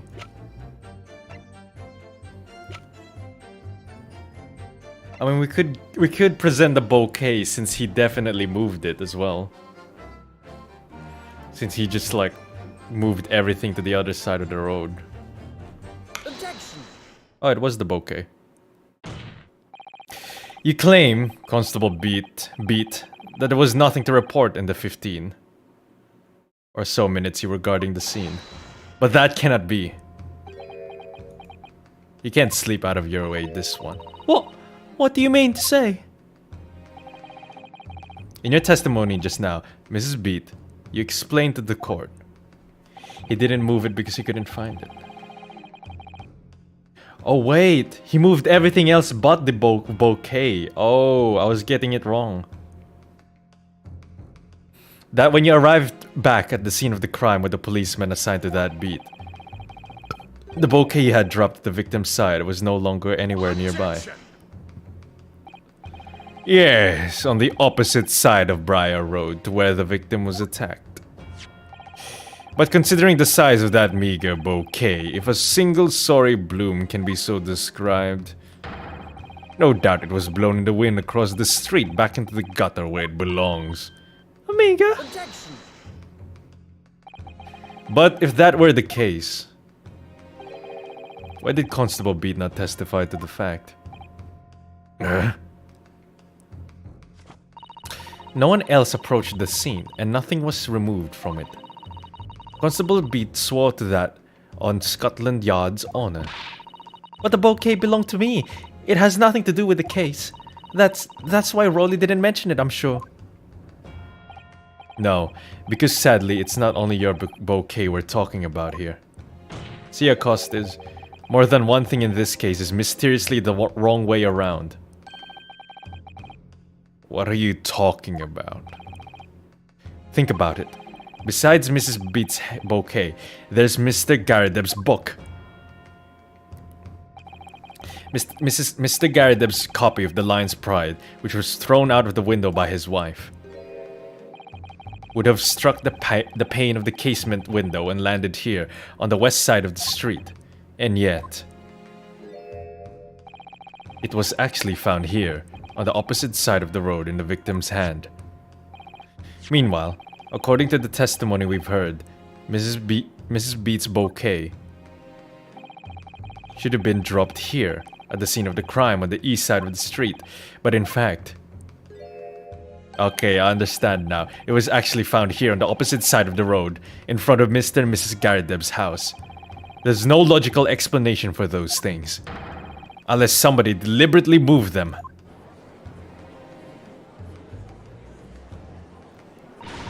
What are you trying to say? The way you're talking, it sounds like you think my Rolly's done something wrong. Don't you listen to a word that scrawny lawyer says. Wittering about books and bouquets. Why should we care? It's nitpicking, that's what it is. Oh, good. Mrs. Garadeb's come around. You might call it nitpicking, Mrs. Garadeb. But deliberately meddling with the scene of a crime is a criminal offense. It's called, tampering, Mr. Naruhodo. But the person responsible for this tampering cannot admit to it, for a very subtle but compelling reason. Tampering? You've barely heard the term before. Tell us, my learned friend, who would possibly have had cause to carry out such an elaborate deception? Yes, there's one who tampered with the scene of the crime that evening. All the evidence and all the testimony points to that one particular person. It's your boy. Counsel, I must demand that you substantiate this conjecture. Who are you saying is responsible for tampering with the scene of the crime? Rolly. Obviously, there's only one person it could have been. Constable Rolly Beat. It was you! What? A policeman? A member of the Scotland Yard? What nonsense! Why would my Rolly do something like that? There's no one straighter than my husband. No Bobby works more tirelessly for the people of London. Mrs. Beat. You said in your testimony that your husband asked you to go to a nearby police box to fetch the officer on duty. The 15 minutes that you were absent from the scene is the only opportunity anyone had to tamper with it. You're making it up. It's all nonsense. It's all lies. What about that Japanese man with the whiskers? I bet it was him. He did it. If that was true, Constable Beat would have seen him do it. Oh. And forgive me for pointing it out, but when you dropped your bouquet, Mrs. Beat, it was after the defendant had fled the scene. Well. First, you make accusations about the landlord and his wife, and now you incriminate a policeman as well. But your accusations lack one very important thing. Huh? You claim the crime scene was tampered with, but there's only one reason anyone would commit such a reckless crime: to hide something. That's right, he's right. But my husband and I just happened to be there, that's all. So why would he have anything to hide? It doesn't make sense. You've offered no motive for this alleged tampering, and until you do, your accusations are nothing but empty threats. Because he wanted to spend time with his girl. Constable Beat has a very good reason for wanting to tamper with the scene of the crime. That's the key to this entire affair. He wasn't being lazy, he just wanted to spend time with his girl. I mean, look at the man. He's obviously like sleep deprived because of the job. Like, I can understand why he wanted it. Mr. Nardo, have you managed to solve this mystery? Counsel, you've made a very serious accusation against a London police officer. If you're mistaken, I'm sure I need not point out that your reputation as a lawyer will be irrevocably damaged. With that stark warning in mind, you will now explain to the court the motive for this alleged tampering. Yes, my lord.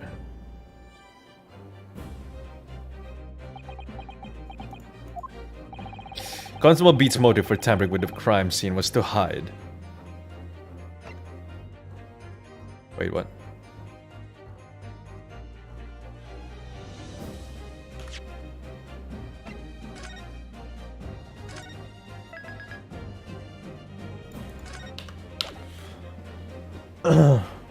Excuse me, what? What? I'm sure I need to find out that you're... Constable Beat's motive for tampering with the crime was to hide where the victim fell.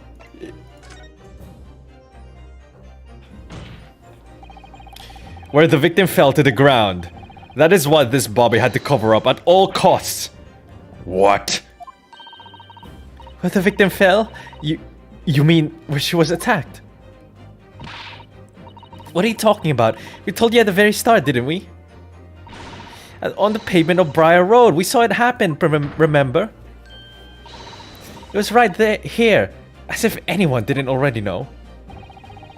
That's certainly what everybody has been led to believe. But in fact, that isn't where the victim was stabbed at all. What? What?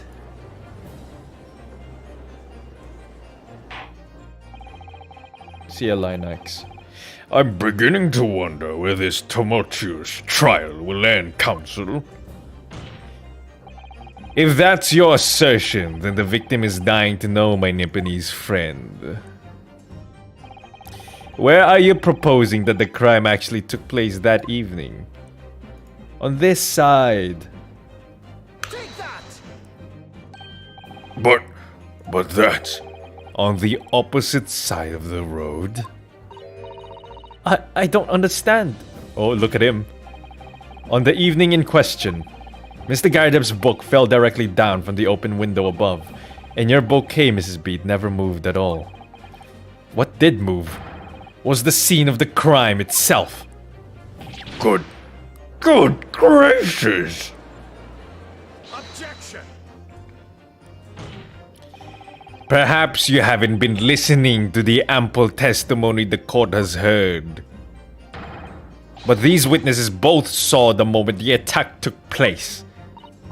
That's right, I saw it with my own eyes. It was 5 o'clock in the evening, and already dark. There was the typical London fog on the ground.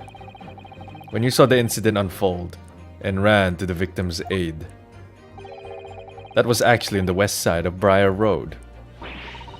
No, that's not true. It can't have been. Constable Beat then arranged for you to be absent for a while by sending you for help. And during the 15 minutes you were away, he transplanted the crime scene. He moved that beach whale, and the things shown in this print, the victim herself, the 4 books. He moved everything, in fact, to the pavement on the east side of Briar Road. Extraordinary. Like, how the hell could he have moved that fat bitch?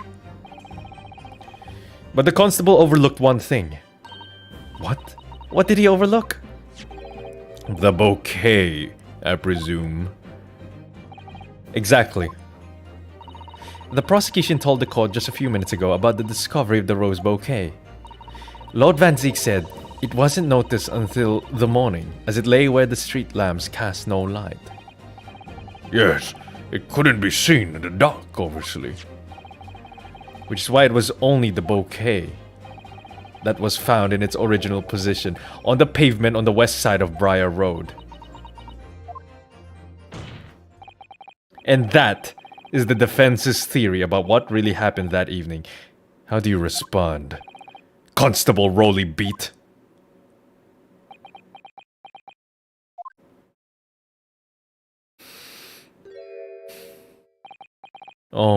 Well, I'm very sorry. I didn't mean to nod off again, but I haven't slept properly in a month. Did I miss anything important? Oh, Rolly. It isn't true, is it? What that lawyer said is all lies, isn't it? I know it is because you're the most upstanding, righteous man I know. I had a dream, a terrible dream. All the things I did that night. Everything come out, everything exposed. Huh? Only it seems it wasn't a dream at all. Good golly! The plot thickens. Oh no! What on earth is the meaning of all this? Oh, Rolly, why? Why would you do something like this? Moving a corpse is a criminal offense, isn't it? Wishing the victim dead should be one too. Constable, explain yourself. Why would you do this? As a respected member of Scotland Yard, your duty is to protect the good people of London town. I can't say so. What? I really am ever so sorry about all this. We're damaging the Yard's reputation for everything. I have a possible explanation. For why, on that particular evening, Constable Beat felt compelled to move the scene of the crime. I can think of one reason. Oh, what? What? How could you possibly know? You, a foreigner, presuming to understand the mind of a Scotland Yard policeman. And yet, Lord Van Zeeks, it is this foreigner who has uncovered the startling truth of the matter thus far. I believe it would be beneficial to the court to hear this extraordinary young lawyer's theory. Counsel for the defense, if you please. Yes, my lord. Now then, I think you had better show us some evidence. At once, my lord. England, Japan, It makes no difference where you come from. Human emotions are the same. And I think I have a fairly good idea of the feelings behind this man's actions. What gives away the motive for Constable Beat's unthinkable actions? Take that! The bouquet, their anniversary. I realize that I'm a foreigner in this land, and have only just arrived from Japan, which is why all this information about London's so-called bobbies is completely new to me. I've learned that, though honorable, patrolling the beat is the most demanding work in the world, for example. Keeping the peace, looking after the citizens on his beat in all kind of ways. There's no doubt that the young Bobby is charged with a great deal to do each day, certainly. But for Constable Beat, the day in question was special. Special? How? On account of this bouquet, my lord. Oh yes, it was our very first wedding anniversary. Constable Beat had worked so hard to be able to afford this simple gift for his wife, and was so looking forward to taking her out for a celebratory meal. When he and Mrs. Beat stumbled upon a crime along Briar Road. When he saw that shadowy figure through the fog collapse on the pavement ahead of them, what must have gone through the man's mind? But sir, just on that one particular day, I was looking forward to celebrating my wedding anniversary. Mrs. B puts up with the lot of being married to a bobby like me. I wanted to show my dear wife how much I care. Oh, what a Chad. Oh no. This man doesn't even get a day off. This is the warrant card that Constable Beat offered to lend to me earlier. Inside, among the rules for patrolling policemen, it says, when a crime is discovered on his beat, a policeman must assist with initial investigations and help detectives. Constable Beat. Is that, or is that not the reason why you moved the whole scene of the crime that day? Yes. Everything you said is alright. So that's it. It was all to do with the boundary of your beat.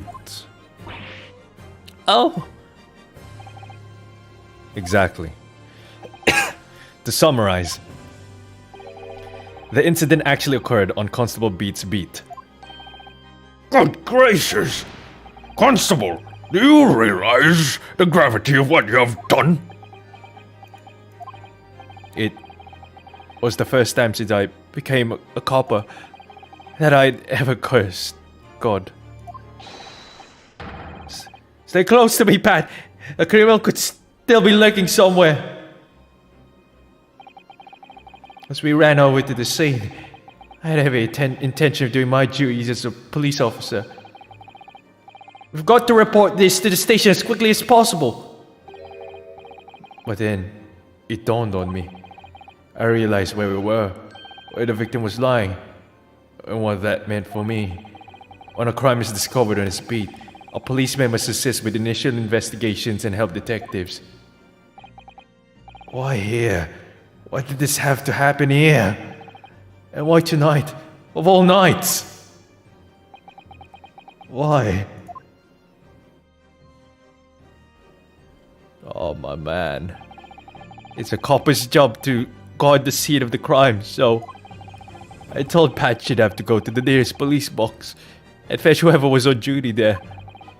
It was then, when I opened my mouth to speak, it just came out. I couldn't believe the words that were coming out of my own mouth.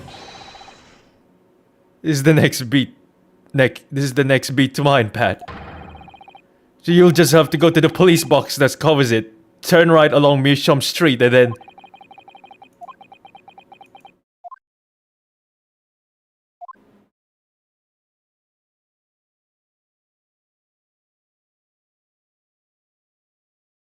Oh, that might be the saddest moment so far in this game. And I'm sure there'll be much sadder moments to come.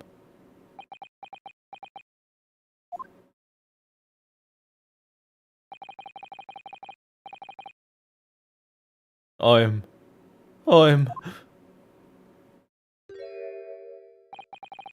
sorry. I'm so sorry. Oh, Constable. I just wanted, just that one night, to take my Patricia out for dinner. Oh, Rolly. Just that one night.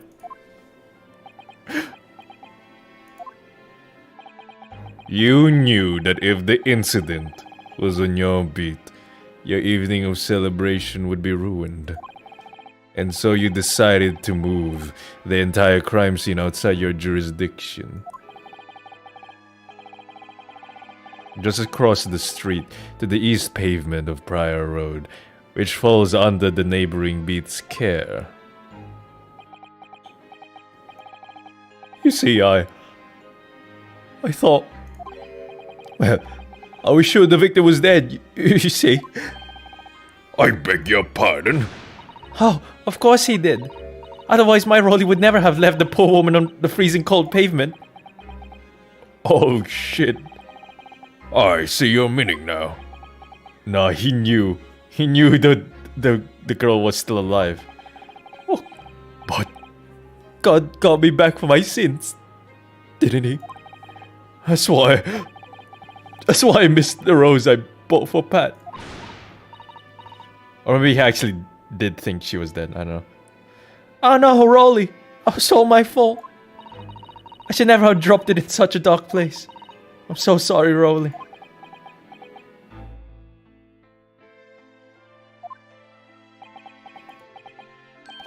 To be fair, it wasn't exactly a heinous crime. He still intended to warn the authorities.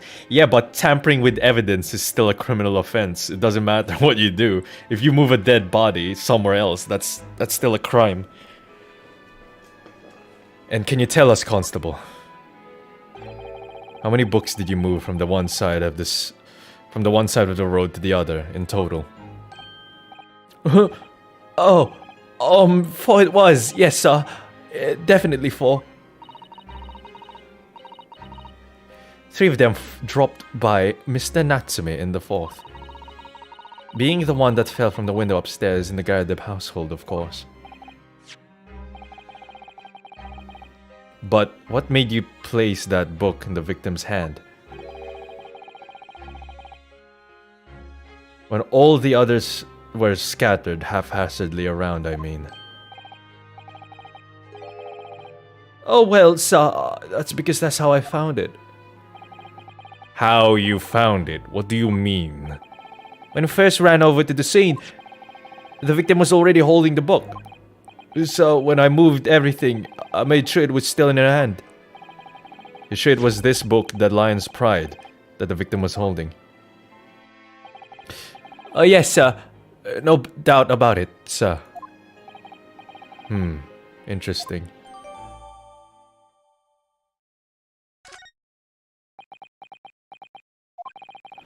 I thought it was an open and shut case at the time, you see. There were only the 2 people at the scene, and Pat and me both saw it happen. However, which way you look at it, it had to be the fellow who ran off who done it. I thought.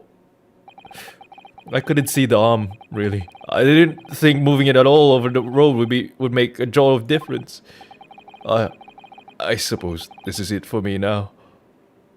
I've had it. Damn, dude. My lord. Yes, Lord Van Zeeks. I believe that concludes the cross-examination of the witnesses. Huh? Constable, you may withdraw. Yes, sir! Mr. Prosecutor, sir. What will become of my Rolly? What will happen to him? For now, you are free to go home. The police will contact you in due course. Please, Don't punish my husband. This was all my fault. It's because I'm always moaning at him for coming home late. Oh, this is too real, man. Leave it now, Pat. Let's go home. I'm tired. Alright then, my love. One last thing, Constable. Sir? Let this be a lesson to you.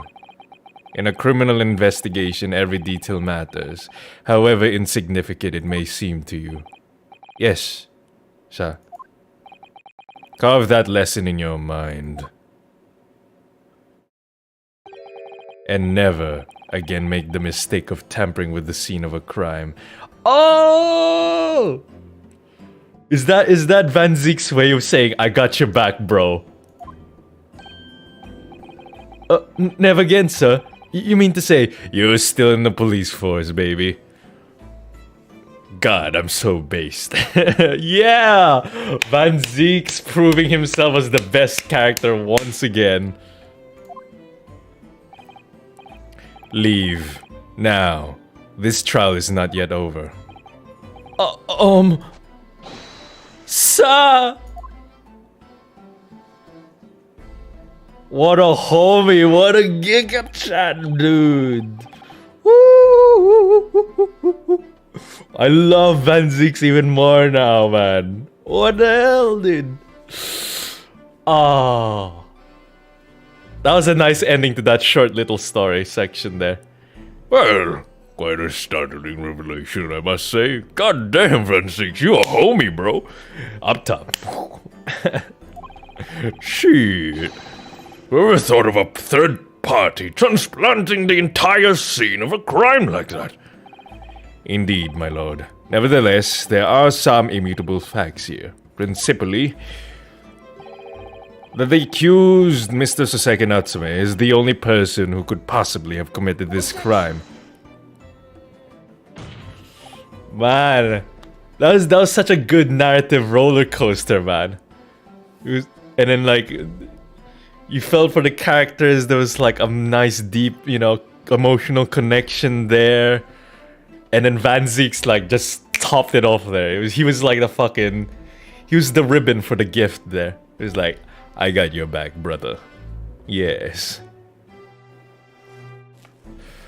It's quite dragged out. Yeah, we'll probably end it there. I feel like that was a good part to end it there. Your boy Van Ziek's being a bro. I don't really care if this game takes a while. I'm having fun, man. The most based Dutchman of Nederland. It's getting late now as well. It probably took a while because I was too busy, like, I don't know what to present here. That's the problem, man. If I'm not on the ball and I don't understand the case, I lag behind. But I'm enjoying the stories. I'm enjoying the characters. It's a fucking ride, bro. I'm enjoying it. It's like, you know, I'm savoring the story. I'm sure if I played this on my own, I could probably finish this in like 2 weeks. Like if I played it every day or whatever. But since I'm voicing every line as well, it takes a while. Let's get right on time. Let's change it up a bit. Let's have Guru on it.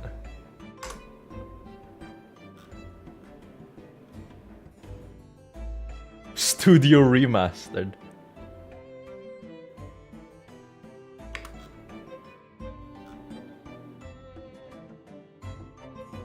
Is this a better version? Alright, let's try this one, why not? Yeah, we're gonna end it. Obviously we gotta end it with a song. Oh wait, no, this is just her. I like the duet better.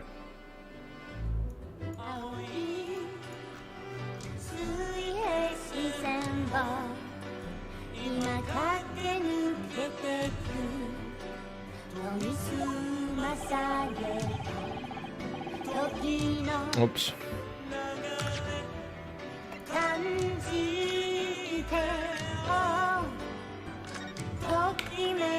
けど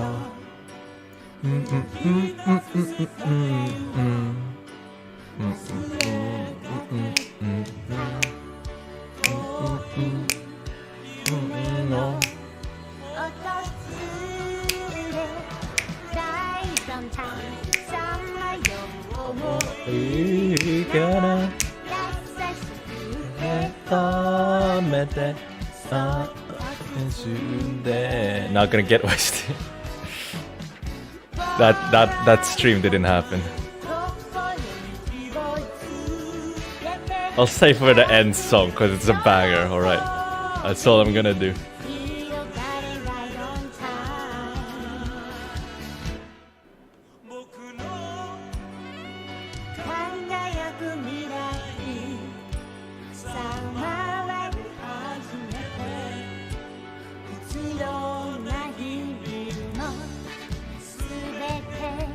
Wait, did I not do this? Oh man. Oh.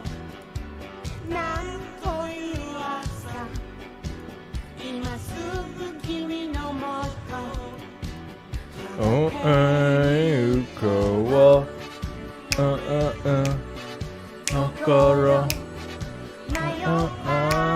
Who's the singers for this one? Gaogura. She has a decent voice.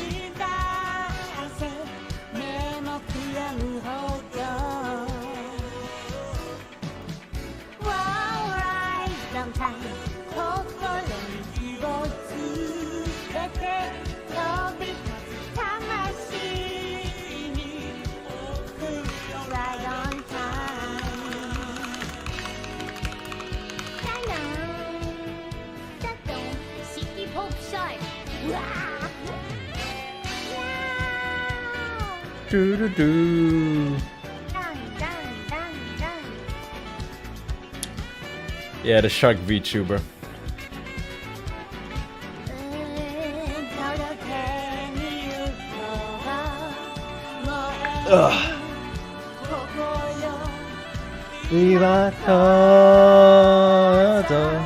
Alright on time.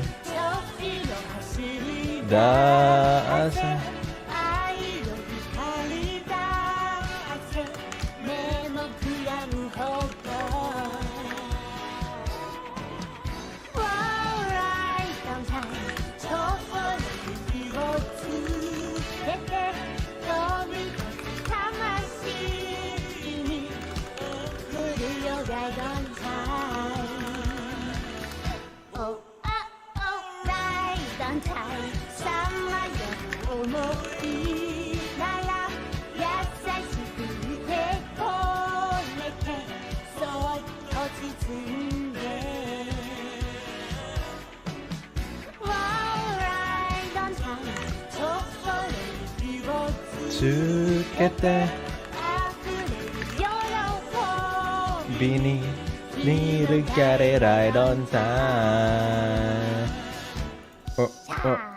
Right on time. See ya, guys.